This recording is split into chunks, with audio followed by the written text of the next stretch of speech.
What's this? ROZA starting early? What the fuck? Who's this imposter?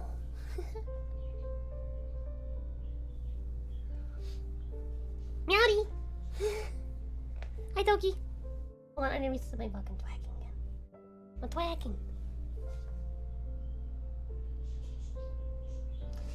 I need to move the position on my phone, I think, so that it doesn't, like, fuck up the tracking as much. Because it keeps fucking up and it's really fucking annoying.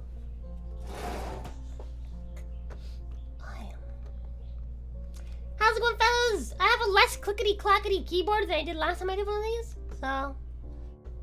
You're not gonna get the same ASMR experience. Just to check. Can you guys hear that?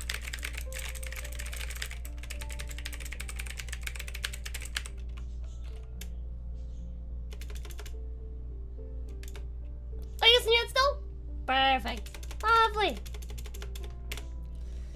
I added cantrips, fireball on here as a base for how we're, organizing this. Because I don't remember. It's been a while. It's been a couple months. Still rather clickety-clackety? Damn. To me, it's a lot less loud than the last one, so... It's at least an improvement, I think. But, let's see what the poll says. Hey, yo! Pretty close poll. 28 votes. Looks like, secret third option, aka Armour, is what we're going with today. Okay. I like the sound, to be honest. Good SMR? Hell yeah.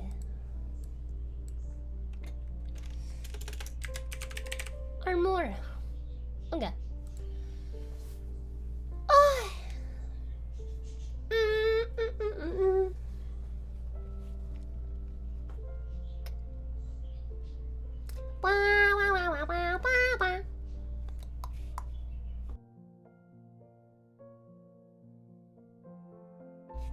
So this is not something that will be posted on the Discord, because I like to keep the armor sets secret from the players. So we're just gonna go through the ones that I've made so far. I do plan on making more, and this might be a good time for us to like make out some more. Plot twist, actually, guy, we've been tricked. Sure as fuck might be. But yeah, hush, don't tell anybody. Let me see if I can find. Also, Belly Dragon Slayer Ornstein might be nice to know, but this is a Dark Souls themed D&D campaign I'm going for. Might be right up your alley. Ba-ba-ba.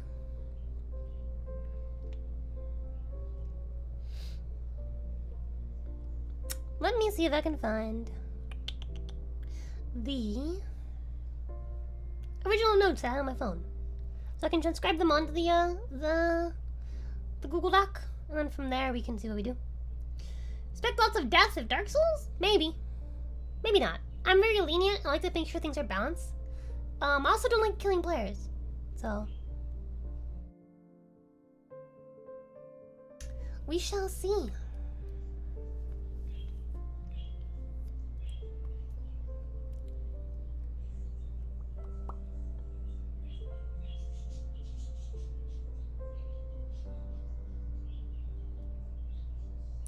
So I'm doing a bit of a new thing with the armor. Actually, I'm a Gwyn Knight. Okay. I'm doing a new thing with the armor, compared to standard 5e, which is I'm separating all the pieces like the way it is in Dark Souls. It'll make sense what I'm saying in a second when I put it up on screen. Jinx! I love you, welcome! Oh, you know what? Let me do something real quick. I'm gonna go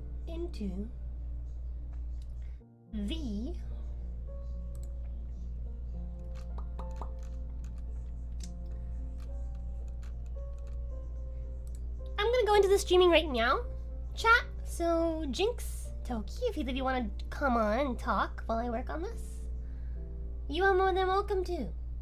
Just remember that if you're planning on playing the campaign, you gotta keep everything to secrecy. And you have to forget everything. It's like Men in Black. I'm gonna like flashbang you.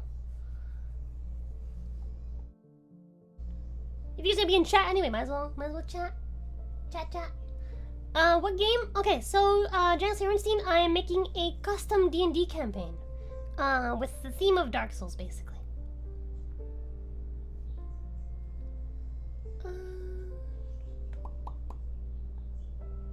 Remember what now?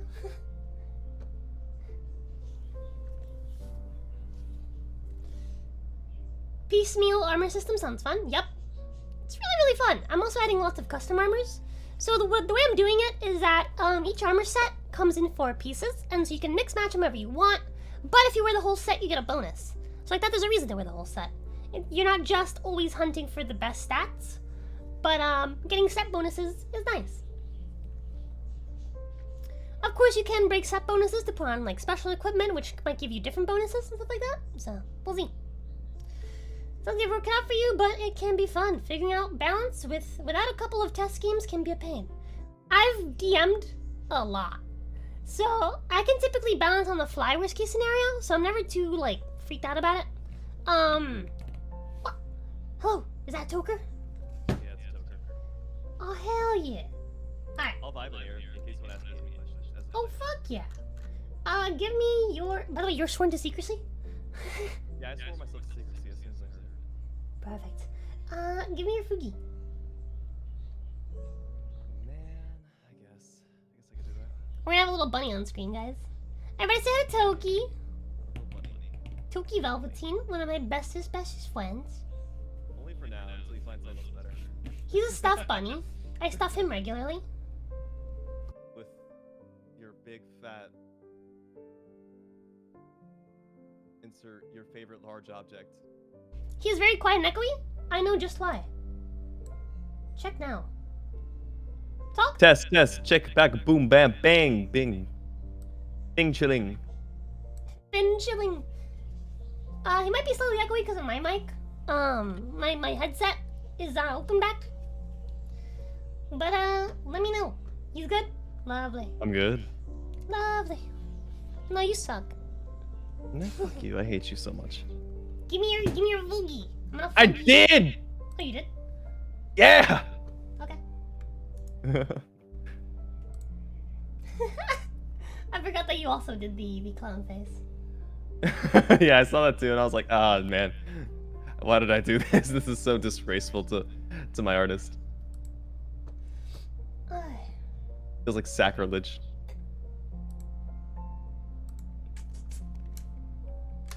But yeah, I've got previous experience doing D&D. I played D&D for the past... since high school. So it's been a decade. There's my Toki. There's my bunny man. We're gonna You put can him in make the me real bottom small right too. corner. Yeah. So he's nice and small. He's tiny. Look at him. He's just like a real bunny. I'm a munchkin rabbit. What are they called? Dwarf rabbits? Yeah. Yeah. D&D is really easy to pick up though, Jinx. Like, it's all just about imagination and stuff like that. Yeah. It's great. Yeah. I've DM'd for new players pretty often, and like 5e is really easy and really simple to pick up for people that are new. Which is why I like it, because it's really easy to find people to play it with. Not everyone has to know all the fucking rules and stuff. I just have to know all the rules and stuff. You don't need a brain, Jinx. Believe me, I've played with some really brain dead people. Yeah, look at me. I'm all stuffing. Literally, no brain. Literally no brain. Unfortunately, you are brainless. Let me see if I can get this fucking new text on screen already. I played D&D since like middle school? Wow. So we got some D&D fans in chat. Toki saying fat and anything with ROZA is strong. She stuffs you with her big thick tail. Thick. Yes, that is the word. Thickums. Me trying to play Elden Ring, dropping lots of swear words. Oof. Good luck, homie. It's a little echo reverb sounding, but good. I think the echo is because of my fucking mic, I'm pretty sure. Right now I mic my headset. Mix of both. Is it when I talk too loud? No, it's mostly me. Talk. Ah! Talk again? La la la la! That's better. I turned you down a little bit. Okay, cool. I feel like if I try getting into D&D, everyone will get annoyed whenever I try derailing everything. You see, a good DM enjoys derailing. Because that is a chance to make new content that I hadn't thought of yet. One of my favorite things to do is when, like, my players are like, man, it'd be crazy if we went that way and this thing happened. And I'm like, yeah, that'd be crazy. Quickly writes it down. Fucking does happen. Let me think. I remember way back when we were just getting into D&D, we fucked around with the rolls so bad. Like, I know, like, as a professional DM, it gets a little bit hectic when people start taking, like, crit fails and crits a little bit too seriously. But one of the most memorable moments I had was when we were just going into, like, a necromancer's tower. Just before that, we were doing a rest, as players are wont to do because they want to be tip-top shape. We got ambushed by a bunch of skeletons that were rising from the grave, and my buddy lost his nuts. Like, they were literally gripped off of him. Holy from a shit. crit. Yeah. It happens. Man literally became infertile that one moment. It happens. Yeah. It's like, haha, would be funny if the skeleton grabbed his nuts, right? And then it did happen. Fuck me. Why do I have so many fucking things in my drive? My drive. Vroom vroom. This one, I think. Nope, not that one. Is this not in my drive? Hello? Why can't I find it on my phone?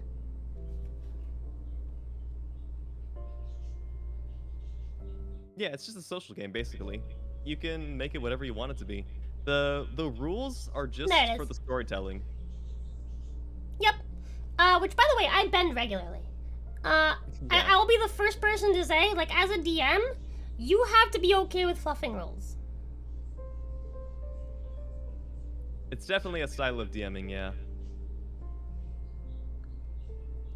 If you take the rules too seriously, you're gonna make your players' time way more miserable than it needs to be. The rules and randomness is fun and all, but as a DM, you have to, like, know where rules are fun and where storytelling is better. I feel. Why did I get rid of what I already had?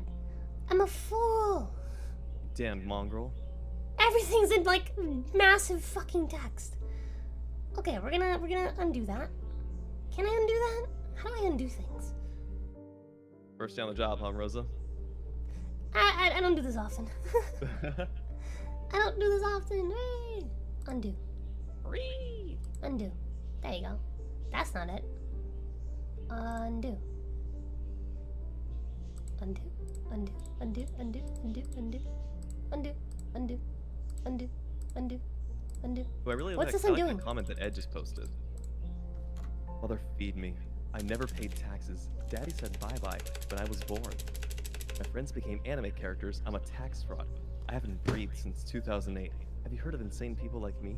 Is that a fucking copy pasta? I don't know. Let me Google it.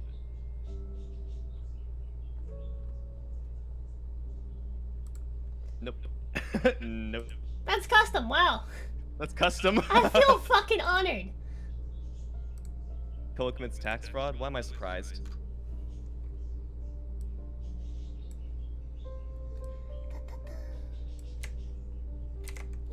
Okay, we're gonna put this in as a base for how we're gonna size things. And then, oh, I know what's slowing me down. I have fucking ninja open still. There you go. No more slow mode, boys. Okay. Let's start with heavy armor. So, heavy armor will grant you disadvantage on stealth. That's right. You become a walking bell tower. That's just a given. That's just a given. So, this will be the case for all heavy armor.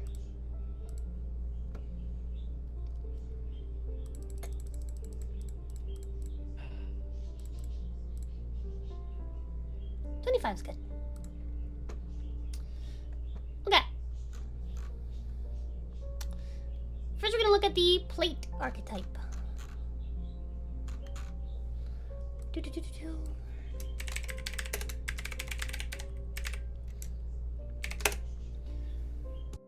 Ed's preaching.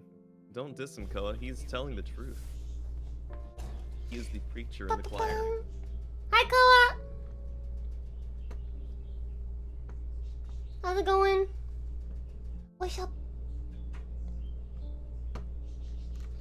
For anyone who doesn't know COATL maybe pieces, remember if even next. Go drop her a follow. There's always a link to Koa's channel in my description. Same goes for Viri.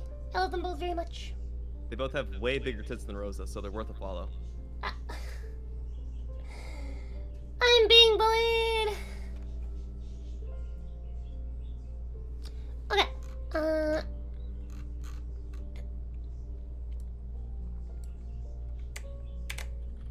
So the standard for the plate archetype is this.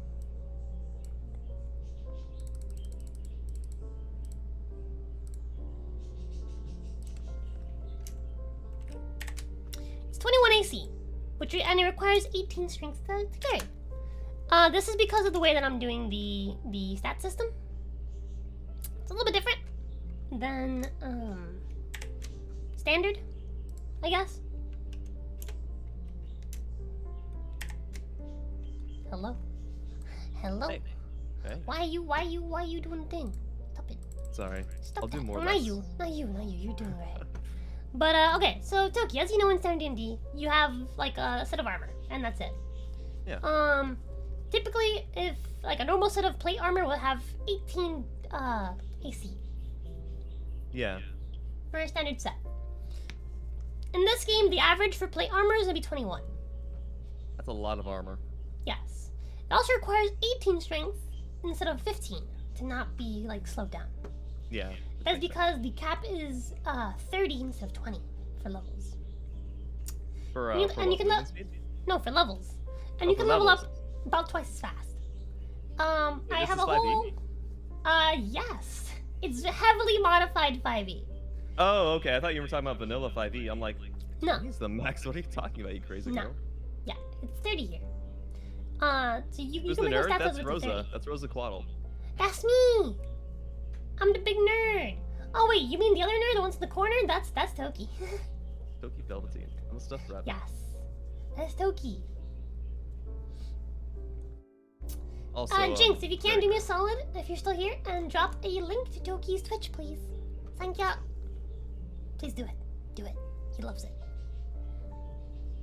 Okay, where were we? Now we're gonna go through some sets.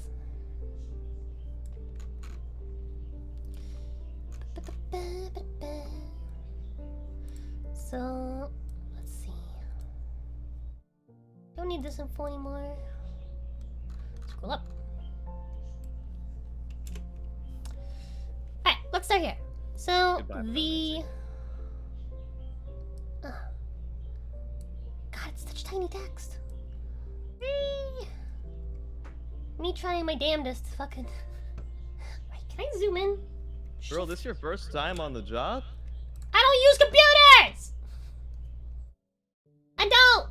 It's not a thing. Oh, it's so much fucking better, but that fucks it up really goddamn. Okay, that's not an option. It's fine. It's fine. You guys can read that, right? You guys can read that, or is it too small? This is definitely too small. It's. You'll definitely have to squint if you're on a bigger, like. I got If you. you're like watching from a TV. I got you. Hold on. We're gonna increase the size and everything. Methinks.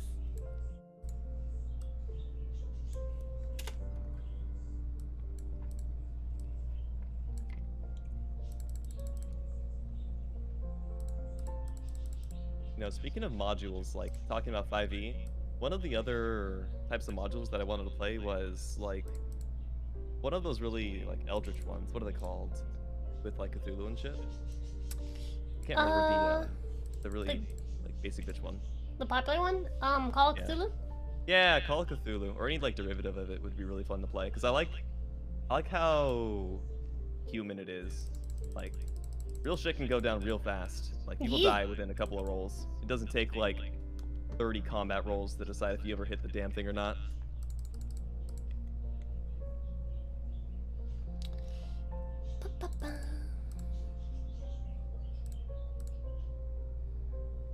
Can't remember what the other one was though. My other DM was talking about it before, but I forgot the name of it. The last one that I played was like the last campaign I was in was 5e based, and it was a Greek mythos campaign where everyone took That's on. fucking cool. Yeah, we were basically the patrons of a deity, and we were doing our damnedest to try to get some favor with them.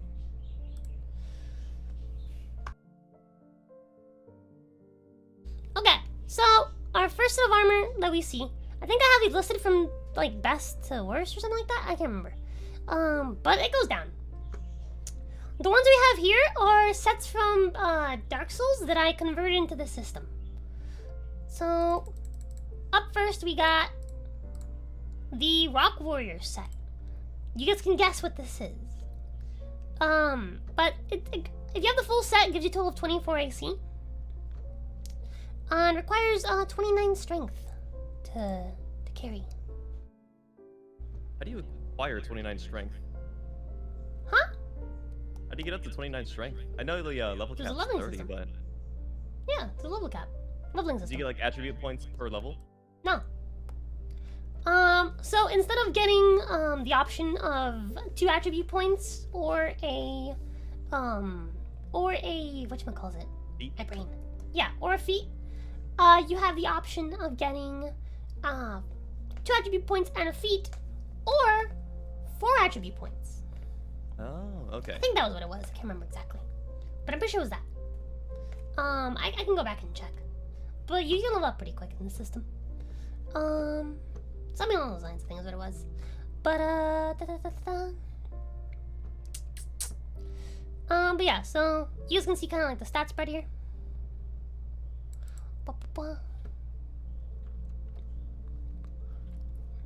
To Eric, I've dabbled a little bit with the... I think this D100 is the system stuff for here on the Warhammer. sides. So the stuff here on the sides is stuff I was doing before. I can't remember how I was listing this. Because this is obviously just not add up to 24. I can't remember how I was my math's mathing pretty this. bad, but I believe it. No, it definitely doesn't. I can't remember if this is the most recent, like, update to the set that I was doing, or not. Or how I mathed this. I'm sure it makes total sense, though. Somewhere it makes sense. Oh yeah, because everything's additive onto your base 10. Right. I totally forgot. So everything's based on a base 10 system. So, 3 and 3, that's 6. 11, 14, add onto your base 10 is 24. Your base AC is 10. Assuming that your dex is, huh? Wouldn't it be more accurate to put plus 14? Because, yeah, your dex could be a different, different amount. Well, actually, hold on. No. Oh, that's right, because it doesn't get dex bonuses. That's right. Yep. I think I might have done exactly that. Yeah. 10 AC plus dex mod is what I listed for the bottom ones. Yeah. Okay. Well, for different things, yeah. But yeah, you don't get dex bonus for these, so. Right, because they're yeah. heavy. Yeah. Unless you have the feat, right? Don't you, isn't there a feat that allows you to use your dex bonuses for heavy armor? Or am I crazy? Wasn't there a feat that allows you to use your dex modifier for AC on heavy armor, or am I just insane? No. As far as I'm aware, no. So in the base game, there is not. For medium armor, you can only add your dex mod up to +2, and there's a feat that lets you add up to +3. That might be what you're thinking of. Probably. Your top 3 or we'll break it with this side combo. Shoo. Nani? Hi, what's they're talking using? to each other in chat. ROZA. Gotcha. Yeah, they're talking about Yokai. I'm using 5e, but I'm modifying it to high hell. This is what I do. I take 5e and then I make it not 5e anymore. This is the girl who plays Skyrim with 800 mods. Yep. But yeah, so the way it works, Toki, is that you can mix and match your different pieces if you wanted to get like really high, stupid high, like AC. So for example, like let's say you have, I don't know, the dark set and the night set, and you want to mix and match. So you might wear the knight's leggings. Actually no, you might wear like the night set, but then swap out the gauntlets and the helmet. No, just the gauntlets. To end up with like 1 higher AC, because the dark gauntlets have more. And then you might wear, I don't know, say the warrior god's helmet, because it gives you 3 AC. And like that, you can mix and match, so you'd end up with a higher value. But if you wear the full set, you get a bonus.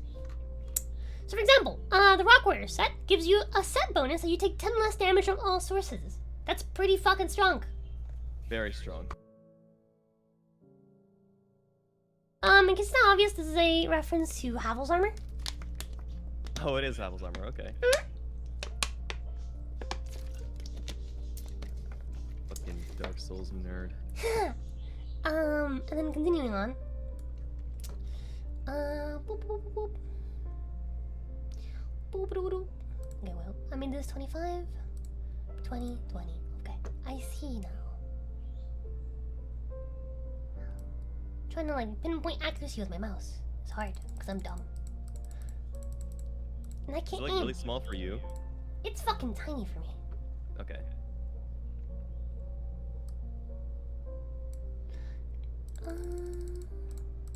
Much better. Okay, so next we got the Ironclad Set. I'm gonna make this angled. Yes. Yes. Ironclad Set. This is straight out of fucking Dark Souls 2. It's the big turtle armor. You know the one? Turtle armor. Yes. I know the guys. Yeah, they're right in the beginning. Yeah. So as you can see, the chest piece for this offers quite a bit of AC. 5.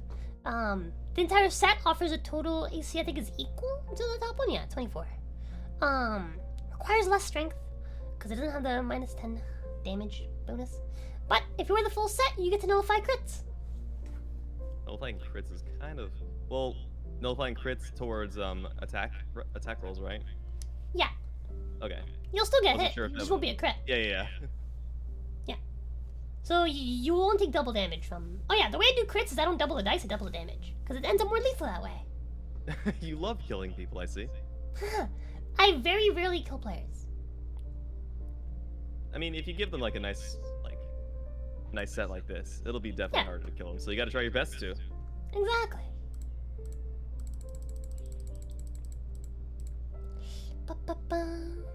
Well, these are things they're gonna acquire later on. So not necessarily like right now. Yeah, but something to strive for. Ooh, there's a... I'm not gonna zoom that in.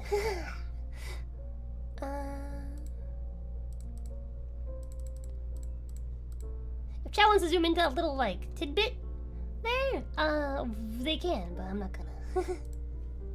It's a bit of info. Toki actively, like, zoom. Enhance! Enhance! Enhance! Move this down so I can see. Next we got the War God set. 21 AC, 80 strength, so like a standard set of plate. 3 AC for the helmet, 4 AC for the armor. So I based how much like armor each piece gives you based on how like fortified that piece looked in game.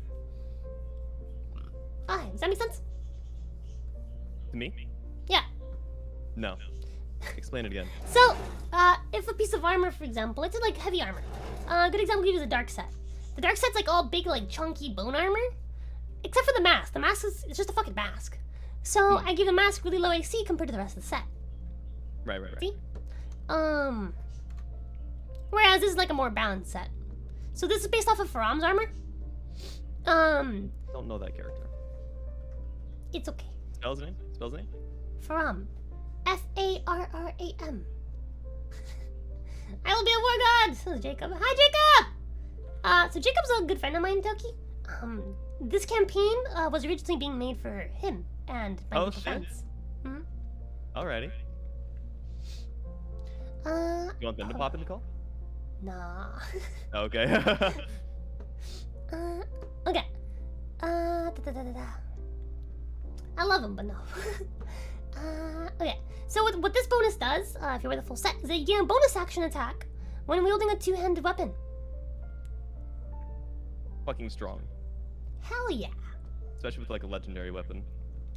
It effectively gives you the benefit of having an offhand weapon, except you get to do it with a two-hander, which is fucking awesome. I'm quite annoyed this guest doesn't know his stuff. God damn it.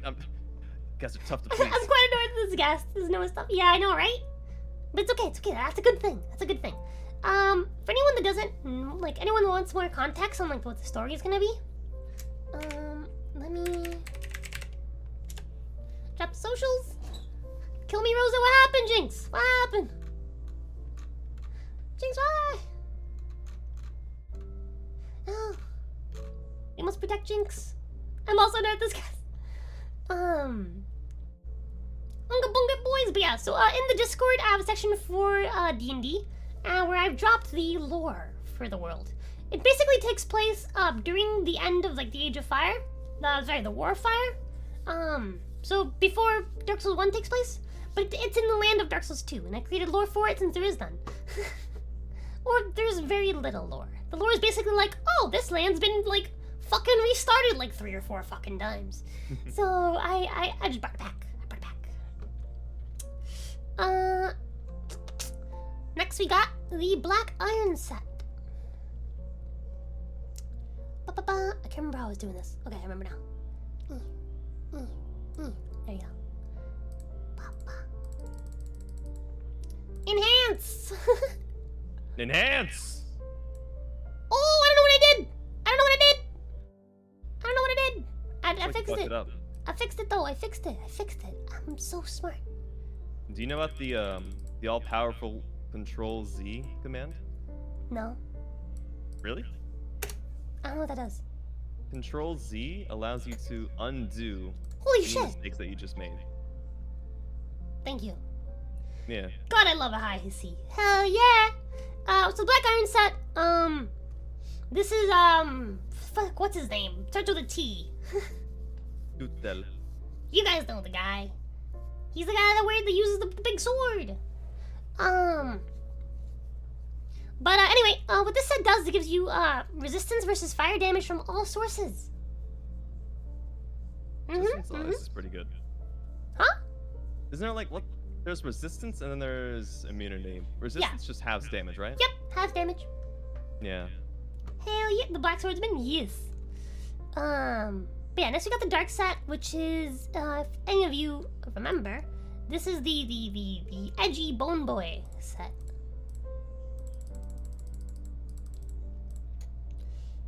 Oh, like a poster child?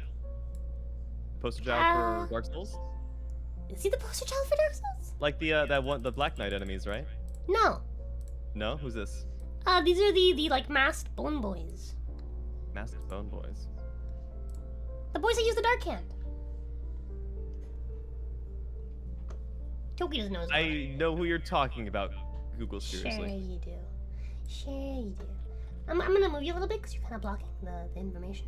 I didn't choose this life. It's okay. It's okay. Dark Wraith? Those guys, yeah. Okay. They got move Toki. Oh, I see. Yeah, that's really edgy. Yep. So as you can see, like the mask only has 1 AC. So again, this is one of those places where you might like mix match, right? You might be like, you know what? I like the dark set. It's got really good armor on the chest piece, but I want to swap out the helmet. And you might wear like, I don't know, Black Iron Set helmet. Boom! Now the set has more AC. Bam! Bada bing, bada boom, bada bam. Bada bing, bada boom, bada bomb. It's got 23 AC. That's crazy. You might mix match like the leggings or the chest piece and the leggings from like the Ironclad set, and then you grab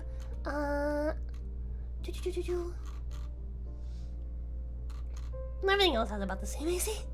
So out of curiosity, the mask, does that qualify as a plate armor? Yep. Okay. It's just low So AC. plate armor just has low AC. Yeah, all this counts as heavy. So every single piece counts under the heavy archetype. The heavy armor set, which is like the big umbrella, which is disadvantage on stealth. If you wear even 1 piece of this, it'll give you disadvantage on stealth. You count as heavy. We're going with Conan rules on this. Whatever the heaviest piece you're wearing is what your outfit is. Even your dumbass skull mask. Mm-hmm. To start crackling and rattling, the Bone Lords will know. Yep. But let me move this down because this has a big bonus. So, what the Dark Set does is that the set bonus allows you to gain Dark Hand attack. As an action, you can make an unarmed strike against a target that deals 1d4 plus int, whiz, and charisma mods. And heal yourself for the damage dealt. Use strength for attack rolls with the Dark Hand. The damage goes up by 1d4 at levels 5, 11, and 17, much like a cantrip. How many casts do you get? Is it just It's a an action cantrip. you take now? Yeah. Oh, it is a cantrip. Okay. It's basically, while you're wearing the full set, you gain this really cool cantrip. Fucking badass. Mm-hmm. Potions just heal off your enemies. Yeah. So, to ask onto that, how much does a set require? 18 Does it strength. require the full set? Oh, wait, you mean to get the bonus? To get the set bonus, will you require Yes. all pieces of the gear? Yes, Yeah. exactly. So the only way to get set bonuses for gear is if you're wearing the entire set. So what's the point of mixed matching if there's any benefit to it? Just for higher AC? Yep, I see. Okay. You might also mix match. Maybe you're not going for a set bonus, but maybe you want to use one of the unique armors, which have their own separate bonuses. Obviously, you can't get those bonuses while also getting a set bonus because you're breaking the set by wearing it. Right. So that's one of those cases where you might mix match. I put a lot of thought into this, Toki. Heavy gauntlets. I'm not trying to hide. I'm going to beat you. Alright. Let me open up the next one. Night set. By the way, all this falls under the plate archetype of heavy armor. Ba-ba-ba.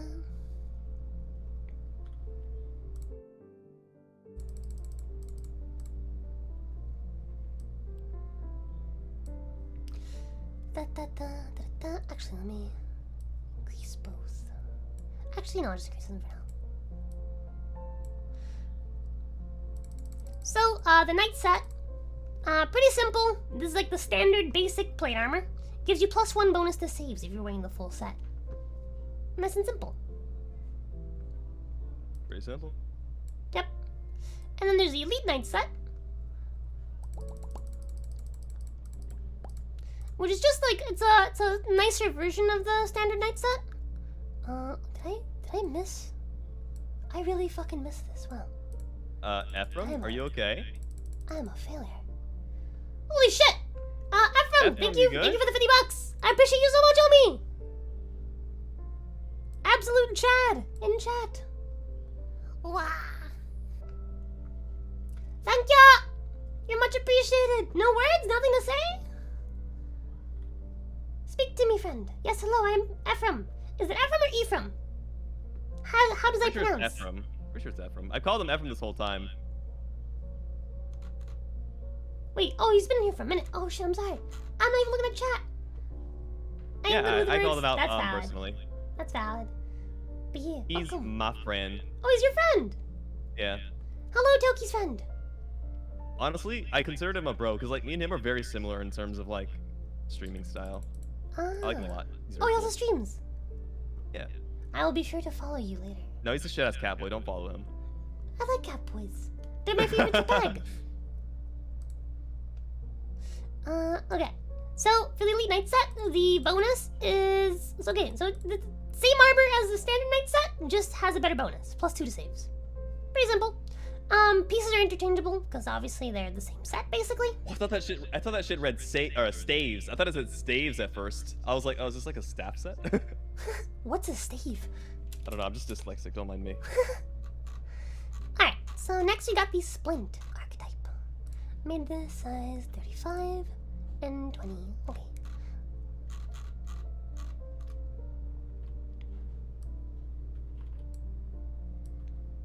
Keep missing the little fucking thing. Whee.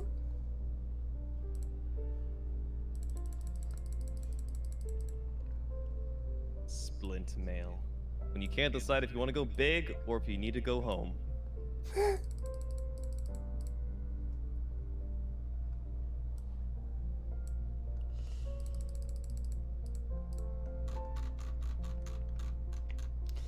Ba, ba, ba.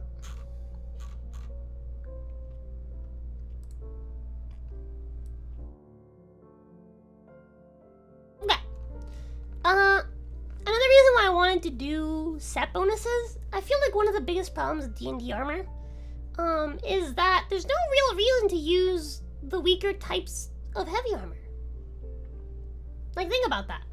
So many cool splint armors, so many different cool, like, fucking, like, hide armors, spiked armors.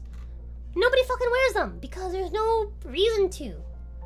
Like, literally none. If you're spiked armor maybe if you're like one of those dwarves that uses the spike armor charge thing. Yeah. But turn yourself into a bowling ball. Yeah, but like, there's no reason to use the weaker armor, and I feel like that devalues armor in the game. So that's like one of the reasons I want to do the set bonuses. Something like that, you have a reason to wear this weaker armor because you might like the set bonus. First off, we got the Eastern set. This is from Dark Souls. I think this is a 3 and 2, if I'm not mistaken.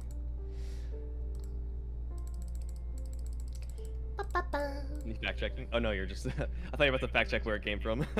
No. I don't fact check. I just go. Balls to the walls. If Hell we're wrong, yeah. we're wrong, but we're gonna own it. Yeah. If I'm wrong, I'll admit to it. That's the easiest way to get out of trouble, guys. Just admit when you're wrong. Right till proven wrong. Oh, yeah. +3 to weeb. But so the Eastern set, slightly weaker set. So the average for Splint Armor is 1 AC lower and requires 18 strength. So that's what? About the same strength requirement, just less AC. Pretty simple. Eastern set gives you a set bonus like your aunt's resistance versus slashing damage. Think about how strong that is. That's one of the big 3. Yeah, damn near everything uses slashing. Unless you're fighting like some royal guard bitches that use spears. Exactly. Oh yeah, also Ephraim speaks Spanish. Or in case you wanna, Masons. dab on him with it. Ephraim! Hablamos en español! Sí! You love a fast COATL? Hell yeah. That's the only set I've made for Splint so far. We can make more later. Next we got the Chain Archetype.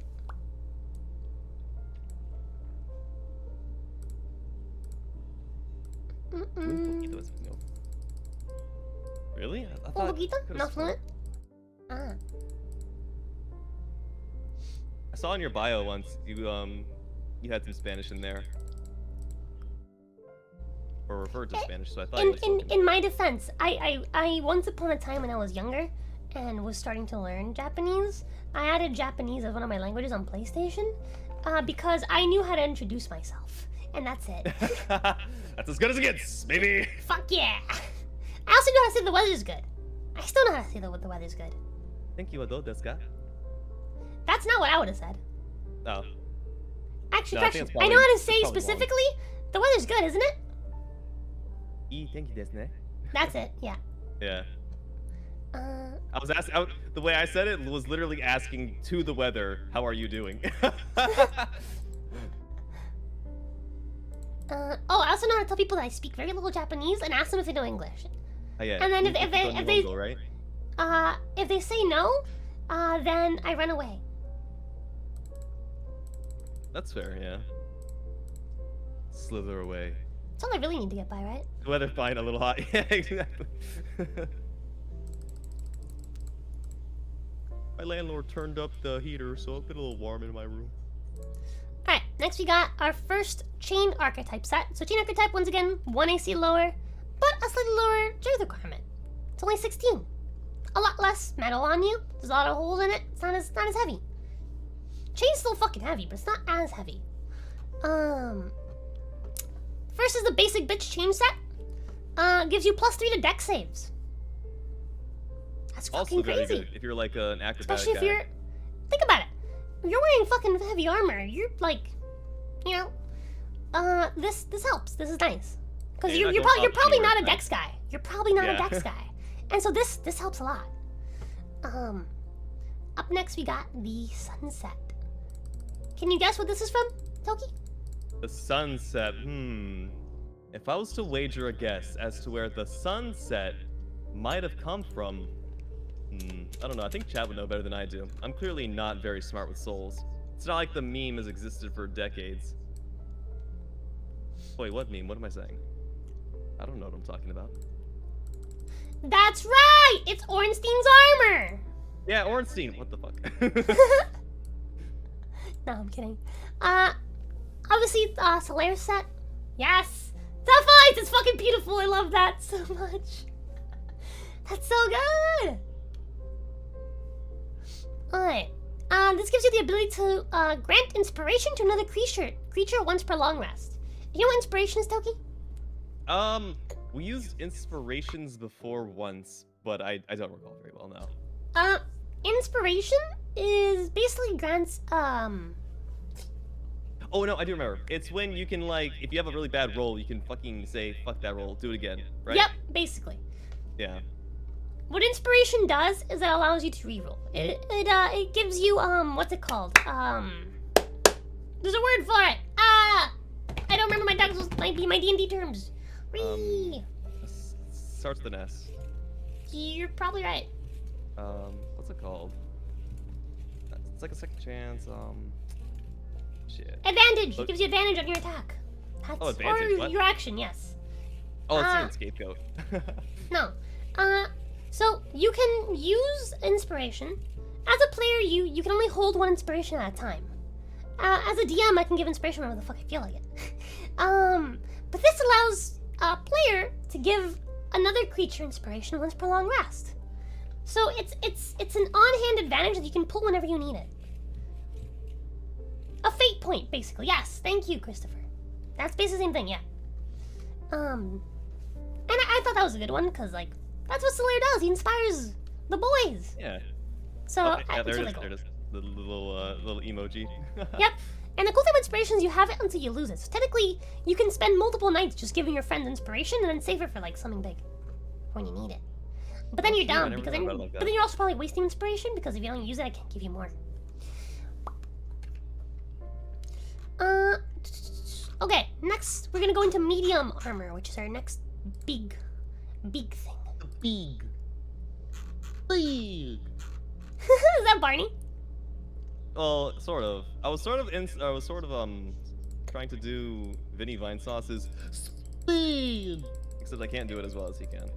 Let's just go with Barney. Yeah, it was Barney. Medium. Hey kids, did you know how to spin like the best of them? Ba-ba-ba. Ba-da-ba-ba-ba-ba. Yeah, so all these are based on a base 10. Base 10 for AC. So in the case of medium armor, it is your base 10 plus dex up to a maximum of +2. Obviously, if the feat goes up to +3. So pretty simple. I like Yokai's suggestion there. Should you change inspiration to humanity points? Humanity I don't know. points. So like, instead of calling it inspiration, it would be called humanity. I'm gonna write a little note for that. I don't know if you already had an idea for what humanity will be used for, so. I did not, but I like it. I'll hold on to that. A lot of this stuff is very much like... So, Toki, for some context, I'm still transcribing all the notes I had on my phone onto my PC. That's what I'm doing right now. Because obviously everything here's already pre-written. I didn't write this shit in the last 5 minutes. It's all stuff I worked on already. I have a lot of spells done for pyromancy, sorcery, miracles. I have a magic system done. I have a bunch of armor sets done. I can't remember if I started weapons yet. I don't think I did. There's a lot of stuff that's done. I'm still transcribing. But this is very, very far from done. Like, I've not started really working on the story. I've written a few plot points and ideas that I've not really fleshed out fully yet. And we'll get to those eventually. Because... That's literally why we're here, right? Yeah, making a good Yeah, D&D that's true. campaign takes time. Yeah. Time that I don't fucking have! I wish I could spend more time on this and then be done. Just Really duplicate quickly. yourself, idiot. Someone call Naruto to teach me. Jutsu! Sorry, I'll stop weaving on the stream. This isn't the time and place. Alright. Looks like I don't have a standard for scale. Interesting. Yeah, I've not made an archetype for scale mail yet. But whatever. I've also not... I don't know what this is. Oh yeah, make Jinx do it. She has too much time. This is standard default scale mail. So, I don't know what I'm doing with this or if I'm doing something with this yet. These are notes from like over a year ago. Yeah, this has been here for a long time. Did you dust it off before you showed it in front of me? Like it, like No, I didn't. asbestos in No, my I didn't. lungs. No, I didn't. Oh god. This is standard scale mail. We're just gonna. No, I am not doing that Naruto imitation again. That would be fucking awful. For everyone's ears. We'll do something with that scale eventually. Probably gonna make a scale mail archetype, and then from there add scale mails. I think I just didn't find any armor that I liked that fit into the scale mail category. That might be why I... Is there any fucking scale mail in Dark Souls? I can't think of any scale mail in Dark Souls. Let me pick my pea brain and think if I can think of any. Did Dark Souls have scale mail? Chat, fellas, can you guys think of a single piece of scale mail in Dark Souls? I can Google it. Let me see. Yeah, because this is a template. This is what this is. This is a template for scale mail. Dragon armors? Which one?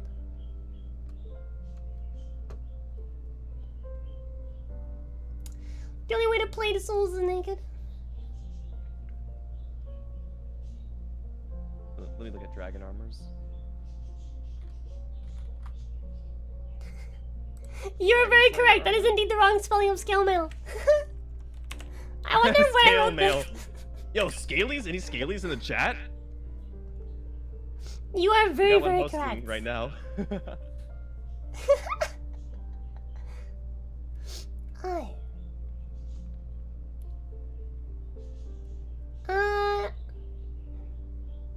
Where's Rose's chat? To the left. Wait, I updated it, right? Is that scrolling? Yeah, it's scrolling. Oh, Yeah, it's moving. I'm scared. I've done it before, where like halfway through my fucking stream was when I realized that I never actually updated the chat. My fucking tracking keeps breaking. Why? Hey Toki, do you have any advice on where to put your phone for tracking? So I have 2 monitors. You have 2 monitors? Yeah. I separated my monitors and pushed them aside a little bit, and then put my phone directly in between them using my stand. I don't know if yours allows that, but that's what I do. So every time I look to the left technically or right. could. The issue is that like I have one monitor in front of me and the one's to my left, which is where chat is. So like that's why like when I look left, I look at chat. Take a picture really quick and send it to you. But yeah, I gotta work on it. Yeah, I don't think any of the armors in Dark Souls are scale mail. Like like actual scale mail, like what I would consider scale mail. So we can worry about that later. We can make some scale mail later. We can fabricate some from the void. But for now, we got Spiked Archetype. Standard. I sent you what I have set up. That's right. And in D&D, when in doubt, just pull it out your ass. Yes. Howdy there, Mock Dynasty.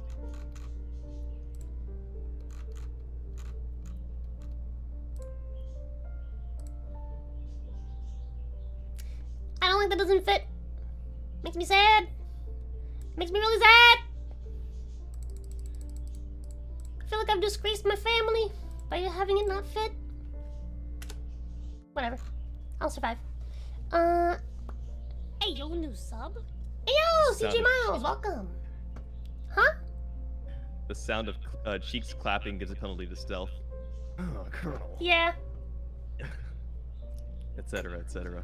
Alright. Up next, we got the Thorn Set. So you'll notice that these don't have an armor rating listed, because these are based off of your decks.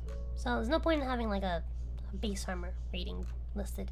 I say as if this one didn't have an armor rating listed. Some of these have armor ratings listed. I think I might have just forgotten, like, to add like a base armor rating to them. Assuming 10. Assuming no decks. No decks. Weak. Dexless. That Brigand set, I saw that just now. That looks like a cool little set bonus. We'll get to there, though. Yeah, we'll get there. We'll get there. Alright, so Thorn Set. Bring this back up to... So this is the Spiked Archetype. The Archetype. Spiked Armor Archetype. Hold on, we're gonna add here a... What is that? 17? Yeah, that'd be 17. Ah!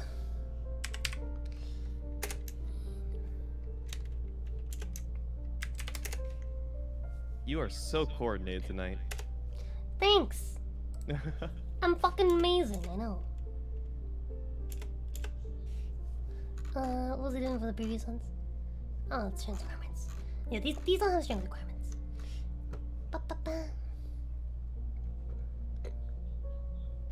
Yeah, so spiked armors by default give you disadvantage on stealth.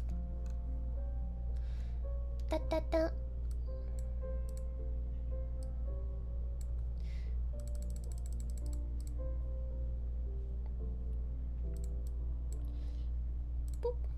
Okay, so the Thorn Set, pretty simple. When a creature within 5 feet of you makes a melee attack against you, they suffer 4 damage.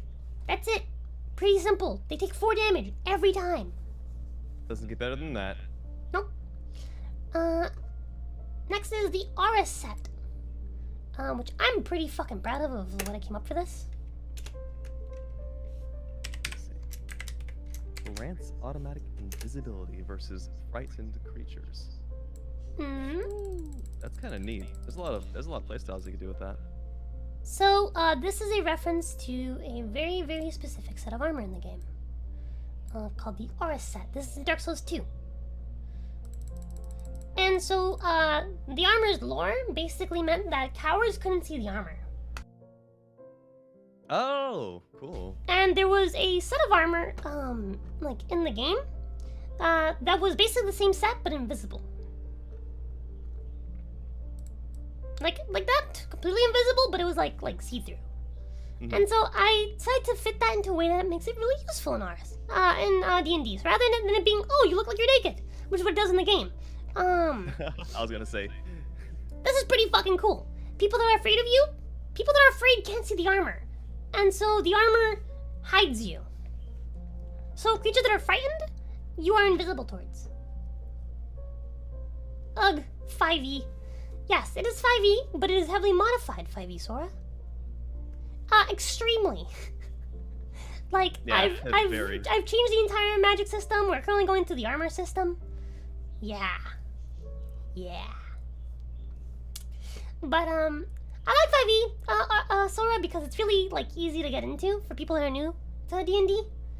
Right. Because I think when we're doing this, I think VTubers are, like, probably going to be participating in this, and some of them are more than likely going to be very new to D&D. Yeah, exactly. Like, I want it to be very, very approachable.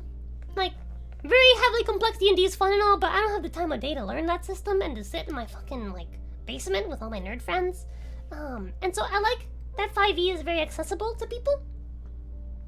Yeah, it's not that bad. It just lowers the bar a lot. Yeah, dumbasses like me can even comprehend it. Yeah, it's very, very watered down, but because of that, it's also very easy to mold into something new. Right. As long as you have a little bit of creativity and you're not afraid to, like, 3.5 type, I agree with you. 3.5 was top tier. But 5e is very simple, very moldable. 3.5e, I have to do less work if I want to do something new, because there's a lot more stuff there already. But sometimes it also means I have to take more stuff out, which is not as fun. 5e is really easy to add stuff into, and to change stuff around, because it's so simple. Alright, next we got the Hide Archetype Standard. What are you hiding from? What are you so scared of? I'm hiding from the nerds. That's a good call, So, honestly. Yeah. Gotta make this ellipsis. Size 35 as well, yes. It's called a colon, not an ellipsis. Oh yeah, sorry, you're right. Big colon. My bad. Yeah, big colon, just like you. Okay. Is that correct? Is that right? That's right. Yeah, that's right. I know my numbers. I think. Then you just copy paste. Yeah. So the average for the Hide Archetype is 16 AC. Like, that's like the standard. 16 AC. And you do not have disadvantage on stealth. Pretty nifty. Oh. Up first is the Brian set. I think it's the only one I have, actually. Do you have any schedule for when the campaign will start? Oh, fuck When no. do you think you'll get this finished, Rosa? Next year, maybe. Next year? Rosa had this all written down, a lot of this written down last year, she said. So that's probably a good time frame of, Yep. you'll probably... I've also not really been working on it, though, so that's something to consider. A lot of this stuff that you see here, I wrote down in like a week. I came up with all this stuff that you see in like a week, but this was in a time when I had more time on my hands. This is before I started VTubing and stuff like that. And I would play D&D regularly, and I would like set time for it. Nowadays, it's kind of hard. So I'm gonna try to dedicate time on stream to like doing stuff. I also have a really hard time being creative lately. I don't know why, but I think you just need good people to bounce off of. I think if you do more like this, like You having think so? good people in your call, you probably bounce really well with them. yeah, probably a good idea. Mm. Story building is where I struggle with, because usually like I do stuff like on the fly, and I do a lot of like improv DMing, Yeah. which works fine for the style of DMing that I normally do, which is theater of the mind, where I just describe things to you guys and maybe show you guys pictures to kind of give you an idea what you're looking at. No, like map or anything like that. Yeah. But that's boring for chat. So I was talking with Hatu-kun, I don't know if he's still interested, I need to ask him, about possibly making something and then converting it into Roll20. So like that, I can DM my style Theater of the Mind while he controls the Roll20 board to show chat what's going on. Ooh, that'd be cool. Yeah, that'd be really cool, but also a lot of effort. Double DM. So we'll see. I want to have something properly like finished and done or close to finished before I like ask him about it again. Just go full-time streamer, obviously. I wish I could. Chat, pay me, I'll do it. I swear, I'll be here all No, the don't time. have chat pay you. Say, hey, I need every single one of my subscribers to tell their best friend about me. Hell yeah, do that. I like that one. Same rules the same. Charles being a DM and doing pre-game prep, yeah. You guys thought about using 1 to 3D terrain generator? What's that? Pays a walnut. I don't know what that is. A walnut. My DM does roll 20 on certain important counters, but otherwise it's Theater of the Mind. Yeah, Theater of the Mind's really fucking fun. It saves a lot of time and effort. Something else I like about Theater of the Mind is they're a lot less like, oh, exactly how spaced am I from this guy? I can just fucking wing it. I can be like, oh yeah, you're about this far. And it leaves a lot more room for creativity than a board.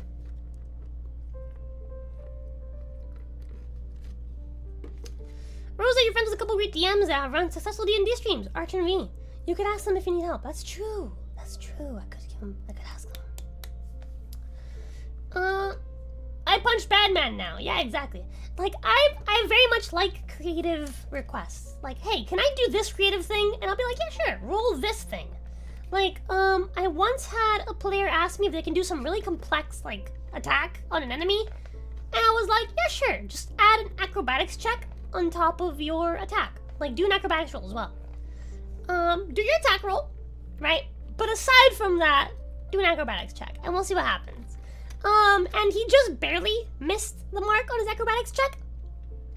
So I had him perform the maneuver. I think he was like jumping off a wall and doing some weird, like fancy, like flip strike or whatever.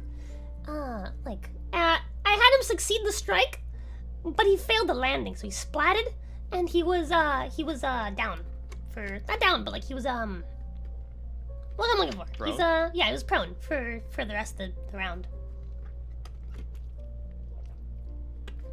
Yeah. Creativity does cool stuff. But anyway, Brigand Set. Chance to find a rusted coin when looting bodies.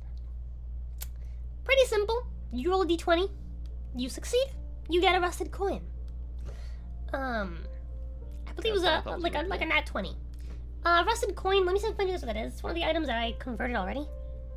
Because I had the idea when I was making the Brigand Set. The whole point of the Brigand Set is that they're like, they're brigands. They fucking loot people. They, you know. Yeah. And so I had this really cool idea. I'm like, what if I did something with some of the items in the game, like the rusted coins? Because there's no real use for them. Like, if I like, I can't convert directly into D&D because there's no like luck system. The entire game is a fucking luck system. What do they do? Like, the lucky coins allow you to get more, like, item drops from enemies? It increases your discovery, basically, yeah. It increases your Discovery, chances of getting drops. Which is, you know, meh. So here's what I did for the rusted coin. If I can find it. Wah! Items, consumables. Crushing the coin grants 1 inspiration. Pretty simple. It's luck in a different way. The whole point of the coin was that you crush it, it increases your luck so you can find loot. In this case, it increases your luck in a different way. Gets inspiration, which is basically a stroke of luck. It's, oh man, I fucked up. I can use this inspiration to re-roll. Bam. Rusted coins are pretty good. Pretty cool. And again, only on a nat 20, on the d20 roll. I should probably write that down exactly. Oh. Yo, hold your tongue. I'm gonna go piss myself. Okay. Don't literally hold your tongue. I'm just... Alright, don't hold it. I'll be right back.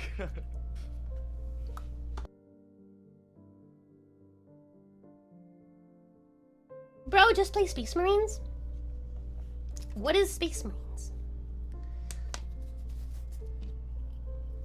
It's the Rose! That's me! Hi, Rita!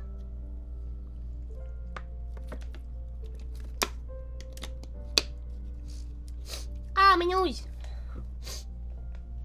How's it going, homie? What's up? That's sounding awkwardly like he was trying to have you give him a target to aim for? Nani? Thanks for earlier, I'm gently humbled. Shut up, I love you. Rosa, don't say you don't know 40k. I don't know 40k, and I do not care to know 40k. It's too much shit. Aye. It's not the same. A few times felt nervous.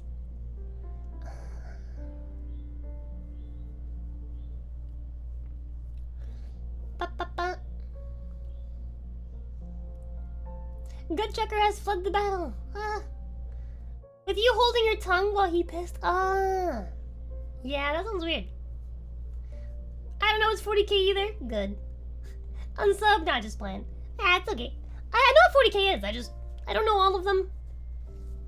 Arch tried to like lecture me during the Archcast that I was on, and I literally completely zoned out. There's art of Arch reading me to sleep, reading me 40k lore.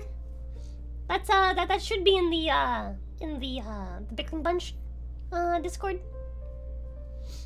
40k is right after 39k. 39,999. 39,999.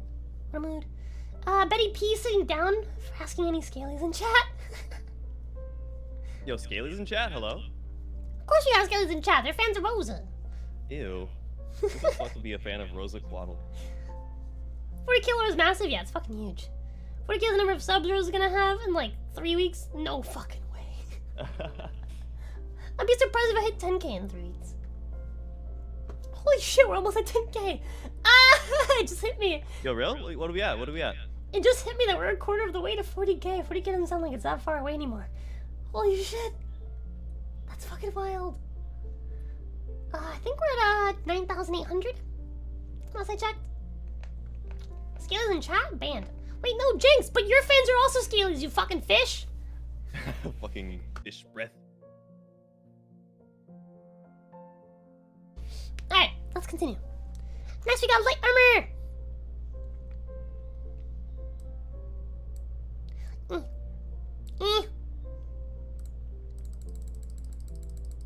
Must make it big. Big. Big. Okay, there we go. So, light armor is plus dex mod up to max of 5. Plus 5.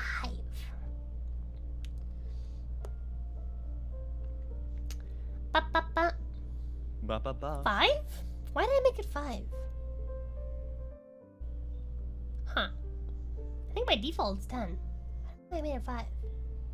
I'm sure there's a Light armor would valid be reason really for strong that. with the high dex though. Yeah, that's true. That might be why.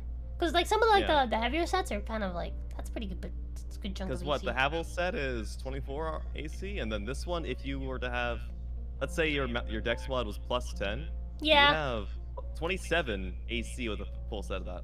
yeah. That might be why. That might be Yeah. exactly why. Since I made the light armor sets have a lot more AC than 11. Fucking 11! Garbage. That's most definitely why. Okay.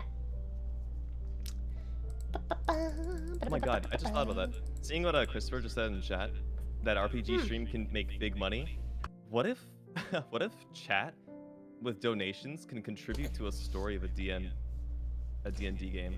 There is a system for that I learned exists from what's his fucking name? How did I forget his name? It's the Bone Boy. I love my Bone Boy, but I forgot his name. Ah! Chat, help! Help! Help! Help! You guys know the guy. He's the Bone guy. He's a skeleton mage. Except not really. The skeletons, from what I understand, is like the body, and then he's a little fucking mouse, rat in his eye. You guys know the guy. The fuck are you on about? He's a streamer. The Sans. No, he's another VTuber. I was talking to him about D&D recently. Sans. I'm gonna show the fuck out of this man because I love this guy. This guy's really cool. But let me go find you his... He's really, really genuine. He's really a cool guy. Highly recommend his content. Let me find you. God, I suck with names. DM? I feel so bad. Marrow Mage! Marrow Mage! Marrow Mage! Marrow Mage! Let me give you guys, So, he showed me a thing that he was doing. Or a thing that he did, that he worked on. But he basically paid a programmer friend of his to make a system that allows, chat to control, the game's decisions. So basically, like, they all control one collective player through chat. Not through polls, but through chat. Like, directly. So chat gets a character too? Basically, yeah. So chat gets to control one character, and then he streams for them. You have 3 speedrunners of Pokemon Emerald, and then you have one character doing Twitch plays Pokemon on one separate speedrun. That's the idea of this. You don't know Pokemon, do you? No. That's Marrow Mage. Check him out. He's cool as fuck. He also plays lots of really cool games. He's playing through Bloodborne right now. He's really shit at it. It's really cute. Which, I mean, to be fair, everyone's shit at Bloodborne their first time around. Yeah, right. I was thinking the same thing. Yeah, but it's very, very cute. So go check him out. His model's really fucking cool. All of his stream setup's really fucking cool. Like I look up to this guy a lot. So check him out. But yeah, it's a very, very interesting like concept. Like chat can directly roll dice that affect the game. How fucking cool is that? Fucking donate $100 to get an inspiration. I don't know exactly how it works, but it's pretty cool. He sent me... Let me see if I can find it. Oh no, they dropped it in chat, so I never saved it. Fucking ask him for it again. He sent me a video of like how he was doing it. I should read my history. I'm such a fool.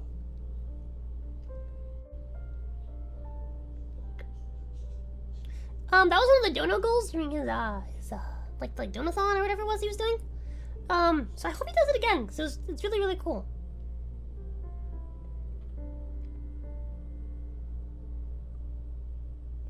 I have too much history. Whatever. You just ask him about it. See, yeah. Oh yeah. When I talked to him, he did show interest in playing this, so he was probably gonna play this this campaign with us. Play as a player? Yes. Cool.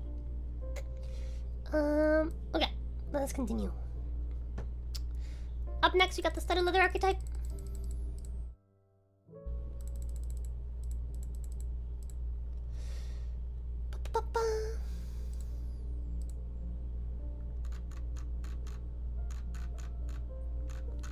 I wasn't doing the... I was! I'm a failure. Play archetype. Chain archetype.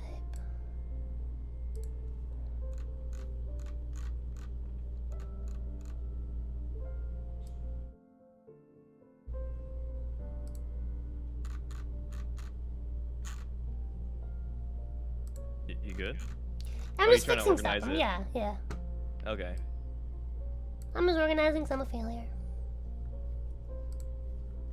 Imagine a cleric whose patron is chat. God, imagine having to divine your prayers through chat. You would be like auditorily barraged. That would fucking suck. Your god's just throwing 1,000 different voices at you at once. You're like, oh, okay. Well, I picked out that one voice right there. I'll go with that one. Your god's just a massive fucking schizo with thousands of personalities. Oh my lord. It's like first mechanic you need to do as a COATL is to make some polls from time to time, so chat may decide some event like guard duty, monster, etc. That could be fun, yeah. Yeah. That could be very, very fun. When I think of chat as a god, I think of like the biblically accurate angels with the millions of eyes that they have on top of them. Yeah. Do not be afraid, little one. God said Keck. Well, you heard the man. Alright. This first set's pretty fucking simple. There you go. It's a base 17 AC set. Why is it base 17 AC set? Well, 1 plus 1 plus 1, that's 3. Plus 2, that's 5. But wait, this set's bonuses, it just gives you plus 2 AC. So the whole thing of the hard leather set is that it's a chunky fucking leather set. That's the whole thing about it. It's really fucking sturdy, as it's described in like the game's like descriptions. So I couldn't think of anything because there's nothing special about it. It's just good. And so I was like, fuck it, let's just make it good. It's the only fucking leather armor set, or like armor set that hits 17 AC. Which means with a plus 5 bonus, you have 20, what is that, 22? That's almost as much that's more than standard plate armor. Pretty fucking solid. Gotta rock the whole damn thing. Hell yeah. So, do you have an idea of how these armors are going to be acquired? Like, are these things like that you purchase, or they come across? So, I'm planning on giving everyone, based on their background, starting armor set. And then from there, you can find them. Okay. So, typically in a campaign, do you imagine that a player will be running this same armor throughout the whole thing? Not even necessarily. Okay. So, I'm imagining, no. I'm imagining some of like the simpler sets. Like, I'll have multiples of, maybe you can buy them, stuff like that. Kind of like in Dark Souls, where like you have some sets are like simple sets, you can buy them, like there's multiple of them. Yeah. They're common-ish. And it's like that people can like, you know, they're not fighting over a set if everyone wants to wear the same thing. But the rarer sets, for example, like Faram's armor, the Havel armor, stuff like that, unique. Yeah, like quest reward type stuff, right? Yeah. So ones that have really cool like bonuses, unique. Right, like finding the sunset, unique. Thing. Right. Yeah. So for example, like the kind of armor you'd find simply would be like a knight set, or like a chain set, stuff like that. Okay, cool. Yeah. Yeah, I was curious about how you intended to handle the rarity of the armors that are actually really good. Like I'm gonna have people start with a piece of armor, like a set of armor, sorry. That has a bonus and whatnot based on what their background was. Right. I have some lore for how I plan doing the intros. You'll see. You will see. Yeah, next year. No, I have this already written. Oh shit. Okay. Yeah. So for some context on what I have written, let me go through my notes list. Hold on. I have exactly one consumable written down, which is the rusted coin. Not even the Estus? No. Actually, no. Yeah. I do have Estus figured out. That's under rules, though. Okay. Because it's not really consumable. True. It's more like a mechanic. That OJ never goes out of style. I have an NPC group called the Rainbow Knights of Interloft. The Rainbow Knights of what? Interloft. What is Interloft? Don't know yet. You don't know yet. But some important town NPCs I have written down for what I'm calling for now Golden Town. Or the Golden Town, sorry. My throat. Some important NPCs for what I'm calling the Golden Crown, which is basically like the nobles of the city of I named the fucking city. It's written down in the fucking lore in the Discord. Go look at the Discord. Town. I'm gonna show the Discord again. Woo! Ow! Yay! I misspelled socials. There you go. The magic of donation. Socials. I was making a list of spells that I was gonna steal from Elden Ring during the network test for Elden Ring, and then I realized that was a lot of work. And I decided, fuck it, I'll worry about it later. When the game's out and I have more time. So, I'll worry about that later.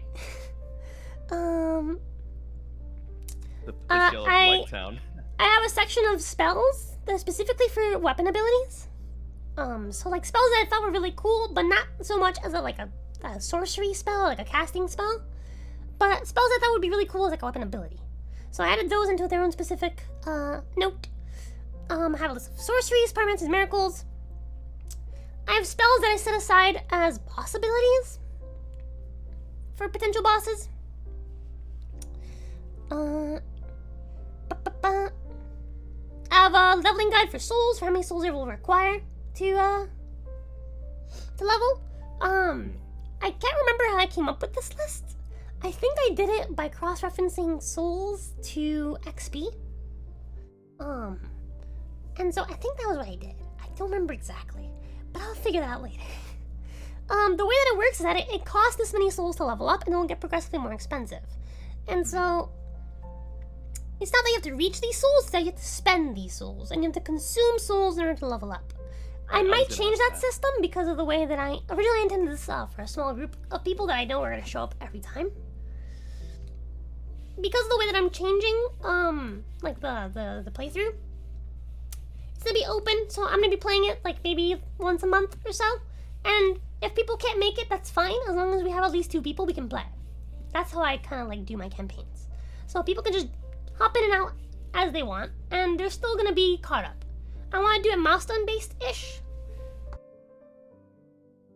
Just so that everyone can stay caught up, and no one falls behind. So that's something I'm going to do. So I'll probably change the soul leveling stuff.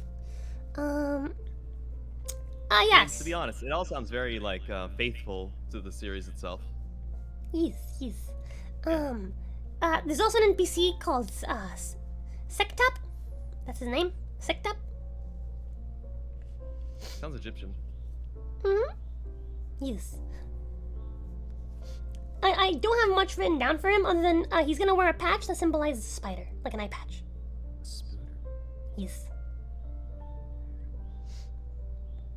I have nothing clever to say about that. Fucking hate spiders. I have some notes written down for how I plan on doing the opening sessions, which I'm really excited about. One of them is a Dark Souls 3 opening session, like style opening session. One of them's a Dark Souls 2 style opening.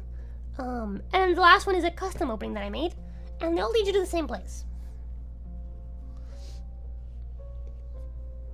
Firelink Shrine? The equivalent of the Golden Town, quote unquote.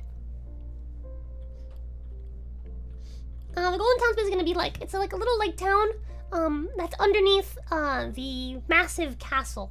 So something I really enjoyed in Curse of Strahd was that when you go to the first town, the town is in the shadow of the final area, basically. Which I think is really fucking cool. That's such a cool fucking concept.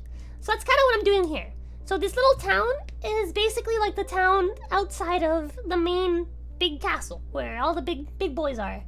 And you can technically go there, sort of.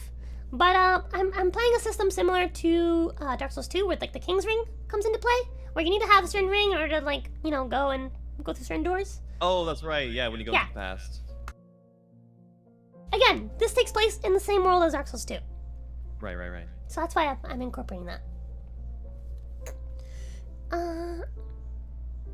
Spider, patch, be wary of ledges, people.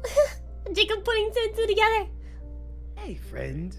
I saw there was a bit of treasure down there. Oh, yeah. Let's see. What else did I write down?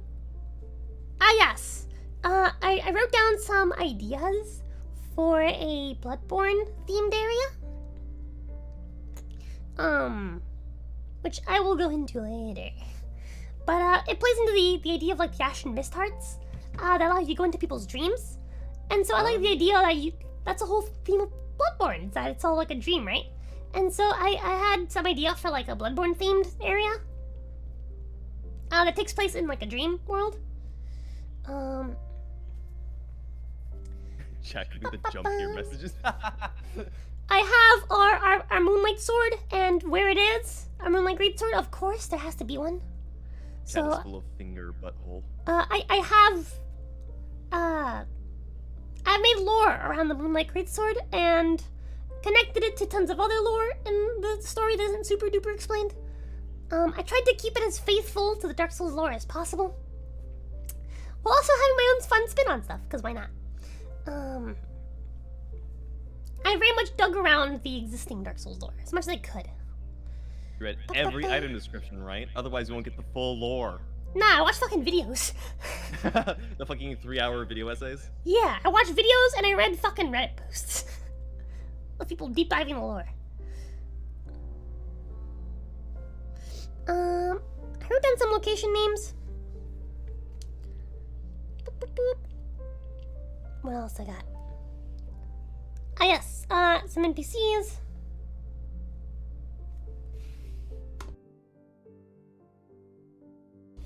I made some more for ROZA. Ah yes, a bunch of rings that I also put in. Oh right, rings, Good, like I can- basically the yep. most important part of the game. Yes, I converted a fuck ton of rings. Some boss ideas I wrote down. Ah, yes. A blacksmith NPC, certain, young snake-like woman who runs a forge. Does she happen to be a Lamia? No. But, I don't know any snake girls then. she does have a blacksmith apprentice. His name is Andres. No, Who's a- that's he's- a bad self-insert. That's a bad self-insert, Rosa. It's a very good one. By the way, Toki, so Andres is, hold on. Andres is actually the name of oh, you can't see him because I have the fucking thing in the way. Was that But, not the giant smith from Dark Souls 1? No, that's the giant. No, it's, Thinking of Andre. yeah, Andre. He's not a Yeah. giant. Is it not? No, he's just a really fucking buff boy. Man. So, behind me, do you see the wheel? Like the hamster wheel? Barely. I see half of it. So the mouse on that is Andres. Oh, really? Yep, that's his name. Andres. Oh, shit. I don't know my Rosa lore. I'm sorry. But, yeah, this is, I already came up with this stuff ages ago. Ages ago! I do lots of, like, pre-thinking, like whatever. I know what I'm saying. Hey, Sunny Shay's been a member for 2 months! It's only been 2 months, Nani? Enjoy your shiny hammer! Membered. What was that? I was trying to see how long I've been membered for. But, so I made some lore for Andre, because Andre doesn't have a lot of lore. Other than he's just a dude from Astora. So I made some lore for him.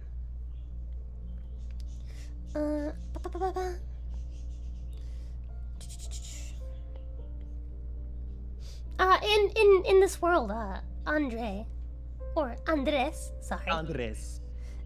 is a frail young man who assists Rosa around the forge. He's frail. He's small. Then he picked up the hammer. And he couldn't stop! He's... I even have some dialogue written down for him. Alright. I have 1 special armor written down, and I have 1 special shield. Or sorry, one shield written down, just shield in general. Some additional rules that you guys can find in the Discord as well. Oh yeah, and the plot, which you guys can also find in the Discord. Read me his quote. I wanna hear it. Sure, why not? If the party speaks to Andres, he says, I hope to one day return to my homeland and forge weapons for Lord Sen. He once told me he had a forge ready underneath his fortress, waiting just for me. And this is like a scrawny little bitch, right? Yeah, scrawny little boy. Is Sen? No, I'm thinking of, shit. Is Sen a character in Dark Souls? Oh, I was thinking of Sif. The fucking Small dog. werehamster boy, so that's a fucking lie. And his wife name will be Rosita? No. No. Not getting married anytime soon? No. No. But who's gonna take on the forge after you die? Well, that's why Andres is there. Oh. Andres. Yes. Oi. Must this community feel like an eternity, but also like a week? Yup. That's the stuff I've got written down so far. Let's go back to armor. Ow. So next we're looking at the Wanderer set. Greenmasters don't make kids, they take students. Exactly. Okay, so the Wanderer set, if you wear the full set, gives you +5 to move speed. Pretty fucking simple. You're a wanderer. You gotta wander. Wander a lot. Huh? Kinda boring. +5 movement speed is just one tile, isn't it? Yeah. Yeah. It's a whole extra fucking tile of move speed, boy. What do you mean? Yeah. Normally, you only need your movement as soon as you initiate. That's about it. It's useful, trust me. Oh, In any case, this is one of those like basic starting ones. I know, I know. Next is the leather archetype. Just trying to get the last little bump in there. Favorite food of Andres the Smith is paella.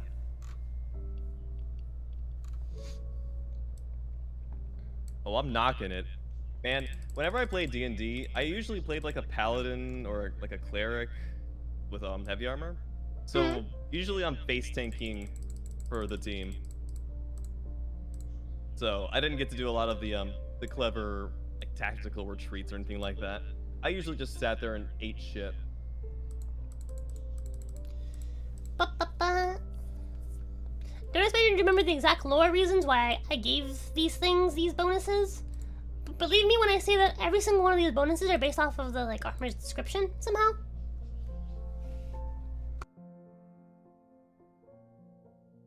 But I actually got the standard leather set, 14 AC. So as you can see, the standard for leather archetype is 14. A little lower than set of leather. But Shit, I wonder what's gonna come out first, your D&D campaign or fucking Baldur's Gate 3? That's a really good question. That's a very, very good, like, that's, who knows? Fighter for life, hell yeah. 5e rogue with mobile, break the game, yeah. But anyway, the bonus here is +1 to attack with bows. So pretty simple. You get a +1 to attack with bows, as long as you wear the set. This works. Yep, just works. It just works. It just works, people. Just How much is a +1 in like? So I see the AC can get a little bit ridiculous to enemies that have like heavy armor. How good is a +1? Is it? Do you think it's still gonna be just as good? It's the difference of a hit or not. Oh, I know, but like think about it. I understand how +1 means, but like enemies in Dark Souls typically wore heavier armor, so assuming they have the same like AC as your heavy armors and plate armors, they would be upwards of like 20 AC. Think about this real quick. The same way that strength goes up to 30 for you to wear these heavier armors, yeah. So does Dex. And you know what Dex affects? Your ability to hit things. Yeah. With a bow, specifically. So you're going to be hitting in those upper ranges as well. Yeah. I think I just need to like curb my expectations because these are starter sets, so I don't need to be. Yeah. I'm thinking too late game. They get more interesting. Yeah. But in any case, also something to remember is that I'm not done. Like I haven't made all the sets. These are just the sets that I've transferred over from Dark Souls games that I thought were reusable and I really liked. And I could come up with a set bonus for them. And I also thought that they fit into the standard D&D kind of like archetypes of like armor. That's why I chose them. But I do plan on making more. No. Yeah, I was a little bit. I guess I just misinterpreted myself. That's all.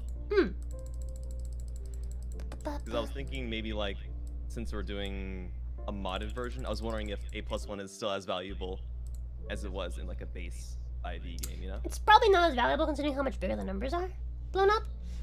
But it's still like set, so. it's still +1. Like a +1's a +1. That is one higher chance. Yeah. Okay. Every little plus matters. Every inch. Having a +1 to attack with bow might be more useful than +3 to stealth. Or, something more insane. Which you will see further down. Okay, so next we got the black leather set. Grants a +3 bonus to stealth when you're in the full set. Pretty simple. You're wearing all black. You can hide in the shadows. D&D 6th edition. Watch that come out before this. I have to redo the whole set. The whole thing. Wow. You did it. You got through the black leather set. Have I been... Alright. Sort of. My ability to organize is shit. I'm a fucking failure. Bro, come on. Wait, hold on. I gotta like make sure everything fits the same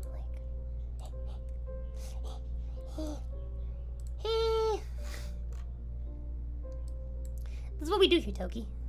So Chad, how's your day going? I've been doing pretty good. I got to do an hour collab. I was voicing a Nekopara cat earlier.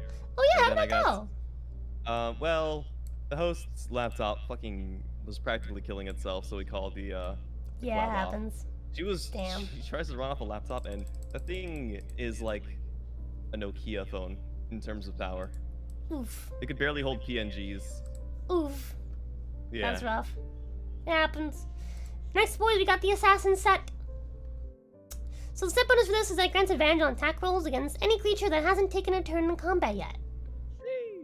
The whole point of the Assassin set in the description is that it's quick, like you're nimble. And so I wanted to present that somehow in the set bonus. Yee. Imagine having 2 actions too. Imagine Yeah. having 2 actions. Advantage on attack rolls against any creature that hasn't taken a turn in combat yet. Or like knocking something prone before it can even do anything. Yeah. So if it hasn't taken a turn, then you can do maybe even upwards of 2 attacks on them. I'm a VTuber and a voice actor. No, I'm just the fuckhead on the internet, really. I'm a VTuber though. He is. Jinx! Find me Toki's link, please. Please stop. You already did this earlier. Do it again! People need to know of the legendary Toker. I'm not a toker, first off. He's a Toker. Hey boys, I like weed. What's a Toker? Now I'm confused. I don't know Toker was an actual term. Toker is absolutely a term. What the fuck? Yeah, you calling me toker, you're like implying that I do the drug. Oh. Come on. That's He's not nice. definitely a Toker. No, I'm kidding. I'm gonna fucking punch you. Wow. Here we go. There we go. We got a link for the Toki. I think your Jinx is busy in Miriam's chat right Yep. now. That's probably correct. Have you Jinx missed loves Miri anything? more. It's okay. Bam. Boom, I sent it. I did the thing. That's him. That's the boy. That's Toki. Let's That's see, him. what did we talked about Andre, the Smith, Andres. Yes. Your name means redneck in my native language? Huh. That's fucking neat. Toki? Toki's name? Or my Toki's name or Rose's name? I highly doubt my fucking name means weird. redneck. Yo, that'd be really funny if I was redneck. Anyway, Shadow Set grants +5 to saves versus poison and bleeding. Well, goddamn, now ain't that just the sweetest little thing? Y'all know how poison gets in there. Yeah. Alright, next we got the This town, cloth Black Town. archetype. Ah, this is why I reduced the dex mod on light armor now. I remember. I added cloth as an archetype. Big brain, what was a big brain? Should it really get a +10 for cloth? Really? Yeah, Really? yeah. You think cloth deserves that kind of treatment? Yes! You're not wearing any armor, nothing's holding you down. Hmm. Toki's name sounds like Toki, which is redneck in Dutch. Looks like so far I only have one cloth set prepared. Which is the... I think cloth's one of those I didn't actually finish going through, because I had the idea later when I was making the spells, and I was like, that'd be a really good idea for, like, armor. For, like, a fucking pyromancer. But first thing we got here is the Desert Sorcerer set, because of fucking course we do.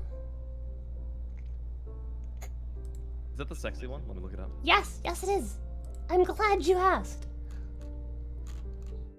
Sheesh! That's the Dark Souls 2 Melina set, right? No. Looks kind of like Melina, though. But as you can see, it gives no AC. But it does expose your nipple on the males. Oh, hell yeah. But yeah, it gives no AC, but plus 3 charisma stat. That's fucking cool. That's pretty fucking solid. So the whole point of these is that they're not gonna give a armor bonus. Unless like maybe like one of the like cloth sets has like, I don't know, like bones on it or something. I might give it like +1 AC or something like that. So that's like nice and strong-ish. But obviously if you have really high dex, that becomes a fucking 20. That becomes a base fucking 20. That's decent fucking AC, bro. That's decent AC. And so, but obviously that's a high investment. That's 30 fucking dex. But again, I'm gonna make the bonuses pretty decent. So. Yeah. Don't worry, Eric. It's obviously gonna be flame retardant, so don't worry. It's not gonna catch on fire, even if you're a pyromancer. Wouldn't cloth armor be better than armor? Yeah, of course. It's obviously flame retardant. Obviously. Duh. Why would a fucking desert sorceress wear armor? I wear cloth if it was gonna just burn off. Not that that wouldn't be super hot, but more charisma bonus. Holy shit. Special ability. If you take it off, your charisma goes up. Huh? How good's charisma gonna be in a world like this? Because it's a little bit like, is it dystopian? Like, I know Dark Souls takes place where basically society. Charisma's a stat for pyromancy. Just pyromancy? Hmm? It's gonna affect like social skills though, right? Oh yeah, of course. Like it'll help. I'm just wondering like how. I've never been the type to make like actual social interaction completely revolve around the roles. So you can't be like, hey baby girl, I'm gonna fuck you, and you're gonna like it, and then roll a fucking nat 20 on persuasion. Like, if she's not interested, she's not interested. But you do have a fat wallet. Ooh, you might have got her there. Exactly. There's But, always a I way. think Oh shit! Did this gold coin just slip out of my pocket? I'm sorry, babe. Let me. Oh shit! My whole bag emptied out onto the floor. Oh man, Damn. it'd be a shame if pretty Whoops, lady. I dropped my monster condom. Hold on, there you go. Let's fix my tracking again. A party face character, yeah. but yeah. So, big part of the reason why I decided that charisma would be the pyromancy stat. Desert sorcerers are hot. Pyromancers are hot, literally. Exactly. So charisma stat, obviously. You will swoon any person over. Wisdom for miracles, intelligence for sorceries, sorts itself out. We're done here. That's it. That's armor. That's all the armors that I've made thus far.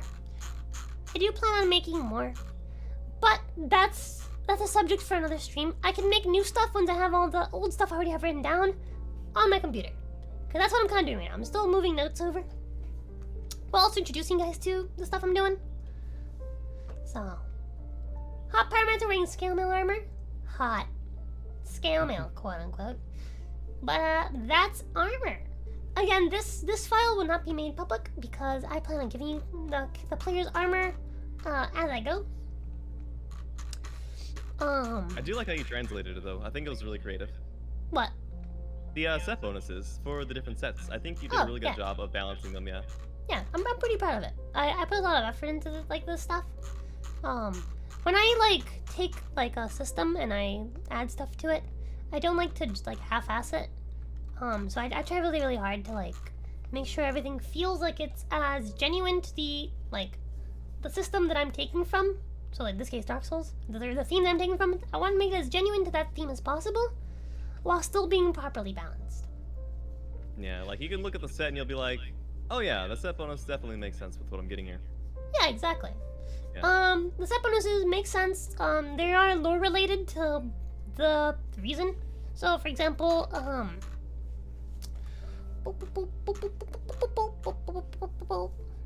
the whole thing with like the Eastern set was that the armor was in plates, and so it was really good against slashing damage according to the description. So I made it resistant to slashing. In the Just makes case sense. of the dark set, obviously it belongs to the fucking dark wraiths or whatever the fuck they're called, which use dark hand to give it a cool dark hand ability. War God set obviously ties to Faram, who was known for being really good with his two-handed sword. And so gave it a bonus to that. So stuff like that, I feel like is cool. I'm pretty proud. Anyway, we now have to make a new file. What's coming up? Well, next we got. Hold on, let me grab. Let me grab my pyromancy file. We're gonna shove it up here.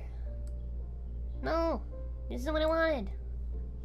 No, I wanted to put it inside of the other one. There you go.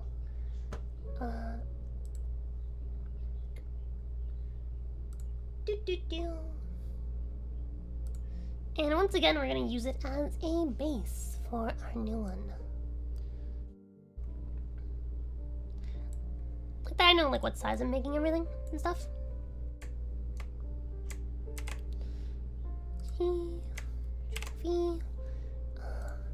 Alright, fellas, what's next? We still have time. It's still really fucking early. I woke up really fucking early today, so like I feel tired. But it's early. It's 9:40. I normally. It's really fucking early. I would normally start a stream around this time. It's actually getting really late for me. I'll have to be going to. I think I'm gonna be dipping out now. I have to wake up in about 7 hours. Alright, later, homie. I have to wake up early too, but like, I'm a bitch. No, I'm a huge bitch.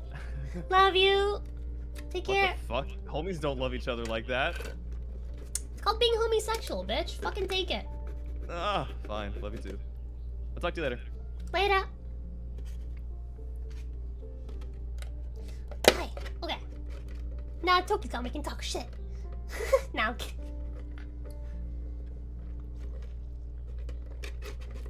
Alright. Alright, chat. Pull time. Pull time.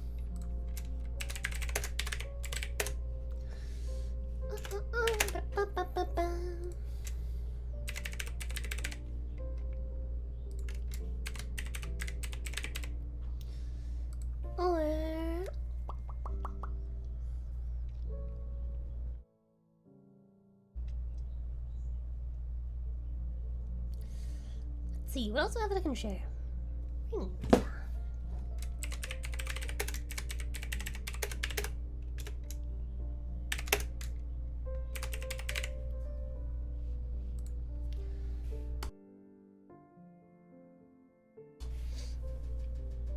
Full time!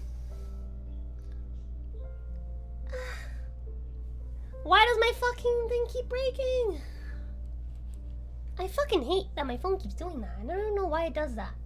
So I'm tilting my head, and it's not doing. It's forcing me to move my head the other way, and I don't know why it's doing that. It's obviously not a natural motion.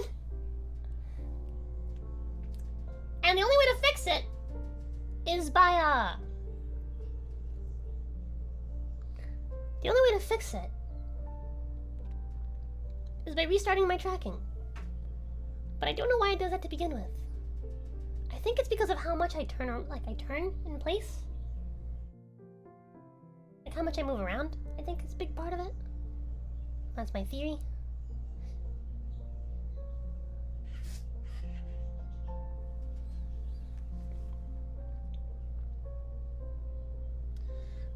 Okay. Should be more in the middle now. I don't know.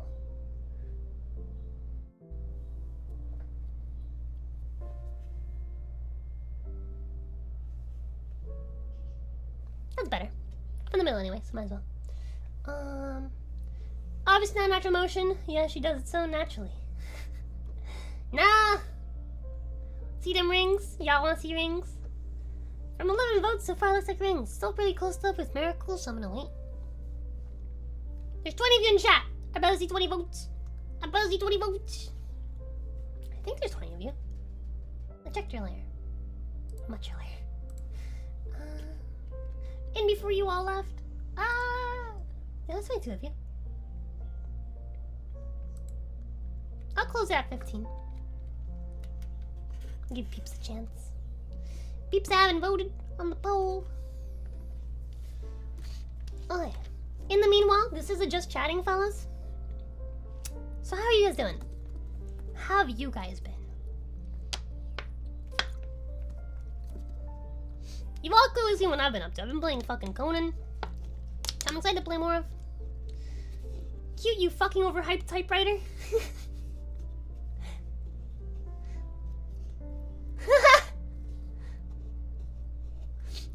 Food plus ROZA equals happy stream. True.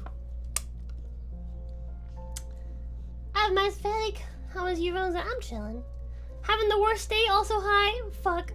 Sarah, nah. Sarah. Hi, Sarah. Oh god. If I look at my phone, am I gonna find out why? Oh, your day should be about over now. Right?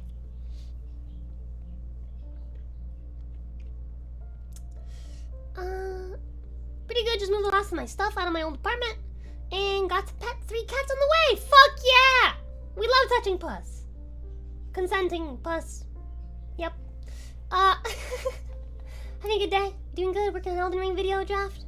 Gonna go eat some chicken later. Hell yeah. We fucking love chicken.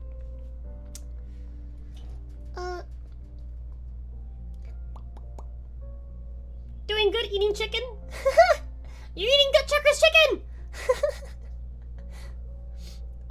My 2,500 coin gaming machine can't type normal words. Oof. It's too smart, so it's doing the autocorrect. Playing some DRG and reaffirming my distaste for quark missions. I am sad.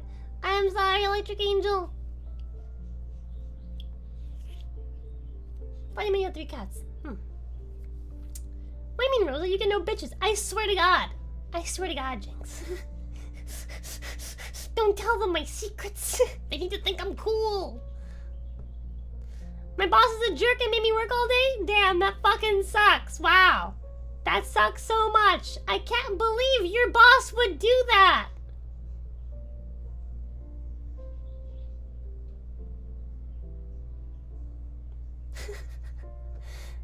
Smoked chicken? But you smoked a chicken? Oh wait, I know what you mean. You're having smoked chicken. You're not smoking a chicken. That'd be fucking weird. Impressive, but weird.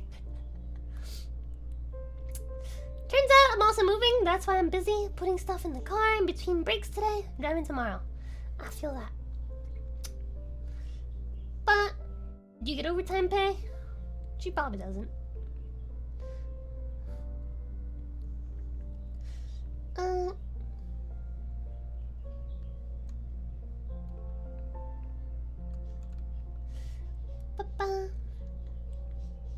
Smoked chicken's a decision. Imagine smoking chicken. Smoking a chicken. Shut up! Alright, I'm smart. Smoked chicken from the grill. Yummy. Okay, we got 16 votes. Looks like secret option 3 rings is what we're going with. Which means this is no longer gonna be cantrip. Why did I even write cantrips? This is gonna be rings. Rings!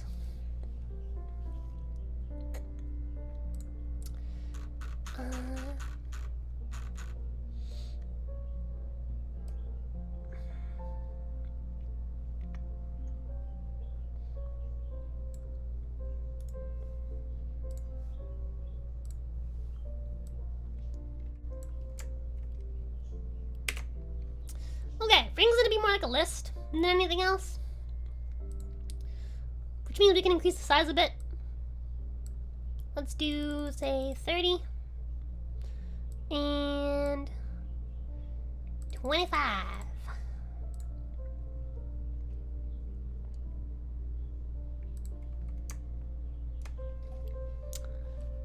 Okay. Let's transfer all the information from my phone. And then we can organize it. Slowly but surely.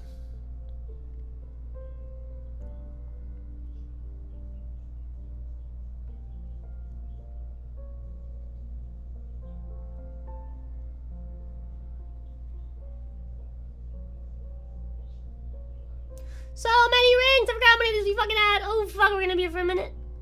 We're gonna be here for a minute.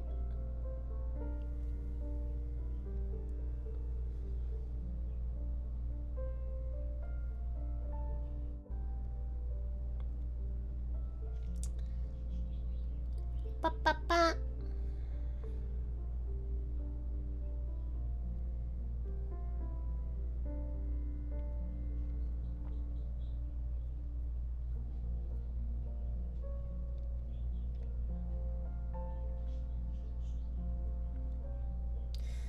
Rings.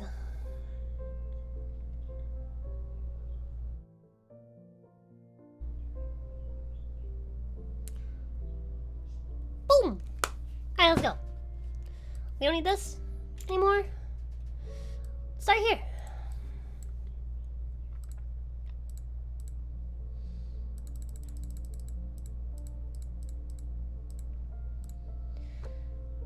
Ba ba ba.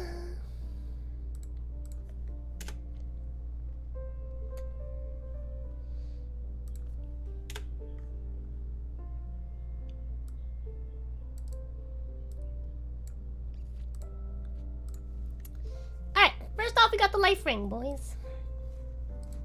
40 and 25, yeah, that works. So life ring. Ring, rare, requires attunement. All the rings are gonna require attunement. All of them. Maybe. I might change that later. So you're the DM, Rosa? Yes, I am. The catch, no curse build up when you wear it. Wait, what? Put a ring in the game that looks mega cursed that makes you go hollow. Balance it by making it in a chest with 3 humanities. The catch, no curse build up when you wear it. Could be neat. I don't know how I'm doing, curse. Okay. Alright. So, life ring. Old ring, set with a red jewel, raises maximum HP. Each ring has a different power. And even very modest rings can be a great boon on a perilous journey. This ring increases maximum HP by 2 per level as long as this ring is attuned. Pretty simple, right? It's basically that 1 feat in a ring. There's gonna be no levels to the rings, because that's dumb. For this type of campaign. So it's just gonna be the standard ring for all of them. No +1 bullshit. +1, +2, none of that. Yes.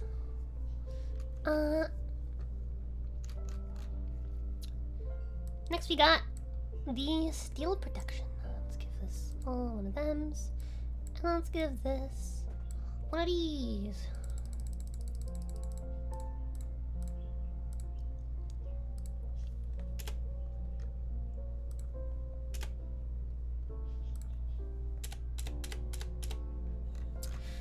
Ring of Steel Protection. Ring rare requires attunement.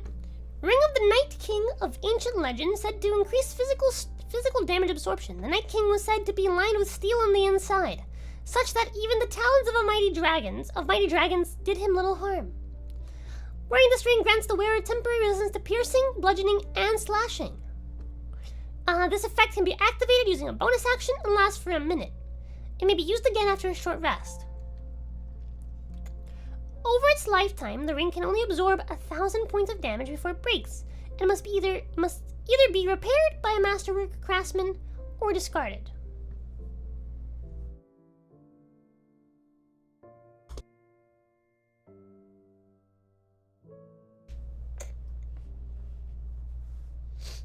Thoughts on that? Nano machine, son! So, a minute is 10 turns, for anyone who doesn't know. That's 10 turns of, resistance to piercing, bludgeoning, and slashing. That's pretty strong. That's half damage from all those for 10 rounds. You're too into game systems, Rosa? What do you mean?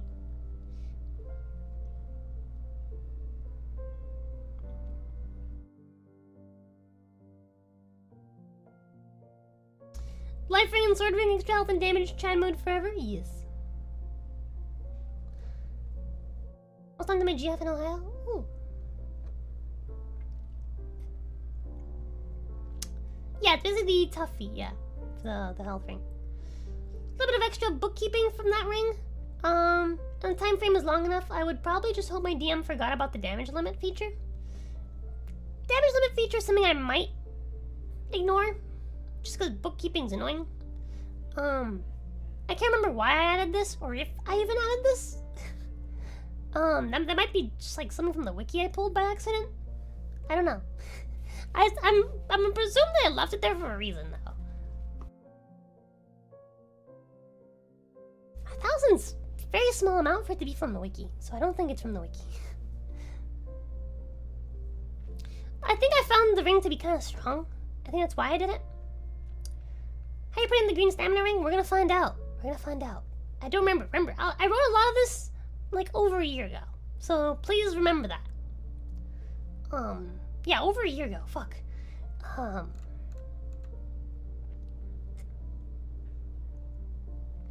Bouncing gears, spells, rings, classes, etc. Systematic design. Yes, I do enjoy that a lot.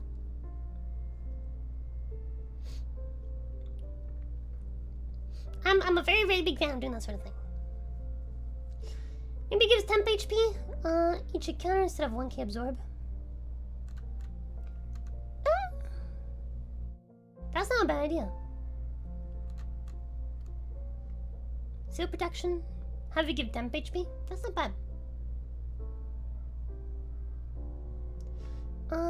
Give you PDF of a book on Sefsu design if you like. Yeah, send me that. I might read it if I can find the time. But, any case, this is what I've got for now. I might change it later. As a matter of fact, I'm writing a little note.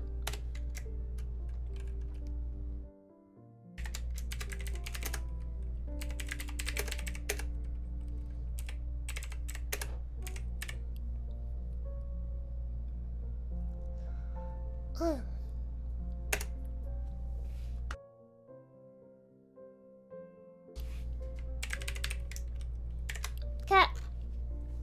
Well, let's continue.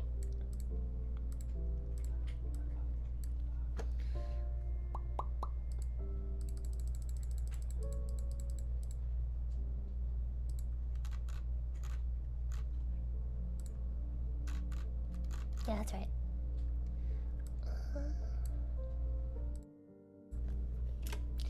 Next is the silver cat ring. Silver ring depicting a leaping feline in the Age of Gods, or possibly following it. An old cat was said to speak a human tongue, with the voice of an old woman and the form of a fanciful immortal. Do you guys know what that's a reference to?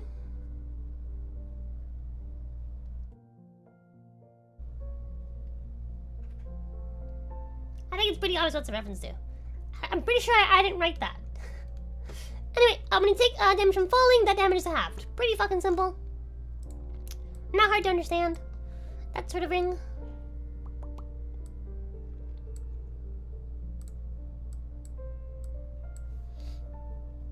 No thoughts, Head Empty?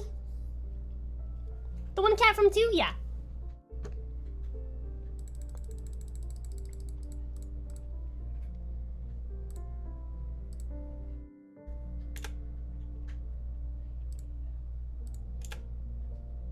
Wow. There you go. Chloranthy Ring. This is the stamina one. This old ring is named for its decorative green blossom, but its luster is long since faded. The wearer of this ring gains the following benefit. 3 times per long rest when making a melee ranged attack on a creature, you may use this ring effects to make an additional attack as a bonus action. Move an additional 15 feet as a bonus action, reroll a miss attack roll, or reroll a failed dexterity save. Quite a lot of stuff you can do. 3 times per long rest. So the idea of this ring is that it gives you basically like stamina regen, so you can like recover your stamina and do an action sooner. You can use this ring's effect to basically do that. It gives you a good stamina like bump. You guys like it? Yee. Kinda strong for a rare. I can't remember what I based these on. I really can't. I genuinely can't remember what I based rarity on. By the end of the day, rarity is kind of whatever. They require attunement anyway. where I put these rings in the game, I'm only gonna put one of each, I think. So because there's a lot of them. There's definitely enough that they don't have to fight for them. There's a fucking lot of them. So, I'm probably just gonna do one of each ring.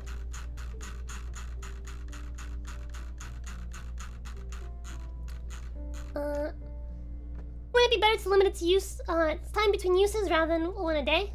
It's not one a day. It's 3 times a day. 3 a time. Three times per long rest, specifically, actually.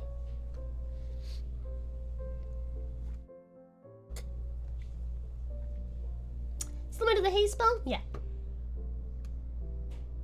This stuff is in depth? Yes. How many pages does it show? 48.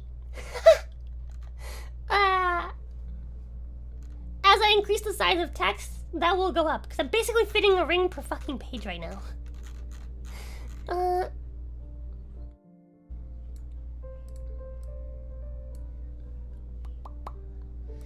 Let's make this like that. And then we're gonna make this 40. And bold. Alright. Ring of the Evil Eye. This ring captured the foul spirit of an evil eye. When you sell a creature, you may immediately regain health equal to your proficiency modifier. Pretty simple. As you level up, this ring will get better because it'll go up with your proficiency.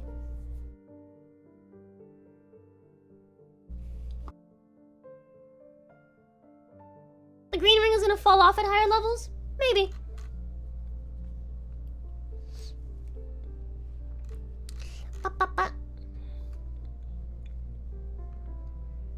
But yeah, so pretty simple. You kill something, you get health. As your proficiency mod goes up, it gets better. So yeah, proficiency by default goes up to +6. With this game, actually, no, level's the same. So yeah, +6.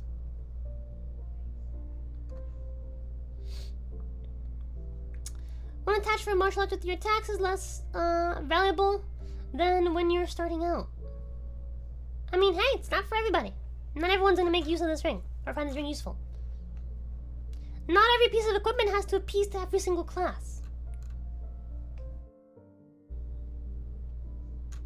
It also does a lot more than just adding an attack. Additional attack is a bonus action. Move an additional 15 feet as a bonus action. Reroll a missed attack roll. Or reroll a failed dexterity save. There's quite a few different things you can do with it.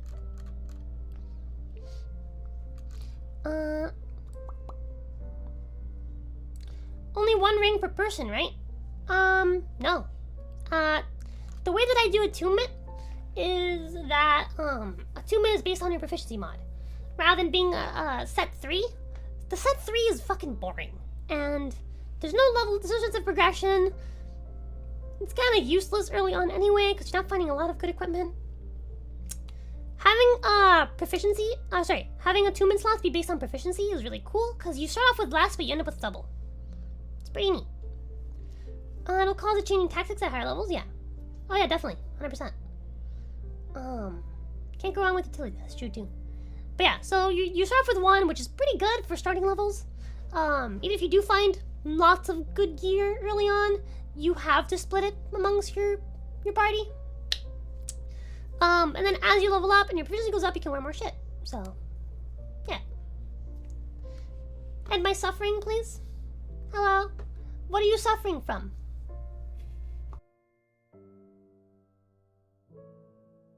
If it is in my power to end it, I will end it. I will smite it. Okay, just figured I'd ask. Oh yeah, for sure. Definitely. Okay, this first ring that has a requirement. Ooh. So, Lingering Dragon Crest Ring requires attunement by a spellcaster.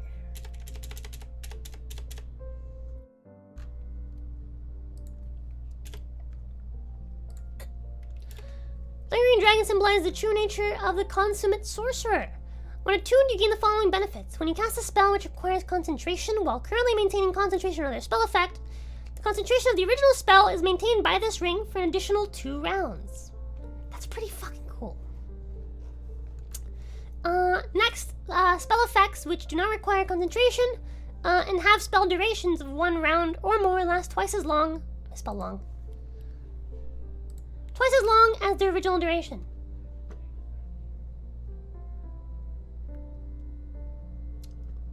Suffering from living? Unfortunately, that is not within my control.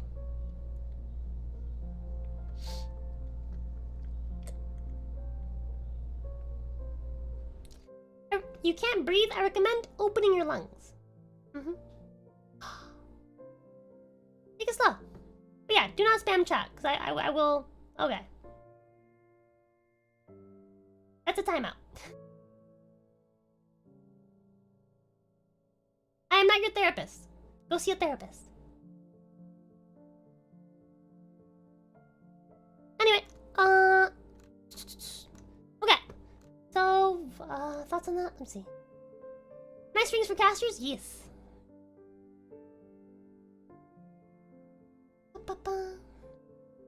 I'm sorry if that comes off as, like, rude or, like, too direct. But that's kind of what I do. That's my whole thing. I'm very, very direct. I don't like attention seeking. That's not how you fix problems. In any case. Lingering Dragon Crest Ring. Yep. I keep it real, folks. That's what I do. That's what you're here for, I hope. Okay, I already read this one. So yeah, pretty decent ring for casters, I'd say. Allows you to maintain concentration for on a second spell for an extra 2 rounds, which is pretty useful. You can make a lot with that.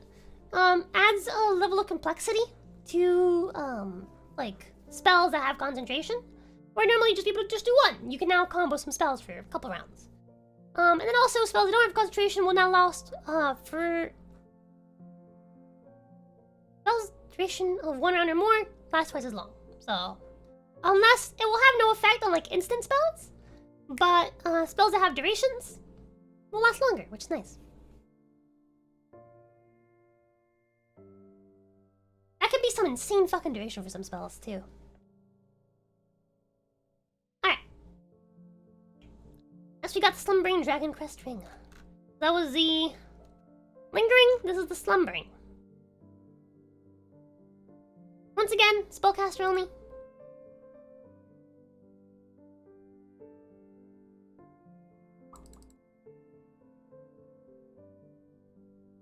A lot of deleted messages? Yeah. It's fine. I only timed him out, so he's welcome back for now. Just not again. Don't do it again. Next time it's... I don't go for 3 strikes. You get a timeout. Timeout doesn't make you understand what's up. You get a ban. Imagine how quick Fireball goes off then. Fireball lasting 20 minutes, lol. Fireball doesn't quite work like that.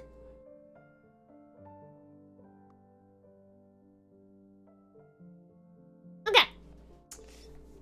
Slumbering Dragon Crest Ring. The Dragon School held effective sovereignty over Vinheim, with a great many adept assassins at its disposal. Wearing this ring, you gain the following benefits. All your stealth rolls gain +10. Fucking epic. Spells with vocal components can be made without speech. That's pretty fucking useful. It's basically the stealth caster ring. Pretty simple, I think. Yeah, stonk. Allows you to kill fucking speech as a fucking requirement. That's hella strong.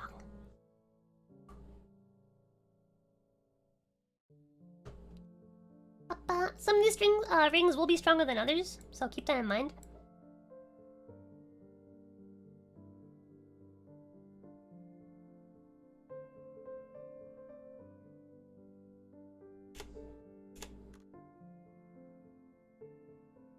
So Bard plus Rogue creaming? Yes. You become so strong you can kill even speech? Yes.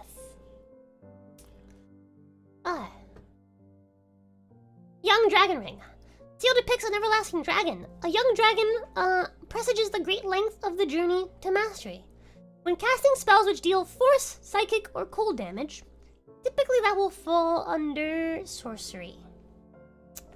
Damage, you deal additional damage equal to your spellcasting ability modifier. That's super strong. These are meant to be, like, very, very rare. But yeah, that's really damn strong.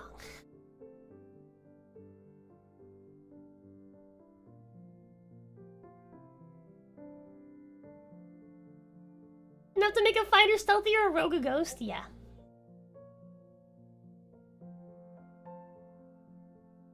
Ba-ba.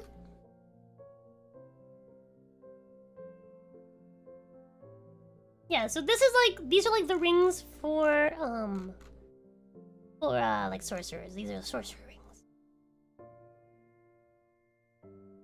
I need water.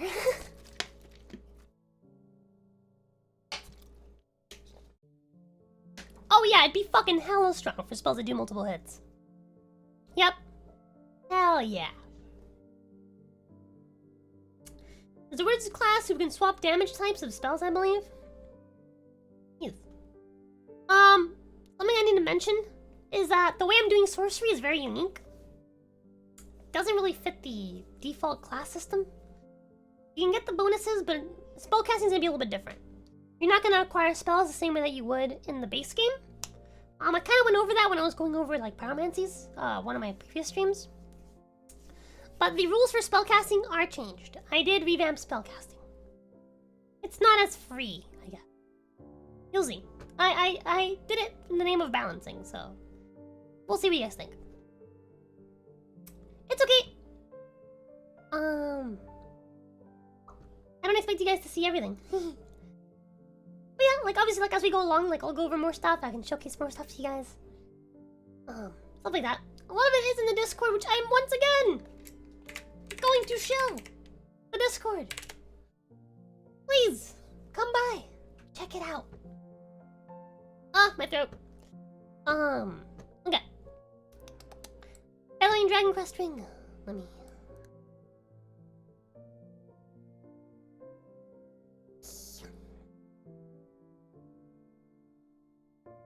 Okay,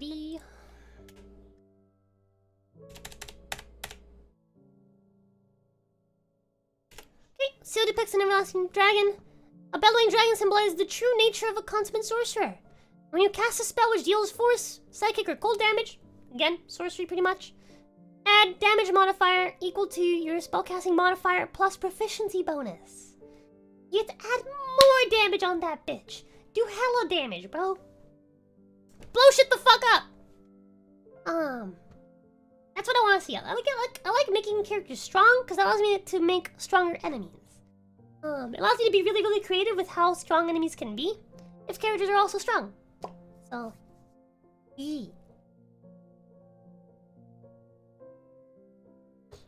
and in a campaign like Dark Souls where people can be revived easily, they'll just come back to life.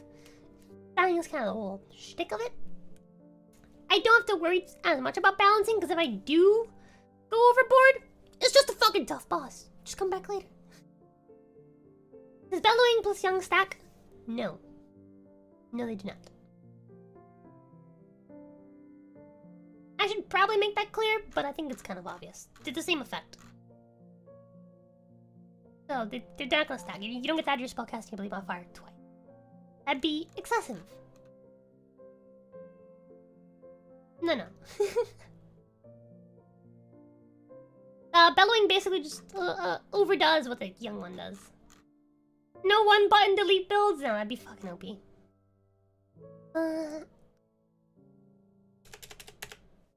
Next is the Great Swamp Ring.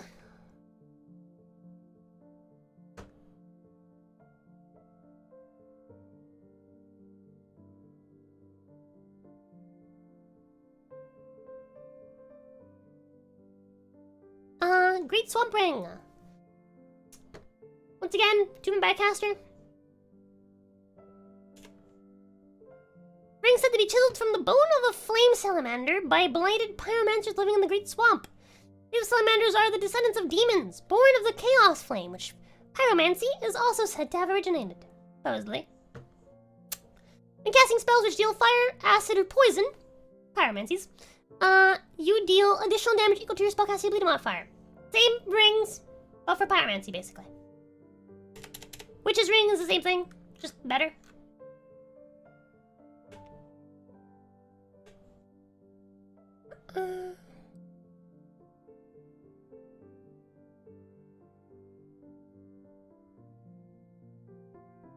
Yep, more buff fireballs. Let's go. Yeah, so same thing. Just spellcasting bonus plus proficiency. So same thing as the bellowing and the young, just for pyromancy. I believe there's also yeah. I'll probably make a weaker version as well for miracles, but for now we just have this one. Ring of the Sun's Firstborn.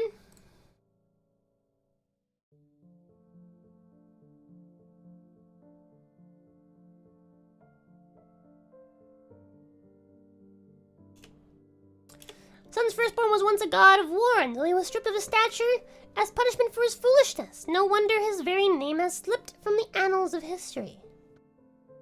When you cast a spell which yields lightning, thunder, radiant, miracles, add damage equal to a spellcasting modifier plus proficiency bonus.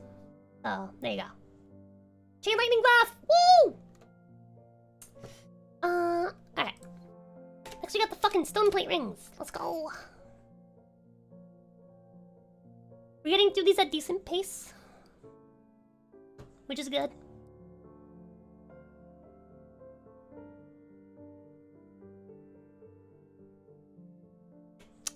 Stone plates are symbols of true knights, and dark purple stone plates are granted to undead knights.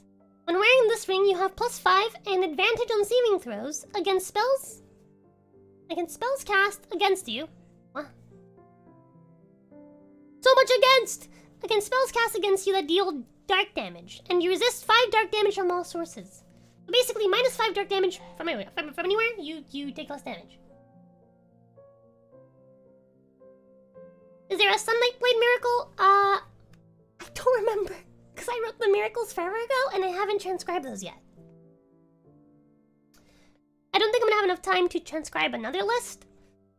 This stream, after this one, we're gonna finish up this list, and then next time, we'll transcribe another list. And we can do miracles, maybe. Dragon magic item, I can see. It give a person natural armor, 14 plus con plus dex. As represent a dragon's tough hide. It's a really good idea. Try to remember that. But that's a really good idea, I like that.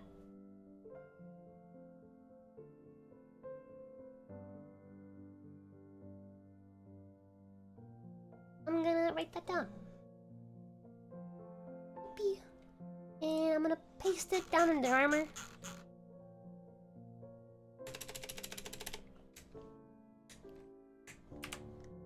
That's not what I wrote down.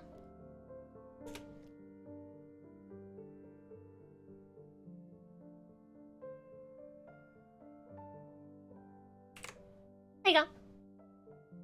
Write it down.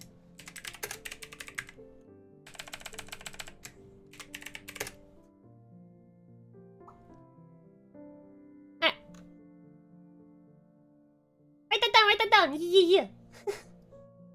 Always steal inspiration from where you can find it. Always.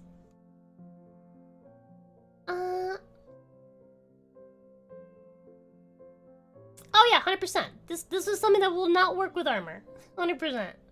Definitely a nice idea for how to do the dragon covenant stuff though. I like that. Alright. My head.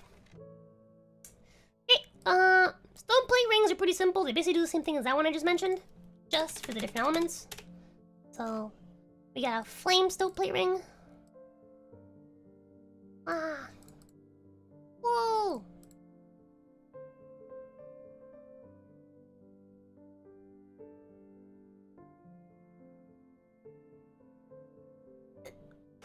This is granted to those who valiantly fight chaos. Typically the Black Knights. Wearing this ring, you have advantage on saving throws against spells cast against you that deal fire or acid damage. And you resist 5 fire and acid damage from all sources. Pretty simple.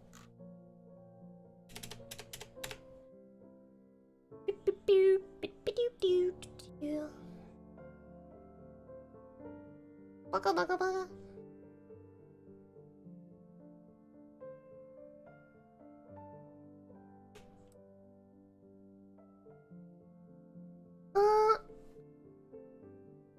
Yeah, but it should feed into the idea of Dark Souls mages always turn themselves into dragons. That would be cool. I'll see what I end up doing with it. I just wrote it down as an idea, and then from there I'll expand it later on in a way that makes sense and fits with the balancing, at least the way I have it. But yeah, I'll write it down because otherwise I'll forget. I'll definitely probably tinker with it. Thunderstorm Ring. Yellow stone plates are granted to those who would become dragons. Wearing this ring, you have advantage on saving throws against spells cast against you that deal lightning, radiant, or thunder damage. And you resist 3 lightning, radiant, or thunder damage from all sources. I made it 3 instead of 5 because it's a lot more things. So it's like, this is fire and acid, this is dark. That's 3 things. Lightning, radiant, thunder. That's a lot. So that one's only 3.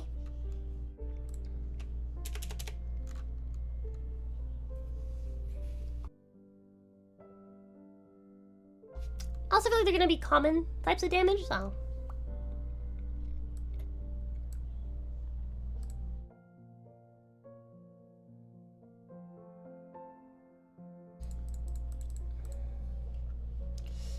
Dream of PCs, most will be an AC of 20. 14 plus 3 dex plus 3 con. Have higher stats and use of a shield spell per turn. You can have an AC of 24 plus for a turn.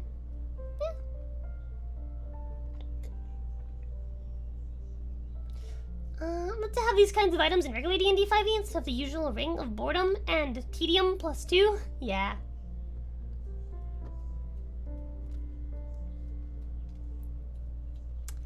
As in 5e, having a too high of an AC is terrible, like in 3.0 or 3.5 for needing to roll high. Have you optimized build, or only hit on a critical hit? So, in this game, the stat cap is 30 instead of 20.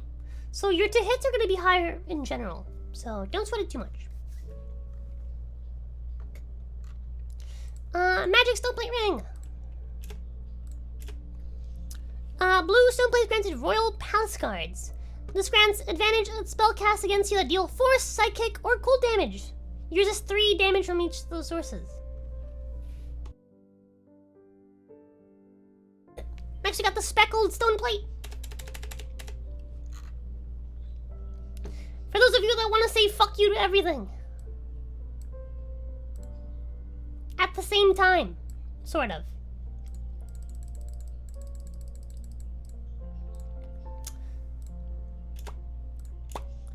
Stoneplates are symbols of true knights, and speckled stoneplates are granted to those who face an endless journey. When wearing this ring, you have advantage against spells cast against you. All of them. You just have advantage against spells. Pretty nifty.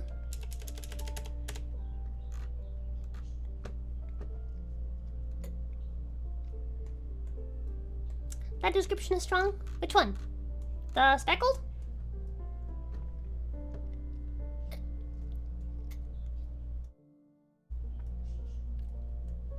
Speckled is best when worn with the other rings in the games. Yep, and you can wear this with one of these. Obviously it won't help you, like, with the advantage thing, but you can wear, like, all these at the same time and just take less damage from all fucking spells and say, fuck you, mages, fuck you. 1, 2, 3, 4, 5. Yeah, you can wear all 5 when you're, like, high level and you have 6 slots. You can wear all 5 and you still have an extra slot. Speckled! Speckled! Littled! Alright.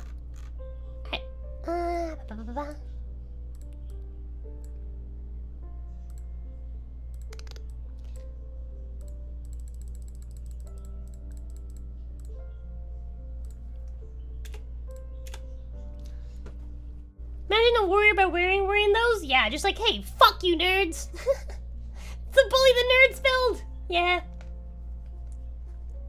Start off with T-Rex hands. You grow an extra finger every few levels! No. It's just attunement slots. It's attunement slots. If you put on more, if you attune more magic items and you have attunement slots, Your body's not ready. You will crumple and die.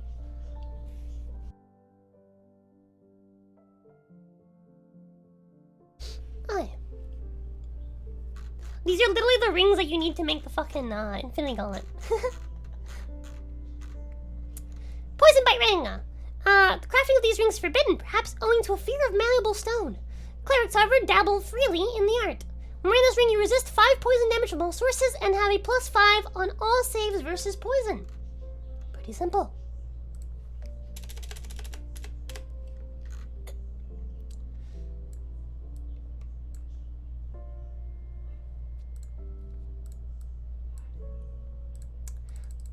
Next, we got the Blood Bite Ring. I need to get me some water in a second, because I am dying. Maxed out 2 slots, gets married, dies. Wearing this ring, you resist 5 necrotic damage from all sources and have +5 on all saves versus bleed. Pretty simple.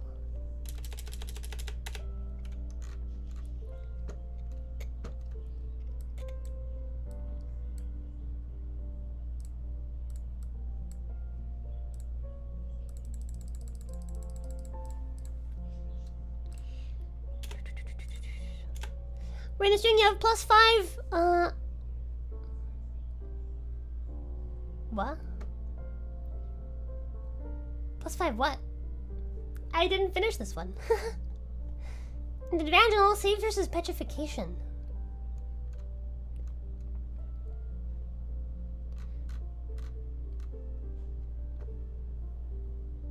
Oh, you only have +5 and advantage on saves. Because there's no, like, damage type for petrification. So, yeah, okay. So, this ring grants you advantage and +5. On the saves. Okay, so you're very, very likely to succeed those saves. I understand now. I didn't miss anything.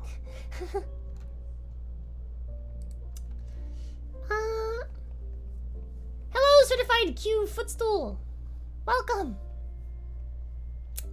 Put on the squishy characters. I forget where, but I think somewhere it's implied the bite rings have trapped people in them that suffer alongside you, causing the effects to lessen on you. That's kind of badass.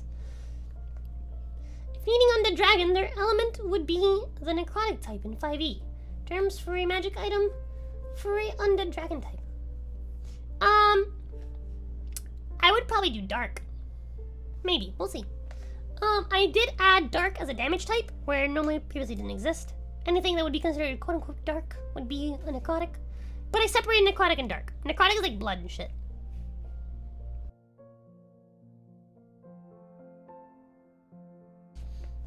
Ba-ba-ba. Thank you, I'm a little tired, but I wouldn't miss the chance. Yee, welcome. Glad you could stop by. Do take it easy though, if you're tired. Believe me, I know how it is. I know how it can be. And the clerics make them. There's a reason why Patches is valid in his beliefs. Fleshbite Ring. Wearing this ring, you have +5 on all saves. There's poison, bleed, and petrification. This one does not give you advantage. Just gives you a +5.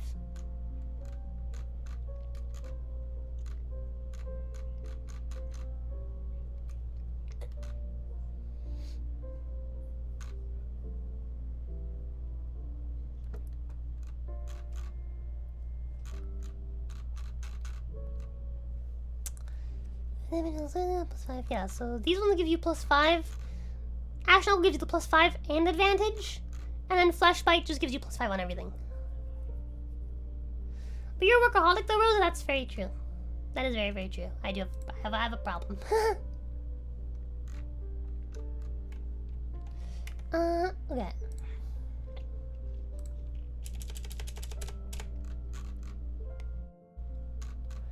I really hope I can fit both of these in here. I don't think I can, but I'm gonna try.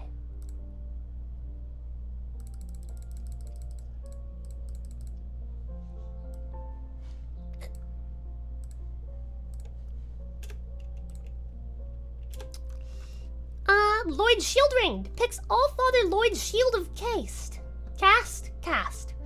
When wearing this ring and at full health, you are resistant to all damage types.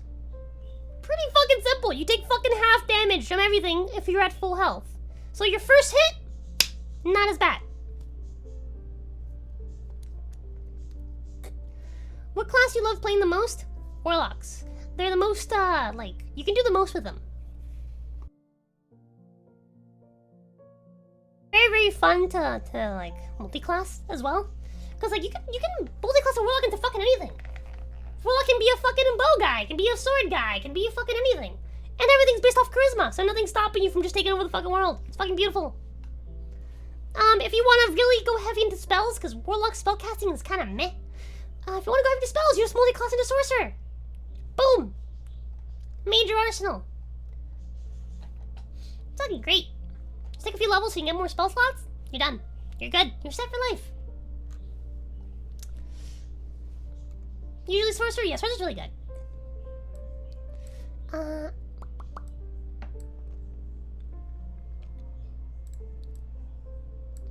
I need to get water.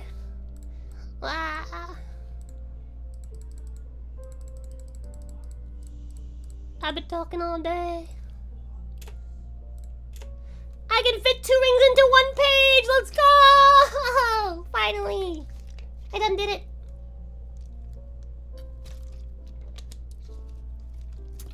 He has Lloyd's ring! He takes point on that unlocked chest. Yep, 100%. Lloyd's sword ring depicts off of the Lloyd's sword of law. When wearing this ring and at full health, any damage you do to another creature has your proficiency bonus added to it.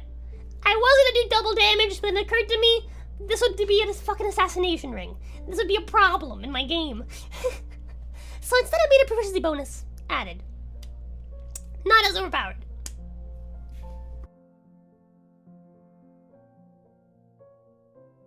Okay. Double damage, and with how lethal this game already is, and combined with other rings, would definitely mean one-shotting bosses. It would mean walking into a boss fight being like, I go first, and going, dead, gone, fucked. A proper, like, ranger build, like, proper, like, ranger assassination build, with this, would be insanely overpowered. So we're not gonna do that.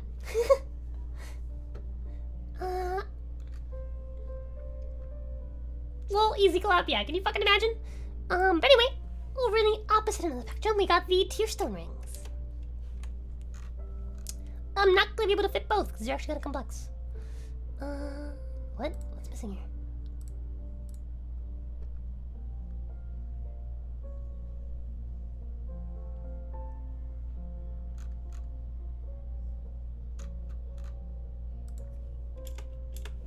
Okay.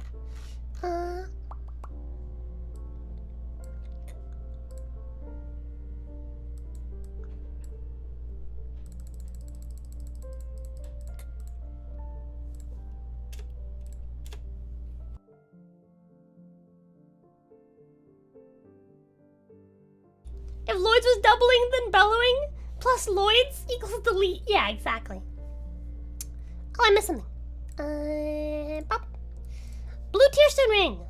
Ring set with a large, rare Tearstone jewel. This stone is said to be a tear of sorrow of a goddess. A lot of in there. I could probably reword that better. And of course, tears are always more beautiful near death. When at or below 20% health, rounded down, you gain resistance to all damage types. Pretty simple. If you're down to a fifth of your health, resistant to all damage types. Blue Testosterone Ring.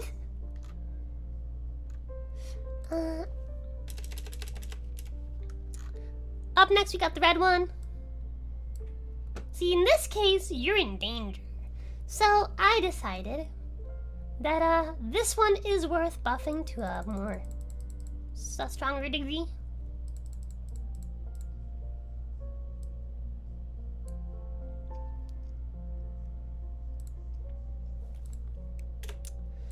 But seems to be a better goddess, of course, blah, blah, blah. 20% health, rounded down, you gain double dice for all damage rolls. Double dice. What are you dweebs dweebing about? I might change this because I can see people abusing this. I'm hoping they won't. But yeah. Double dice. The way I do crits is I do double damage instead of double dice. This makes it double dice. There you go. You get double dice. I know how to abuse it already. Yeah, so do I. So do I. I'm hoping that the players that I'm playing with aren't gonna abuse it. If they are, I will simply nerf.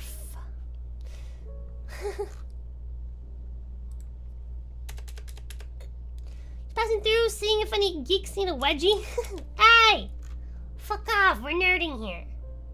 Don't make me pull out my LARP sword, Jazz. I'll do it. Slap yourself a couple times and you're good to go. Brother, stab me in the kidneys. I need to nuke this demigod. I love that so much. That's so good. Alright.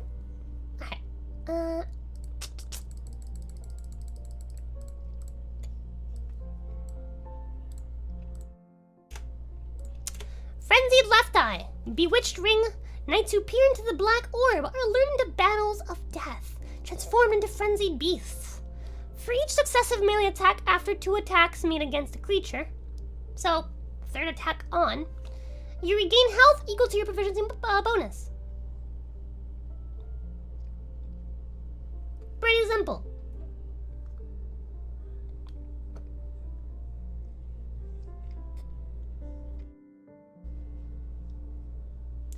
Wait, you leave the fun stuff in the game, then mediate as required instead of just nerfing everything into mediocre draws? Madness. Yes.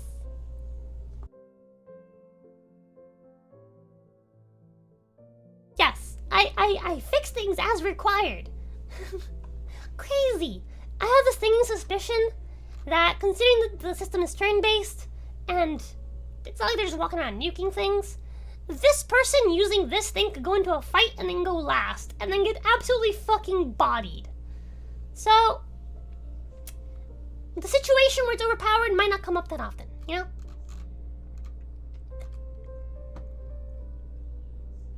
Man, this ring is terrible even here. Hey, proficiency bonus health on successive melee attacks? Pretty good.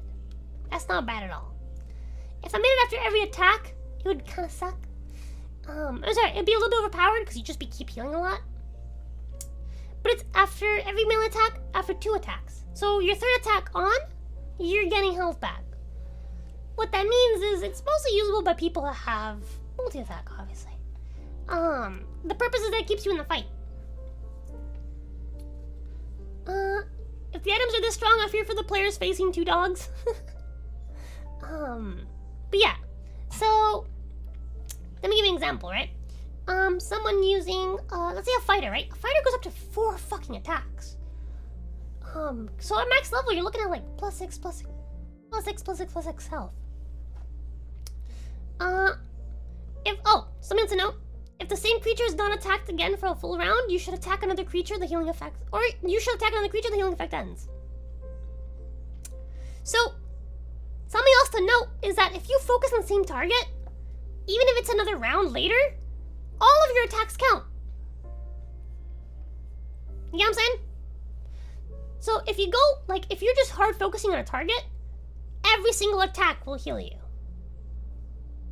So your first 2 attacks against a target will not heal you, but every attack consequential against the same target will heal you, even if it's a different round. As long as you keep focusing on the same target. How you use the eye ring in game is stacking health or attack weapons with it. Huh? So butcher's knife plus left equals useful? Yes.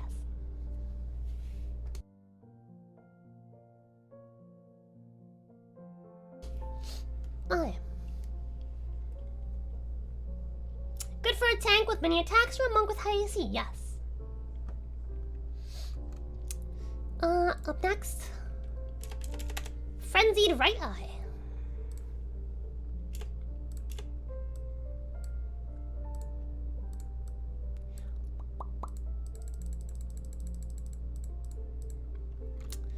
Butchering, blah blah. For each successive melee attack, after 2 attacks made against a creature, you deal an additional +1 damage to that creature up to a maximum of +5. If the same creature is not attacked for a full round, or you should attack another creature, the damage bonus is lost. So, same thing, just you deal extra damage. If you just keep attacking, if you hard focus the same guy, you're dealing +5 extra damage. Boy.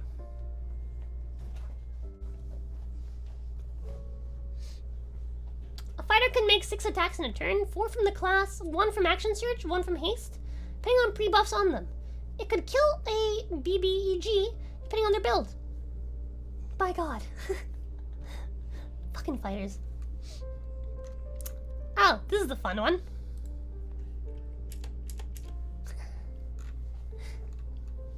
Next we have the Ring of Roses.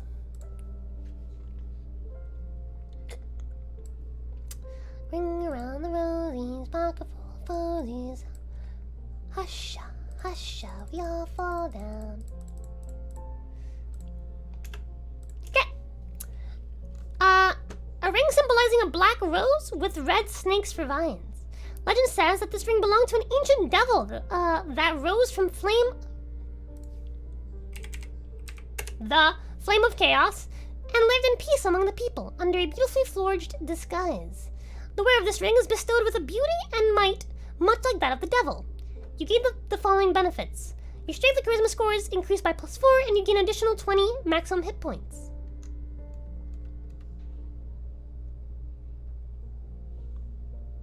Rosa Gibbs finishes suffering. He's now going to cry himself to sleep. Wah. I don't know if anyone's told you this before, but your voice reminds me a lot of Ruby's English voice actor. Someone told me that, I think during my debut stream.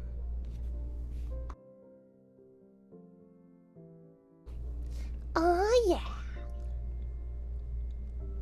That's a line she says in one of the games, I think, when you pick her. And I've gotten really good at it. I'm also really good at yelling for Yang. Yang! Chad Ring, yes, yes. Of course.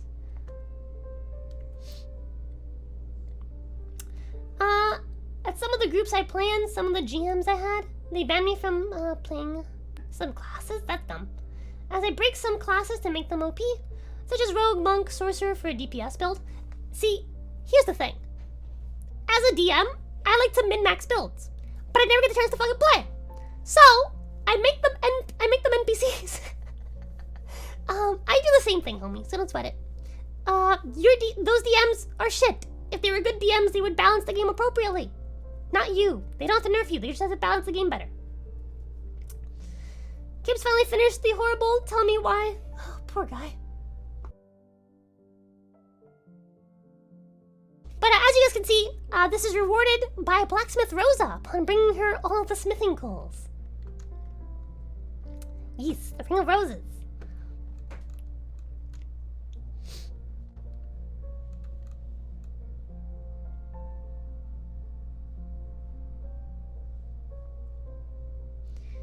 Hi again, Todd.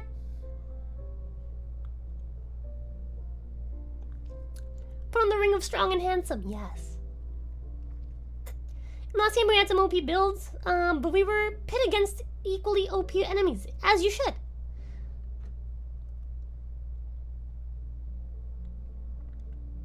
Kib's suffering was exquisite. Next we got the Sage Ring.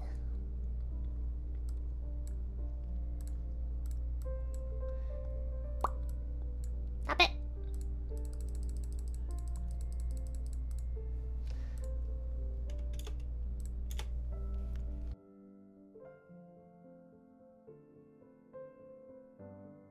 His first action in the combat was to put me down to negative hit points while poisoned and blinded. Holy shit.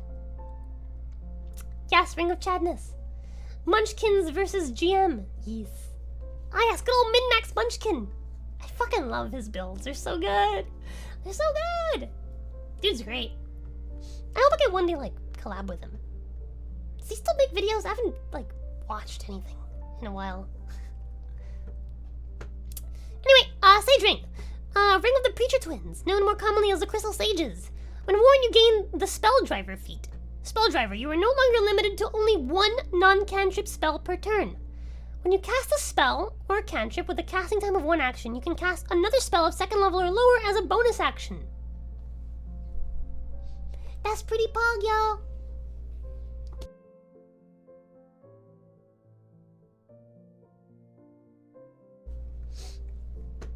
I can't remember where I got this from. I don't think this was my idea. See, something that intelligent DMs do is that they find other people's work and then they tune it to fit what they want. I believe this was someone else's work that I found on the internet and then changed it around. But yeah, this is pretty cool. Big fan of this. Magic missile machine gun. Exactly! Hell yeah!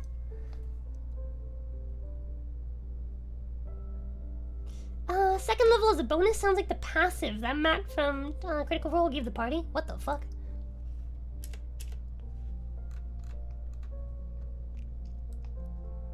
Passive? Holy shit.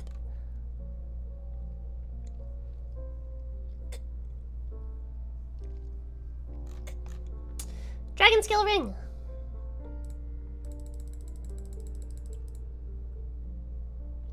That ring completely invalidates Quicken spell, as sorcerers can only cast a cantrip while quick casting another spell.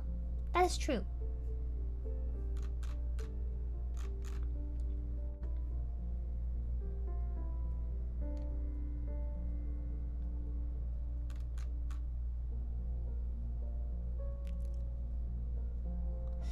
Ba-ba-ba.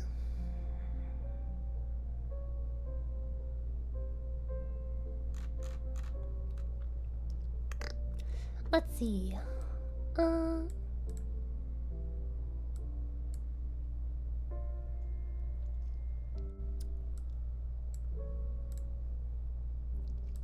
Oop, I missed a couple.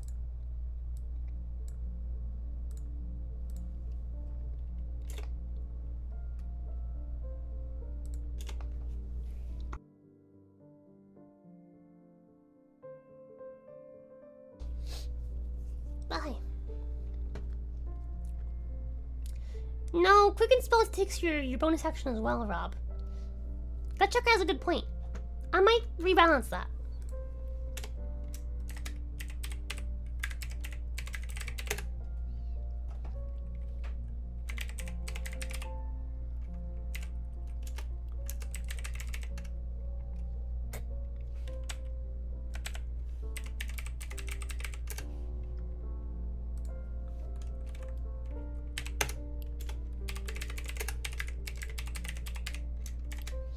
Put a little note on that. Needs balancing. I'll remember that. Okay, Dragon Scale Ring. Ring of the Consumed King. Many assassins were dispatched to his domain, but none returned. The Consumed King ascribed his resilience to the divine protection of the Dragon Scale. When wearing this ring, crits against you are nullified, and damage from sneak attacks made against you is halved as well.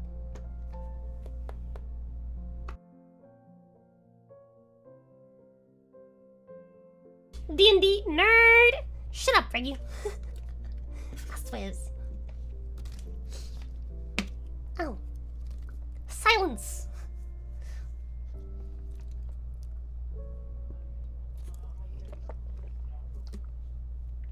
Go make me more spaghetti. Whee! Rose is definitely a nerd. Yeah, hell yeah, I am nerd. The don't stab me, bro ring. Yeah, literally. Okay.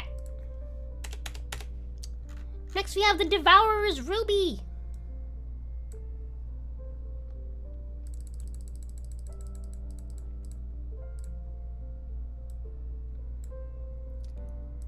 Pop. Malthorn ring left by a saint whose hunger for flesh grew so that... Gee. That he devoured the very gods he worshipped. Apparently he had the desire to share with others his joy of imbibing the final shudders of life while luxuriating in his victim's screams. When you roll a critical against a creature, roll 2 of your hit die and regain that amount of health. This does not expend hit die from your pool. Pretty Pretty simple. You roll a crit, you get health back.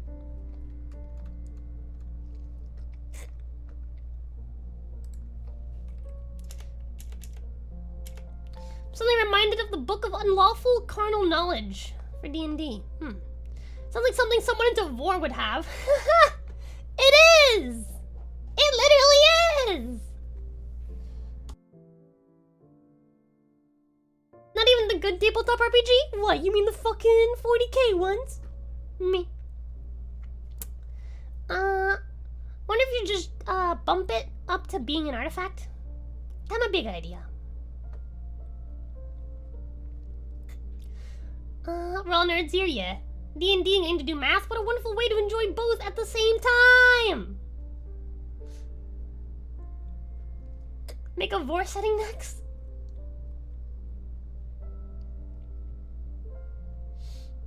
When I crit, my jaw unhinges and then the terror begins. Yeah. Oh, that's so good. That's a nice mental image. I like that. Thank you.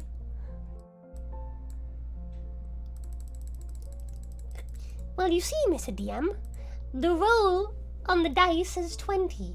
You know what this means, right? DM like, huh? As your jaw slowly unhinges, revealing your massive lacerating teeth inside your mouth. The whole party screams in terror as you consume the DM's flesh. And then everyone finds out that you were on drugs. Oh god. Anyway, sorry. If you have the Regen Ring from 2 here, that definitely needs to be an artifact. Yes.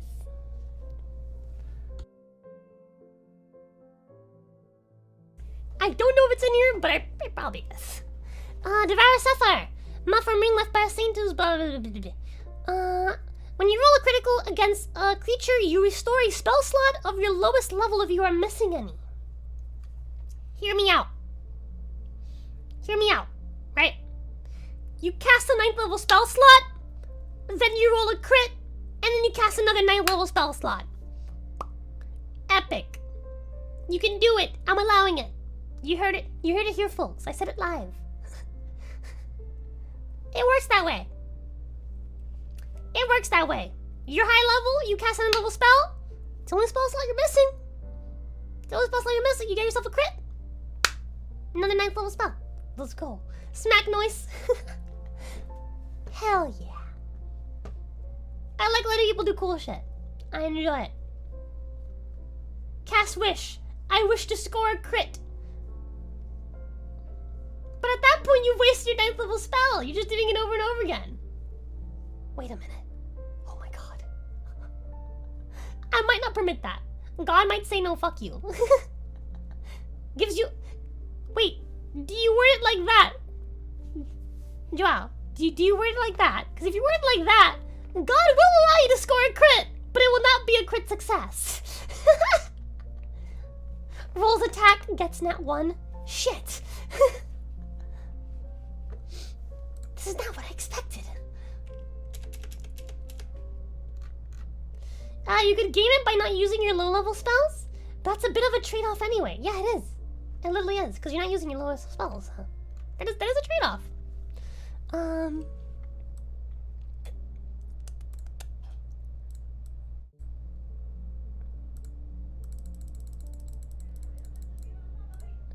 Alright. Prince of Thieves Ring. Ring of eulogized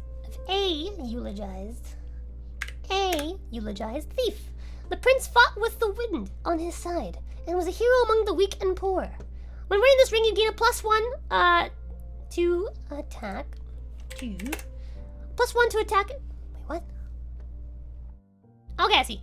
So when wearing this ring, you get a +1 to attack and damage.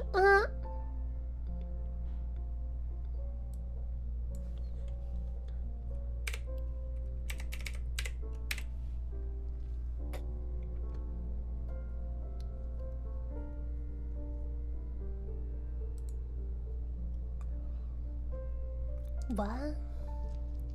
Okay, I see just the way I fucking added these things. Wearing this, you can get a +1 to attack and damage rolls. When wearing medium armor,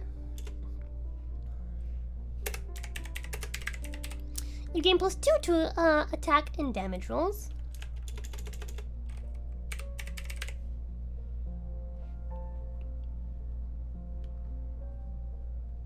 Oh no, I see where I fucked this up.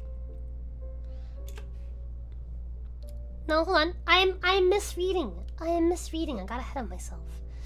When wearing this ring, you get a +1 to attack and damage rolls. If wearing medium armor.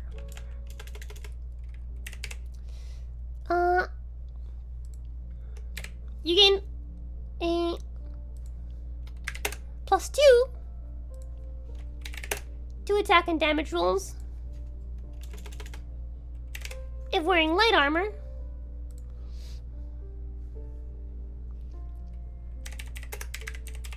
Or you gain a +3 to attack and damage rolls if wearing no armor. Okay, there you go. That's where you properly know. So yeah, so when wearing this ring, you get a +1 to attack and damage rolls if wearing medium armor, +2 to attack and damage rolls if wearing light armor, or +3 to attack and damage rolls if wearing no armor. Gives you basically the bonus of like a +3 whatever, weapon, whatever you got. Except all you have to do is just wear less clothes. Just get naked, bro. Pretty simple. Cloth counts as no armor, by the way. Unless it gives you an armor bonus. Which, for the most part, shouldn't. Wearing no armor, depending on build, I could see mage armor, AC 13 plus stacks, with AC related to magic items, making... I can't remember if mage armor is a spell I kept, but it might be. I have to check.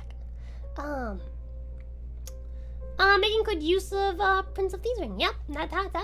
If I kept mage armor in the game, then yes, that would be great. I don't remember if I kept mage armor. Ring of nudity. As a man of the shadows, one must always be prepared, especially when bathing. Yes, exactly. Aye. Ooh, some more fun rings.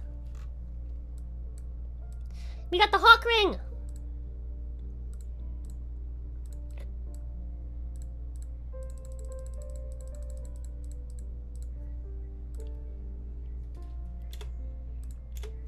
Ring of a giant hawk who happened to be an incredibly skilled archer. Pretty nifty. Pretty badass. Cool lore. In his later years, the hawk was blinded, but this did not prevent him from striking down a calamitous dragon with his great bow. A literal hawk. Wearing this ring grants you the following benefits. You gain the sharpshooter feat, your attack range with bows doubles, and critical attacks made with bows deal an additional damage die. Would you consider the chainmail bikini as armor or just clothing? We'll find out when I make it. Probably armor though. It's metal. Probably light armor. Dragon's last word were hacks. Attack range with booze. Yeah. Just chucking fucking bottles.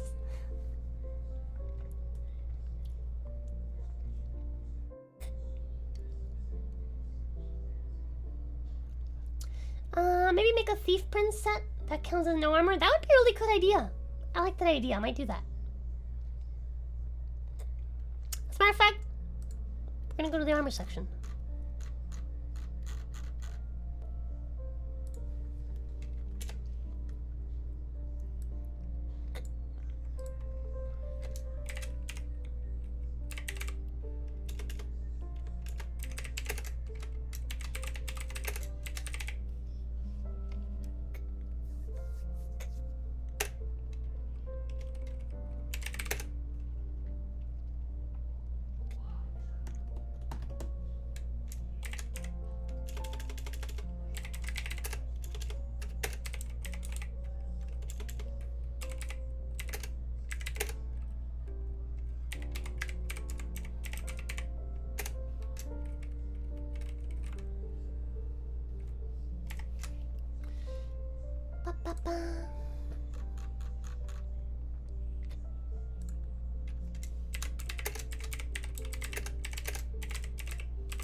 Okay, leave myself a little note there. I'll worry about that later. very good idea. I like that. Appreciate you guys. Yes, the light armor is chainable bikini. It protects the vital parts of a woman, so it is armor. Will not protect the rest of the body. Best choke armor ever made.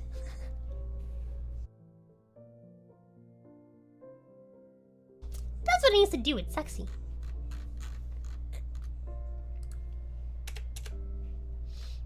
Alright. Hornet ring.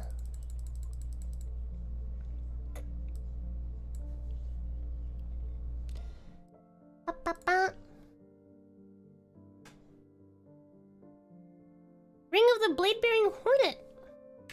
The masked hornet's curved sword granted a swift death to any and all enemies who would oppose her. Wearing this ring grants you the following benefits. You gain the stealthy feat. Your attacks score a critical hit on one natural die roll lower than they normally would. So if your critical hits are on like 18 through 20, you now critical hit on a 17. Pretty neat. Chill bikini gives +1 armor and +3 charisma. I'll look into that. I'll consider that later when I make an armor. Criticals with any one-handed bladed weapons deal 2 additional damage die. Nifty.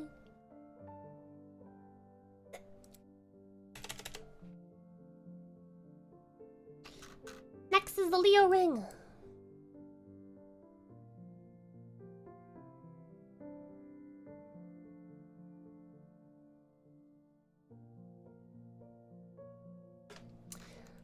Ring of the dragon-slaying lion. His cross spear is said to have pierced scales made of stone. Wearing this ring grants you the following benefits.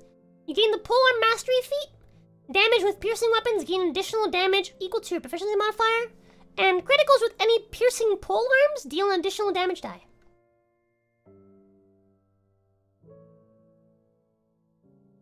The secret of this ring is the cup check.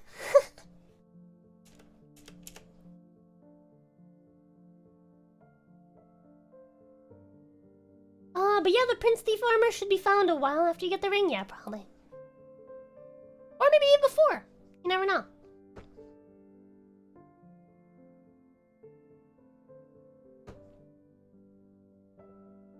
No, after we better. So that you force people to wear clothes. Yeah.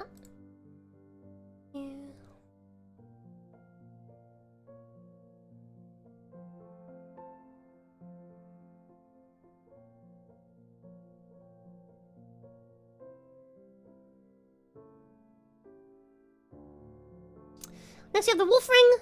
Ring of the abyss-walking wolf. The wolf had an unbendable will of steel and was unmatched with a greatsword. Wearing this ring grants the following benefits. You gain the athlete feat. Not the fungus. Sorry. You have advantage on strength, dexterity, and constitution saving throws against being grappled, moved, immobilized, or knocked prone. And criticals made with the greatswords deal additional damage die. Before would be a massive troll to anyone who knows what Flynn's ring is. Yeah.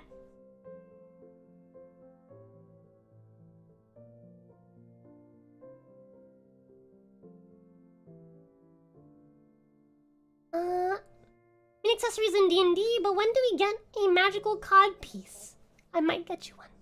You never know. Damage time, boys! We got the Ring of Blades. We're making steady progress. Sorta. I hope I can finish before midnight. I should finish before midnight. I should. I'm more than halfway. I'm like 3/4 of the way.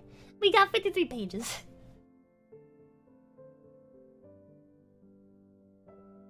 Alright.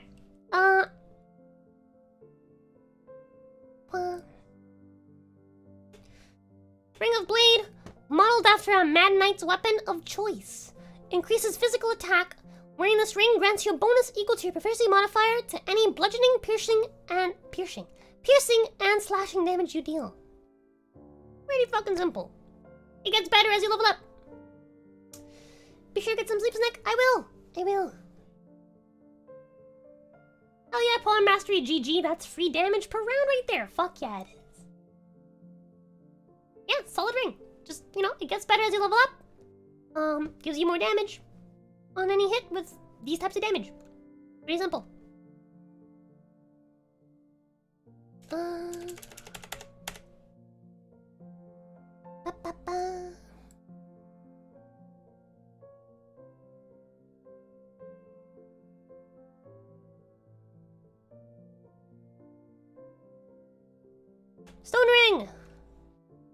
The effect may seem trivial, but for those who comprehend how critical it is to exploit a hole in an enemy's defenses, the significance of this ring will be clear.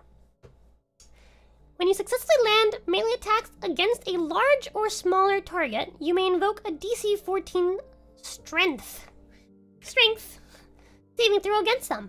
A failed save staggers the target, forcing them to expend half their movement to regain their posture before taking any more actions, and invoking disadvantage on its next attack.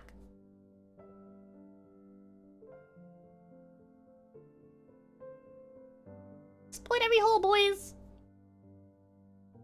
That sounds bad. Hi Rosa, miss you, love ya. Hi Devin! How's it going, homie? Naked Mage Armor, Abyss Walker, Prince of Thieves Ring, Great Weapon Mastery, Warrior with Ring of Blades is gonna slap. Hell yeah! Ring of Blades plus Eye-Ring plus Kenshi Monk equals Blender. Yeah. I'm excited to see what builds people come up with. The sad thing is, I don't think they're gonna do that. Ah! My faith is in Marrow Mage, since actually D&D player. And Toki. Also Toki. I know nothing of D&D, oh gods. Hella strong, yeah. This is a really, really good ring. It doesn't seem like it's that good, but it's actually really fucking good.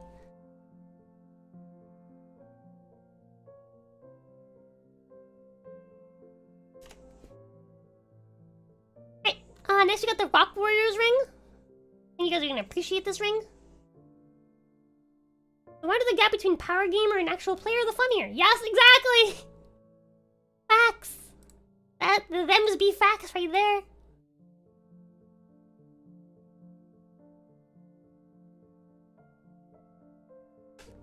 Ring for warriors keen on heavy accoutrements. I misspelled that, I think. Yeah, I did.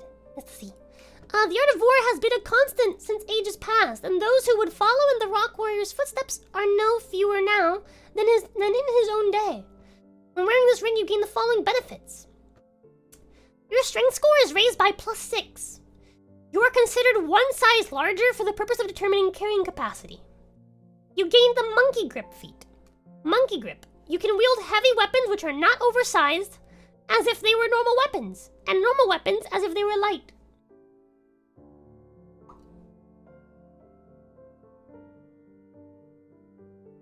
Thoughts? This is obviously meant to go paired with Havel's armor and then Havel's shield. All I heard was Unga Bunga! Yes, right? So you're on crack, lol? Yes. Yes. Return to monkey.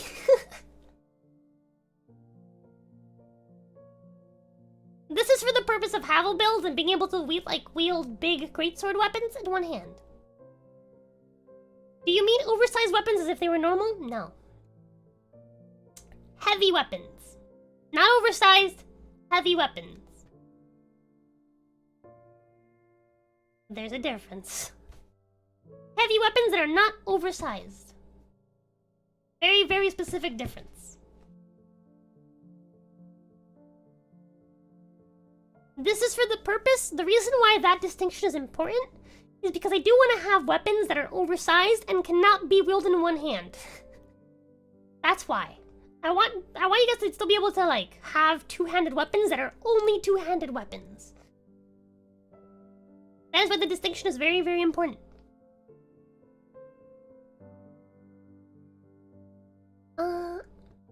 Never underestimate your players, as they will be creative to find an unorthodox solution to a problem, such as using a bag of holding to safely carry illegal items safely as a rogue. Very smart. No deal wielding anchors, sad days. If there's a small enough anchor, you could. But next we got the Agape Ring.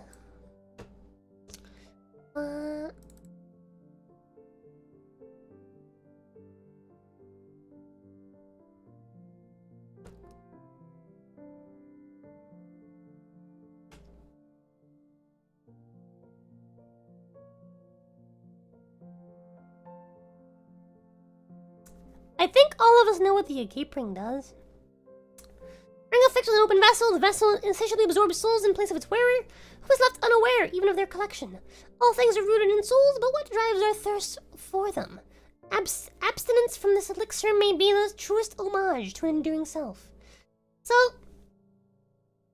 the purpose of this was if people wanted to stop collecting souls for whatever reason. It's just in the game.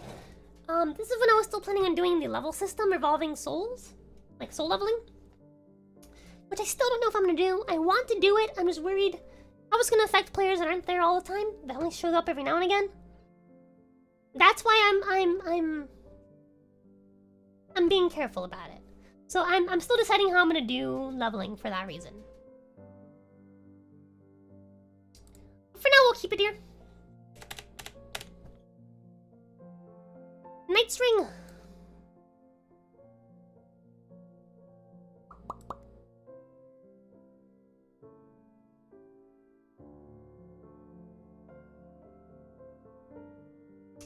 Ring engraved with a portrait of a knight. The knight has long been considered one of the 3 pillars of the king's rule, and were thus allowed to rear dragons.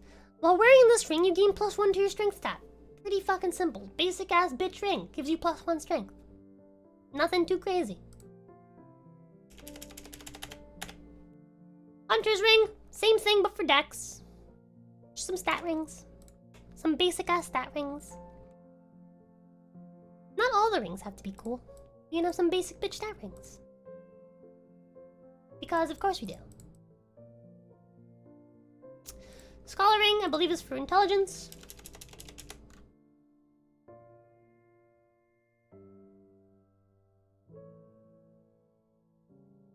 I don't know what was misspelled in that, but okay.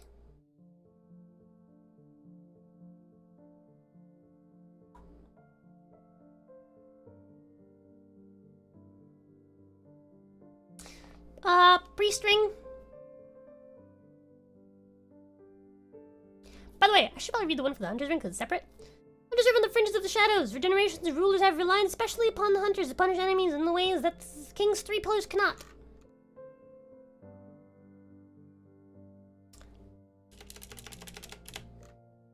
Totally different. Yeah, basic rings for basic people, you know. People that wanted their little bonuses. Their little simple bonuses. Not everything must be mighty. Some things must be simple.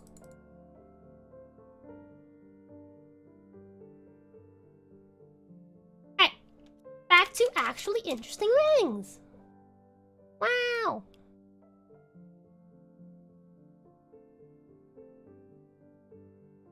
Oh, wait. Hold on.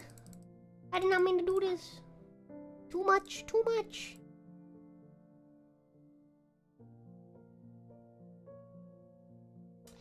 Northern Ritual Band. This modest-looking ring contains very powerful magic. While wearing this ring, you gain an extra spell slot of your highest available level, up to 5th level. Your health is reduced by 2 times your level.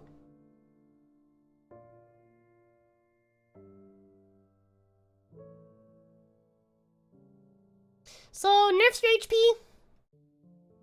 Gives you extra spell slot of your highest level.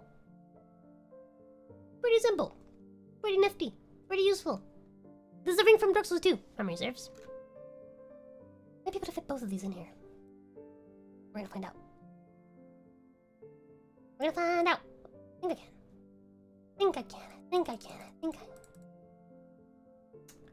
I think I can. I think I can. I know I can. Psycho I am. My left hand, I hold nightstand. Yo, lunch and go. Chill. Zip zip zero.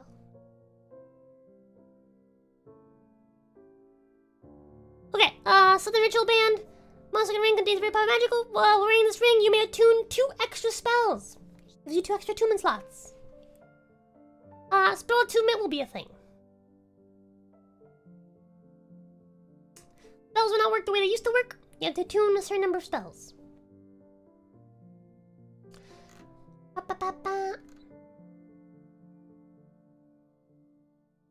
Covetous Silver Serpent Ring!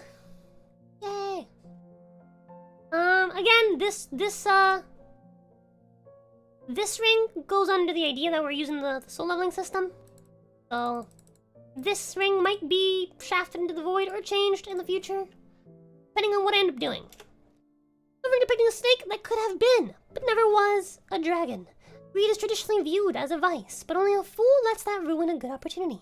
While wearing this ring, you gain 25% more souls from fallen foes. Pretty simple.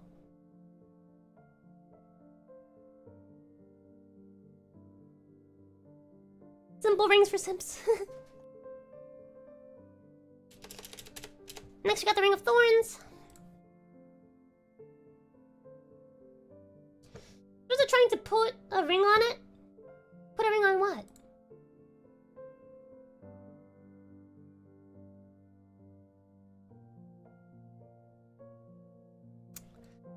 Ring granted protection by the god of struggle. The ring's spikes drive into the wearer's skin so that each blow fuels spike towards the perpetrator. When damage is taken, the ring retaliates and inflicts proficiency mod damage upon the attacker. You combine this shit with the Thorn Set, like the Armor of Thorns, you're dealing 10 damage at max level. You're doing 10 damage. Someone every time they hit you. Anyone who dares to attack you is taking 10 fucking damage.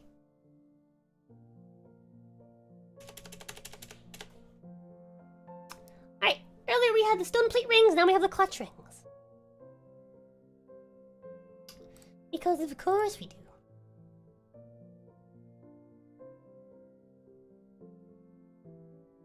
The ring of a true bottom. Ah. Flat thorns damage. Ouchie, I like it. Yep. Flat damage. But what if both you and the monster are masochists? Oh no. Lightning clutch ring. Ring depicting a hand grasping a yellow stone. Increases lightning attack, but compromises damage absorption. An old fable claims that the lure of the clutch ring reaches out to the crestfallen, who might otherwise be overcome by despair. While wearing this ring, you gain proficiency mod, extra damage to any lightning damage that you deal, but take double damage from bludgeoning, piercing, and slashing. The rest is the same thing, just for different types of damage.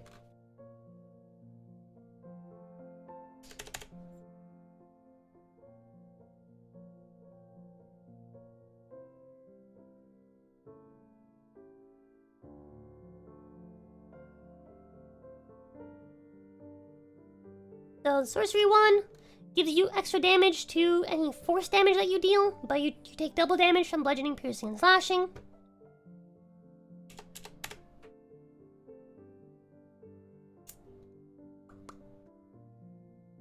Just an idea for magic weapon. You know how there's always large armored enemies in Souls game? Yeah. I'm with ya.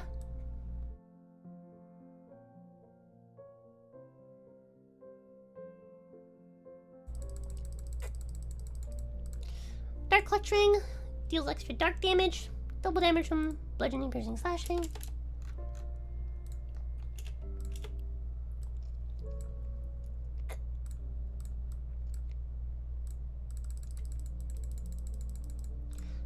Oh. Fire clutch ring, deal extra fire damage. Hey, back to interesting rings. We're almost at the bottom, boys. We're almost at the bottom. Just a few more to go. Just like 3 more to go, I think. 1, 2, 3, 4 more to go.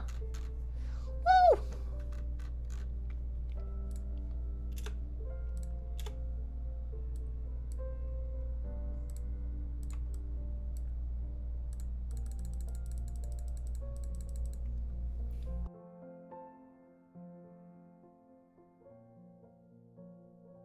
Is there a calamity ring? As far as I remember, not yet. Giant stiletto. On a crit, you can jam the longsword into the joints of armor to disadvantage the enemy on related attacks to that limb. Might be a little bit too specific. How many of these can a player wear at the same time? How do they stack? So I think literally all of these require attunement. I don't think any of these don't require attunement. But the way that it works is that you have attunement slots equal to your proficiency mod. So as you level up, your proficiency mod goes higher. You can wear up to 6 things. 6 magical items at a time. I'm gonna make some of the special armors also require attunement, stuff like that. I don't think I'm gonna make any of the armor sets require attunement, because that's fucking dumb. So armor sets will not require attunement, period. But special armors might. Obviously, special weapons, special unique stuff, magic items will require attunement. But theoretically, if someone just wanted to wear rings, they could wear 6. At like higher levels. Level 17 on, I think. I told a chitin, a type of devil in D&D, the pain of a fantasy. Child is born. First mistake knowing what chitins are now. Uh-oh.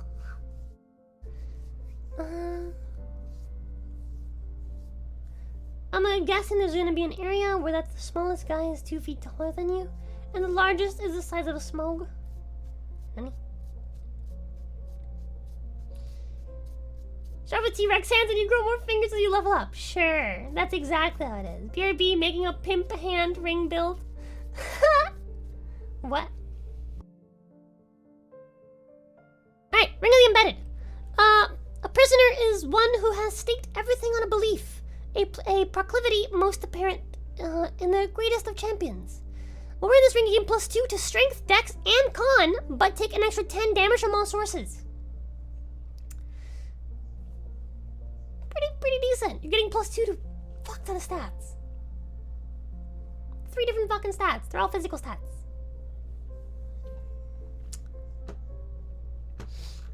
We got Yorg's ring.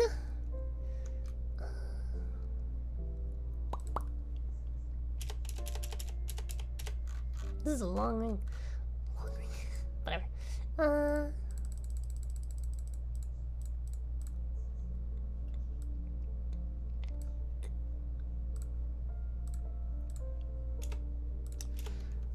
Ring of a knight that sought the blood of a dragon. When the knight faced the slumbering dragon, he drew blood with a flash of his steel, but the dragon responded by spewing forth the poison that had long brewed within him, blanketing the city in a miasmic cloud. While wearing this ring, roll a d20 whenever you are hit by a spell. On a 20, you take no damage from that spell.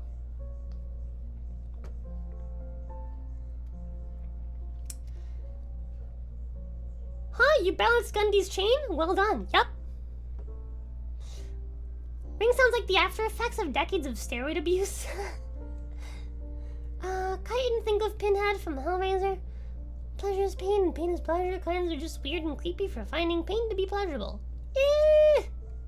I see where that's going now.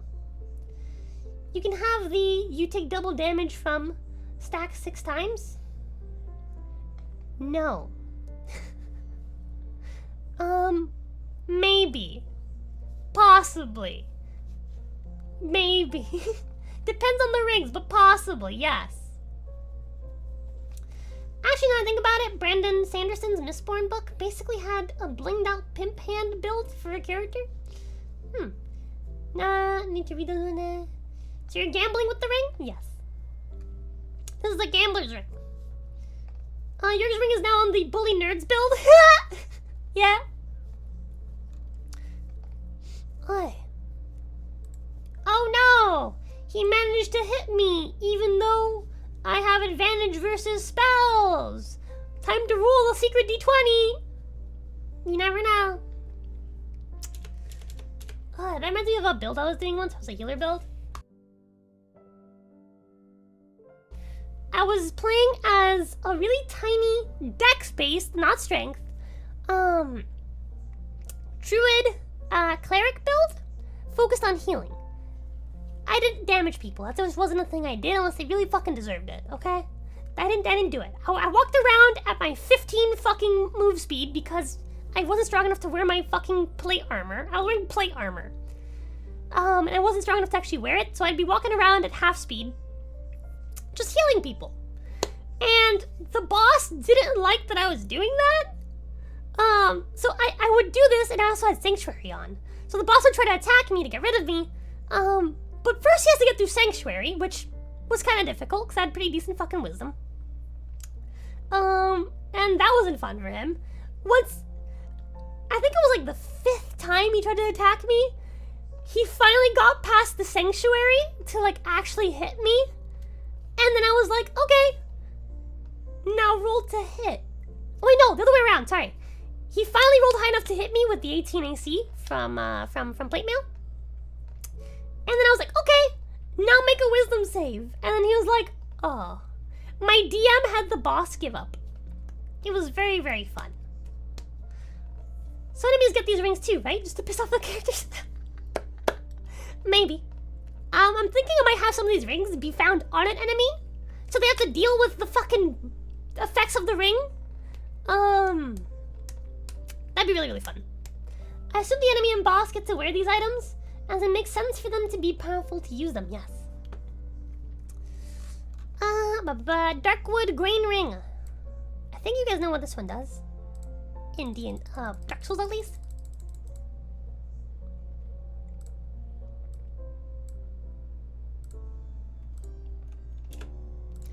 Special ring crafted in Eastern land is made of gold but with a wood grain crest on its surface. That's a weird fucking place to put a fucking enter.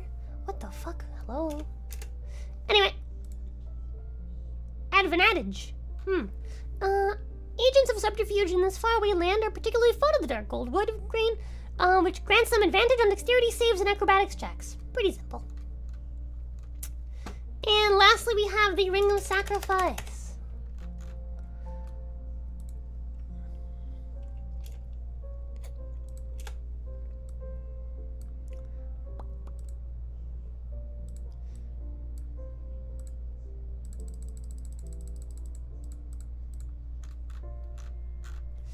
This mystical ring was created in a sacrificial rite of the goddess of sin. Its wearer will lose nothing upon death, but the ring itself breaks. Sacrifice only worth as much as the life it spares.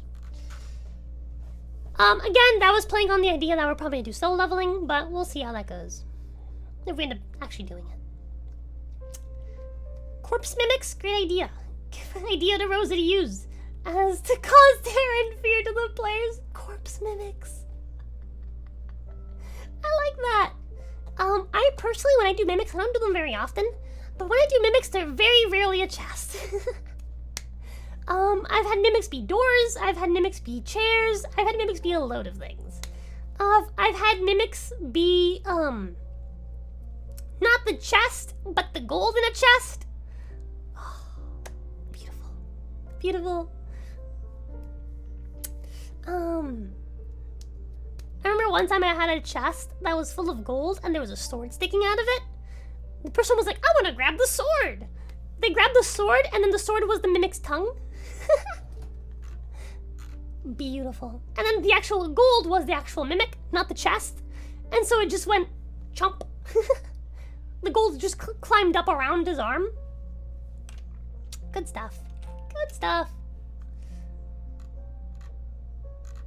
Did I fucking delete something? There you go.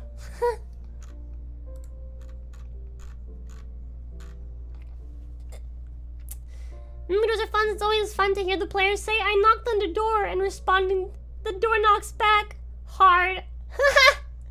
My favorite mimic was they ate people at a random location on a busy road and relocated elsewhere for the next meal. One of my favorite horror monsters to use is the False Hydra. False Hydra? What's a False Hydra? I'm curious. Got a lot of work done today, boys. Kinda proud. Kinda proud. That's a whole 55 fucking pages worth of rings. The book snake? Hi, Freeman! Ah. False Hydra's a nightmare fuel monster? Oh boy. Kidnapping gaslighting monster?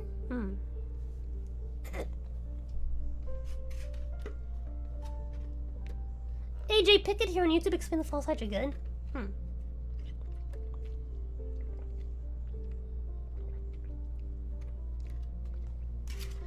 We had a guy who said I look into the magical darkness and got pulled into the darkness by chains. Writing D&D stuff makes the hours disappear? Yeah. I started this at fucking 8. It's almost 12. We've been here for 3.5 hours. Isn't that fucking crazy? Running a D&D campaign? Yes, I am, Fairman. I'm not starting it just yet, but it's I'll be starting for a while. I have a lot of work to transmute from my phone to, here.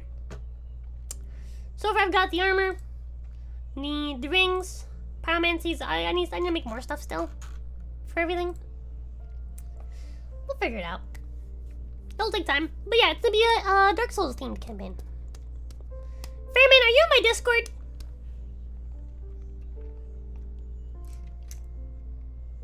If I could recommend, Fairman, I have a Discord. You should join it.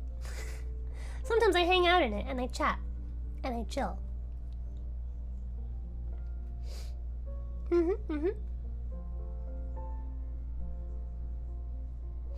That's also where I have all the notes on the D&D stuff. Yes, yes.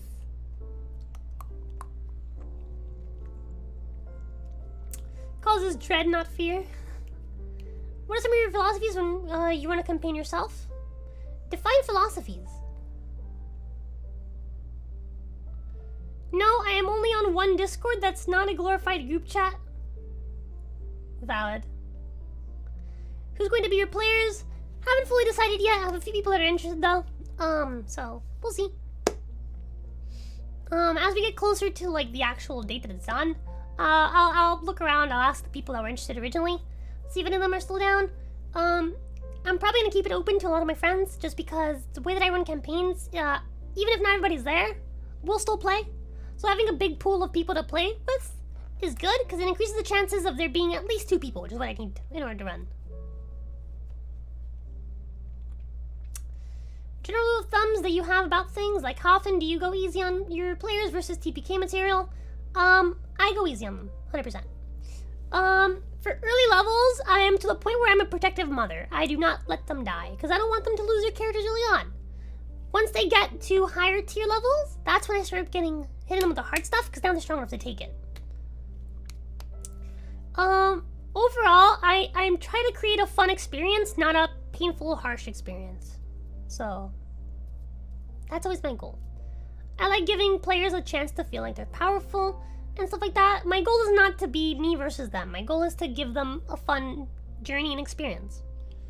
If they're fighting a boss and it's obviously way too fucking strong, and it's like, the fight seems like it's really fucking close, like they're really low health, I might say, hey, even if the boss wasn't actually super duper low health, now he is. It's like that makes the fight seem closer than it is. What is higher level? 15 plus. When they create emotional bonds with their characters, you kill the party. Got it. Ah! No. I always feel bad when a new player loses their characters. Yeah. But there's a Dark Souls campaign, right? Shouldn't there be some BS involved? Oh yeah. Because this is a Dark Souls campaign, I have no reason to go easy on anybody, because they can just fucking respawn. It's fine. They don't even make new characters. It's beautiful. I can finally go fucking balls to the walls, just fucking slam them constantly with fucking harsh, horrible shit. I can't wait to one-shot somebody with a, like, fucking bow or some shit from the middle of fucking nowhere. I've always had this, like, fucking, like, it's like a wet fucking dream of, like, having my players be walking through a forest just chatting, and then a fucking nowhere one of them gets shot in the head and they're fucking dead. I've wanted to do that for so long, and now I can. Oh goodness, a Dark Souls campaign! D&D First Edition vibes are coming on strong! Nah, it's not that bad.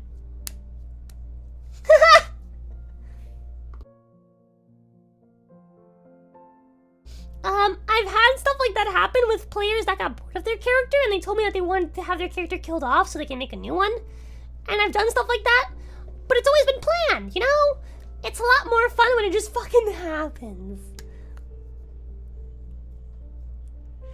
Oh, man.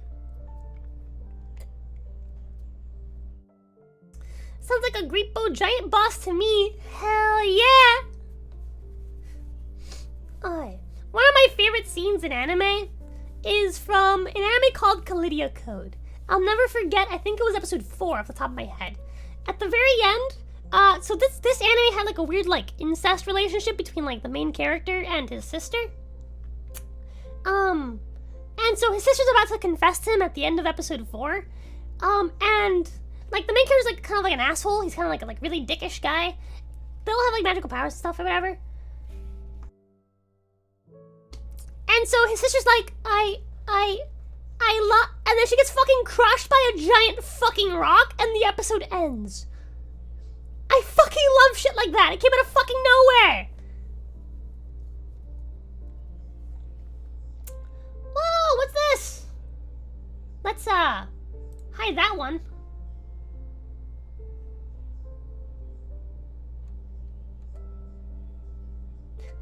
Rocks fall, everybody dies. That's a very good song.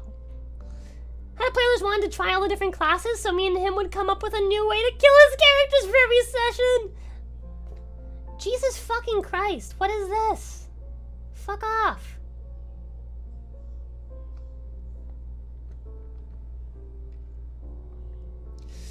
Oh. That'd have been a good way to end, Ramo, honestly.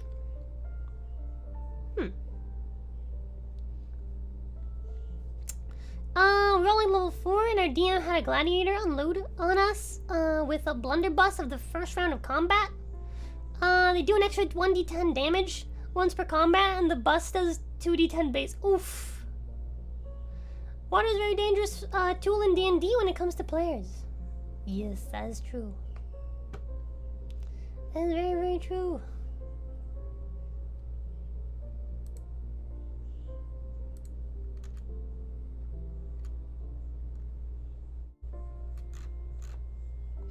Alright. It's almost 11:40, chat. I should go to bed. It was kind of became a red shirt joke with his character. Any goals for how you're gonna try to at least get one of them? Besides the arrow? Not really. I like to go with the flow and just see what happens. Just remember, hollows don't need to breathe. That is very true. Had a centaur player, ladders were his arch nemesis. That sounds so fucking good. Imagine trying to fucking like rope carry a fucking centaur up a fucking ladder. Trying to make like a play system to get him up somewhere. Oh, that'd be so fucking funny. Thanks for the chill stream. Hell yeah. That is my goal, to provide chill content. Sleep, Rosa? Yes, I will go sleep very soon. Oi. Let me hide the knowledge. Oh yeah, chat. Since Toki's gone, I can actually show you guys something now. So under armors, the piece of information that I hid, or that I kept really, really small so he couldn't read it, is this.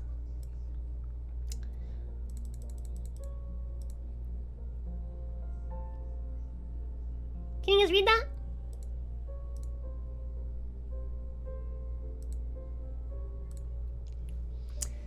The War God set is found in Faram's home after the Golden Princess is slain and Faram flees with his son, a young storm drake.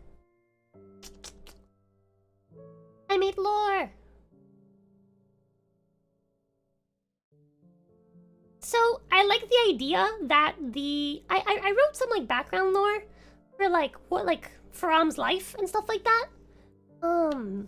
And like some background lore for like events during the age of fire with like the dragons. Or sorry, the war of fire with the dragons. And how that affected like politics and life in the land of Dark Souls 2, where things are different. People worshipped the dragons, and lived peacefully among them. He fucked the dragon. Donkey would be proud. Yes, sort of. So, the Golden Princess is a half dragon. If you guys read the lore that's in the Discord, once again, it's probably the last time I'm gonna do it tonight. I highly implore you guys to join. I hang out in the mob chat pretty often, and just talk in there. Not talk, but like type in there when I'm like at work and stuff like that. So if you guys want to hang out with me more and like just chat, I am there all the time. But otherwise, there is a section there for D&D, and one of them is called the Worldview, where you can read all the stuff that I've kind of like come up with for like the dragons. Got Priscilla's Chuchi? No, different. But yeah, I've got some lore written down there. You guys can read it and see kind of like what I'm going with. As far as like setting and stuff like that. and how I'm molding a section of like the Dark Souls universe that hasn't really been touched in the lore. I didn't want to like disgrace the lore or like, you know, like have to be bounded by it either. So I chose an era in the lore that isn't really touched upon. Well, will there be a Firekeeper waifu? This is technically before Firekeepers. So, no. But something similar. So, let me read you some of the stuff I've come up with.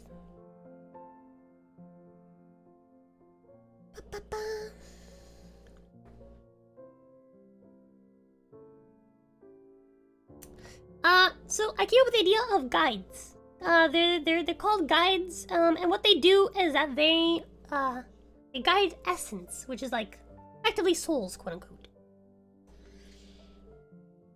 Zarina is a young guide in the Golden Town, which I apparently did name Ovada.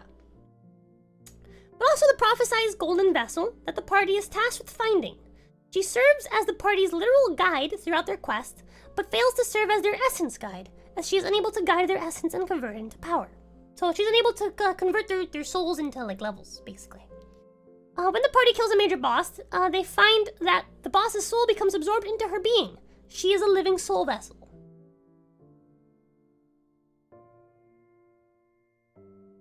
Hi, Jacob! Jacob gets to hear some of the stuff that I came up with that he never got to hear about. Aside from this lovely young lady, we also have Nubiti. Nubiti guards the Mausoleum of Rebirth and acts as an essence guide for the party. Her and Zarina are the only two remaining blue-eyed Jabbits. Jabbits are a race of demigods born from a long-forgotten goddess.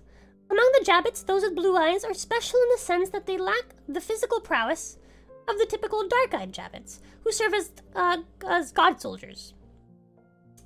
And instead have the power to manipulate the essence of the fallen. Nubiti is the last of the guides, but despite this, she does not teach Zarina the art of essence guiding, for she sees Zarina's true fate as the golden vessel. She also cares for the young dark-eyed Jabbits who wish to become god soldiers.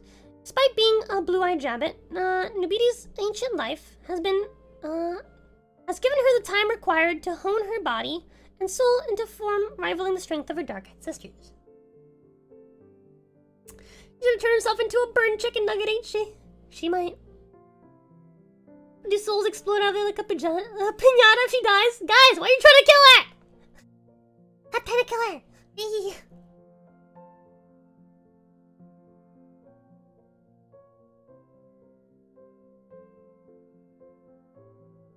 To give you some more context, the Golden Princess is named Orlaith. Orlaith is the daughter of Golden King Auron, the King of Humans. Despite her human appearance and human father, Orlaith is in fact a demigod. Her mother is the long-deceased Golden God of Dragons. That's a fucking long name. I forgot I wrote that. Arlithnadel.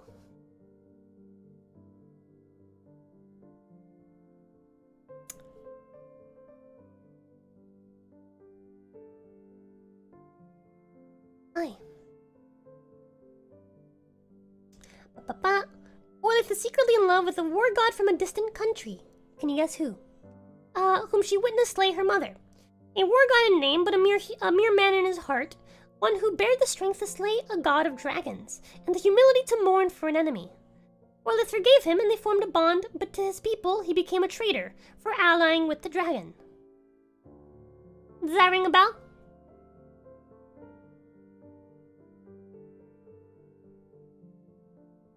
Yeah.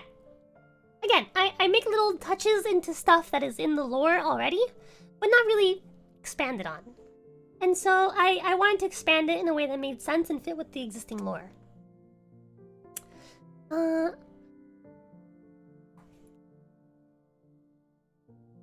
war god flew on Orlaith's back and decimated the battlefield before returning with Orlaith to a small village on the outskirts of the Golden Crown, where they married in secret. Should her father find she brought her mother's killer home, he'd have the war god executed.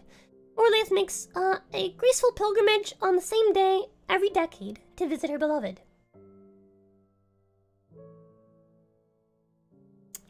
Next we have Golden King Auron, King of Humans. Since the death of his goddess, nobody has seen the king. The goddess is also his wife, by the way. The goddess being the goddess of dragons, which is the mother of the Golden Princess. Nobody has seen the king. He has secluded himself in his chamber of prayers, where he occasionally is visited, he's occasionally visited by a mysterious woman in dark robes. Many believe the king seeks solace in the bosom of a mistress, but anyone with an eye for the arcane can spot a witch at a glance. Only the heavens may know what dark rituals are being performed in the chamber of prayers, where only those with the soul of a god may enter. And lastly, my voice. I need water. Lastly, the witch. A mysterious shapely woman who visits the king every new moon when the sky is at its darkest. Many believe she is the king's new mistress to distract him from the loss of his beloved wife and goddess, but in reality, she's a dark sorceress who is slowly corrupting the king's prayers, with false promises of returning his goddess back to life. The whole plot point is that she eventually succeeds, resurrecting a cursed, lifeless spirit of the dragon goddess.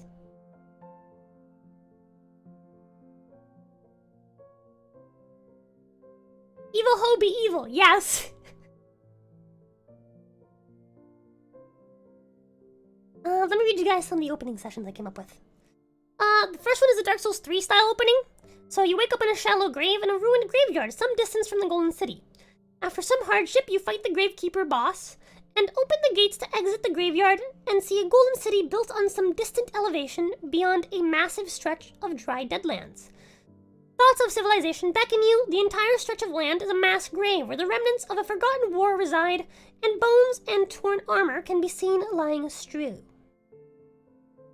Hi, Qwerty! Second one is Dark Souls 2 opening. You wake up in an asylum cell after boss fight.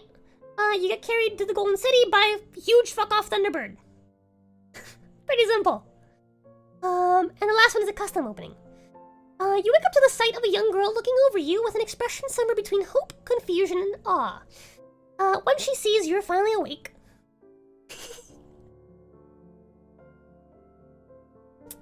When she sees that you're finally awake, she celebrates excitedly before shushing herself and shushing you, even if you haven't spoken. She explains that you're pretty deep in the city's catacombs, deeper than she's allowed to go. And coming down here was a huge gamble, but she knew deep down that she would find you here if she searched hard enough. While you fight your way out of the catacombs, any questions you ask her are met with unintentionally vague answers. It appears that she doesn't actually know all that much. She explains that she's a guide, but she's never guided anyone before. Well, none of us have. It's this whole prophetic thing we pass down through the generations of our people. I don't really get it, or at least I didn't, until I felt it. Felt you. I felt that you would be down here. I felt that I would find you, and that you were the one I was meant to guide. Guide where? I don't, I'll tell you when the time comes. It's not that important right now. For now, I'll guide you out of these catacombs.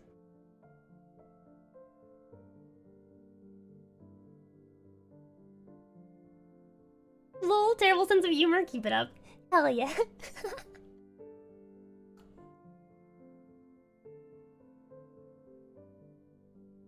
Oh, as for the Rainbow Knights I mentioned before.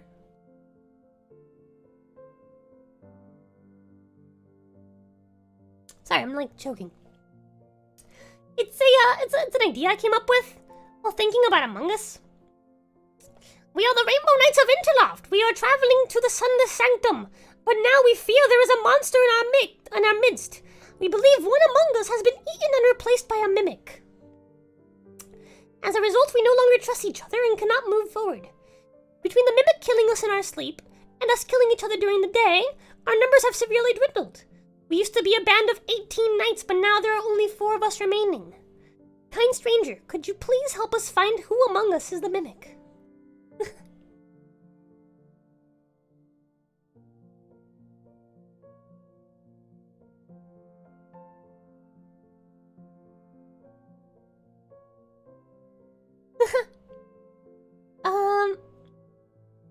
What else we got in here? We got... You guys remember I mentioned, Sectup? Sectup is patches spelled backwards.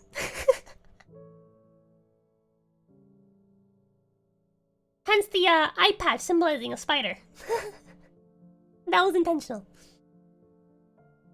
What else we got?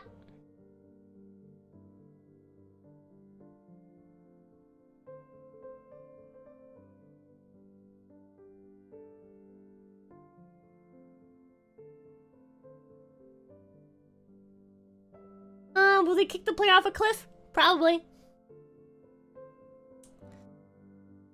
Ah yes, the Moonlight Hero.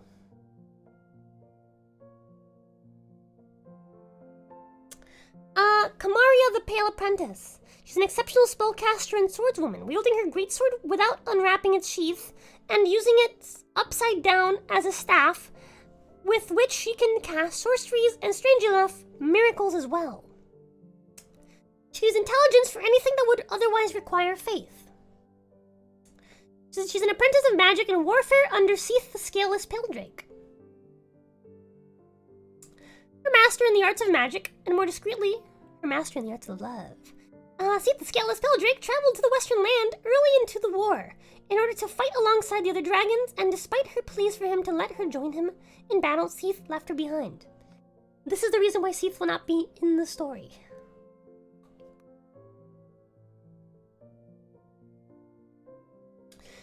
Since then, rumors of the dragon's imminent defeat have spread across the land. She wishes to travel across the sea to make sure her beloved master is okay, but the war that followed the rumors have made it more difficult than ever to find a way across the sea. After all, dragons were believed to be the only ones capable of flying across the ocean. She believes Seath to be the most human of the dragons and a gentle soul. She speaks of Seath as a kind-hearted master who has taught her the importance of a keen mind over tough scales.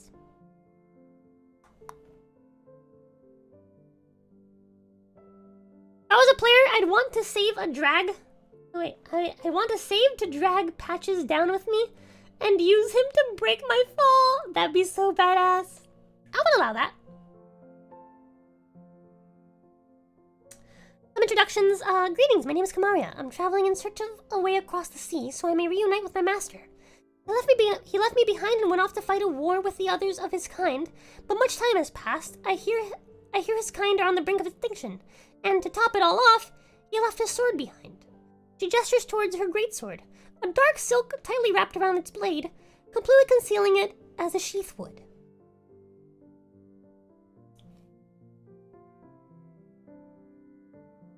If asked about her master's well-being, she says, "A pit in my stomach wells, for I fear the worst, but as a dark hand clutches my heart, it obscures its warmth and freezes my veins, granting me the spite I need to push forward. I will find a way across the sea, I will find my beloved master alive and well, and I will return to him his sword, so through its guiding moonlight his enemies may fall." If asked about her master as a person, his smooth skin must be a manifestation of his gentle soul. So gentle, in fact, that when it rubs against my own, I fear I might tarnish it. It sounds silly to hear a human woman worrying about tarnishing such a large, godly being, but I can't help it. I worry. If asked about herself, she says, "I don't know much of my childhood. Now that I come to think of it, I don't remember any of it." And if pressed further, she says, "All I remember is waking up in my master's arms, in a field of white flowers under a pale moon. It was beautiful." I wrote a fuck ton of lore, tying her to, the Goddess of Sin.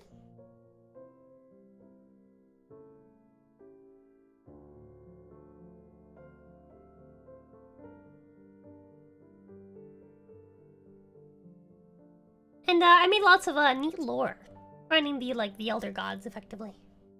So not the gods as in like Gwyn and like thems, but like the actual ones, the big ones.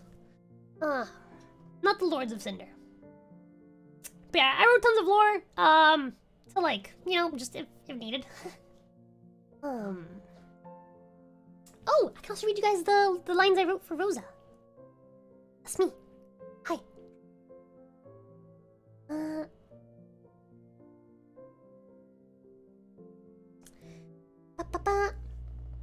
If ROZA is asked about Andres, he approached me while I was visiting Astora and asked me to train him in the arts of smithing. Nobody else will teach me because I'm small and frail, he told me. I'm not exactly a giant either now, am I? Naturally, I took him under my wing. After all, what kind of self-respecting blacksmith doesn't want to boast about mentoring the god of the forge?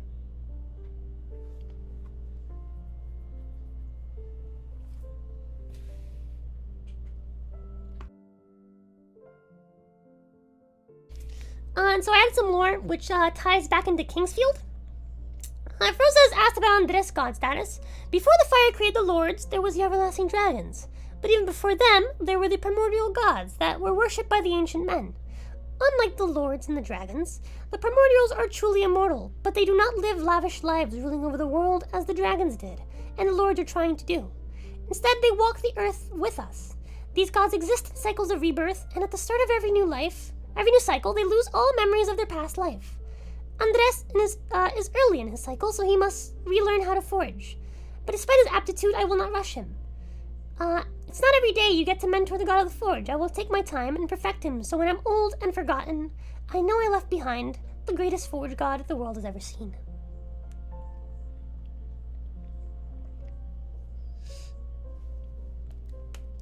Rose looks like she's falling asleep at the keyboard. No, I was looking down my phone. Whee! But yeah, what do you guys think about the stuff that Lorvin? Fun fact, it's halfway implied that Velka disapproves of and is working against Gwyn's plot to keep the Age of Fire going. Yep.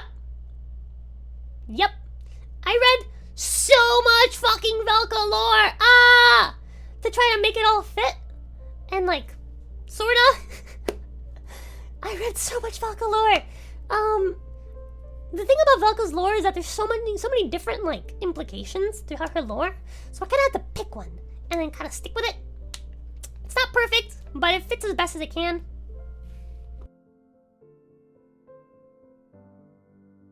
Are you a snake demon in this or a human? Snake demon. I'm me. I'm Rosa. Hi. Buenas noches, Rosa. Por desgracia no me puedo quedar. Pero te deseo lo mejor. No te preocupes, Gonzalo.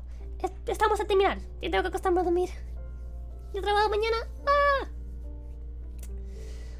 Chicken time for me. Night night. Good night, good Chucker. Take care. I'm gonna go to bed as well. We have 4 minutes till midnight, so I'm gonna be going to sleep. How many players will boop the snoot? Quite a few. I'm thinking like 10 plus. Oh, you mean literally how many of them are gonna try to boot me? I hope all of them. I love to be booped. If the party attacks you, can you swallow a player whole? No, but I can incinerate one to bits or bonk one to death. I have many options. I was making a character sheet for myself. In case they did try to fight me and be fucking dumb. You know how Andres just fucking punches people to death? I was thinking having Rosa have phases. So like at first she's kind of fighting you normally, and you get her low enough health, and she fucking goes demon form. Rosa's lore is kind of listed in the rings. Under the... where is it? Ring of Roses. Oh, did I pass it? Legend says that the ring belonged to an ancient devil that rose from the flame of chaos and lived in peace among the people under a beautifully forged disguise. That's the blacksmith lore. She's a devil from the flames of chaos. Legit, it should knock out someone on contact. Hell yeah. To make Andre throw hammers. If it has stats, it can be killed. Yes, it can. That is true.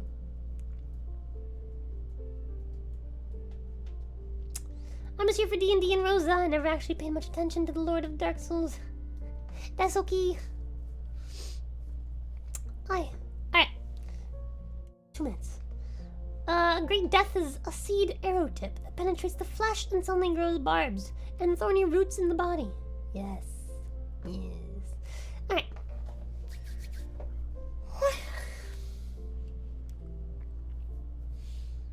We're gonna close the notepad.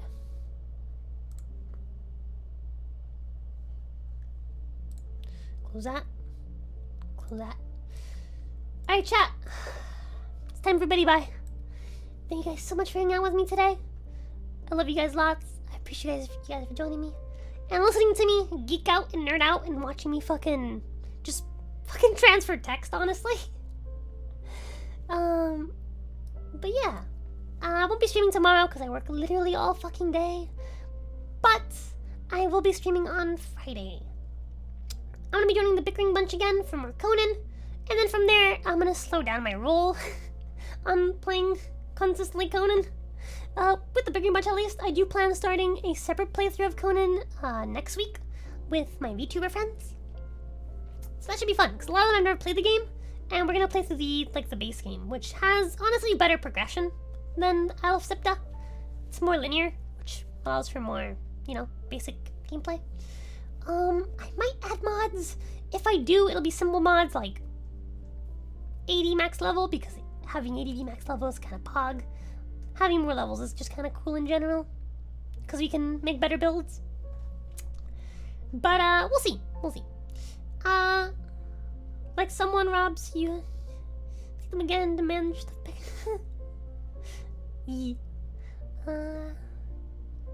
Kill a demon just unsummons it, because that would be funny. That would be really funny. Actually, that's exactly how it works. If they do kill me, I'm just gonna come back later. Alright. Good night, chat. Take care. Love y'alls. Bye!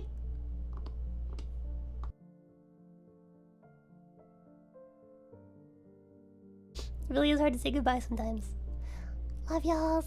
Good night.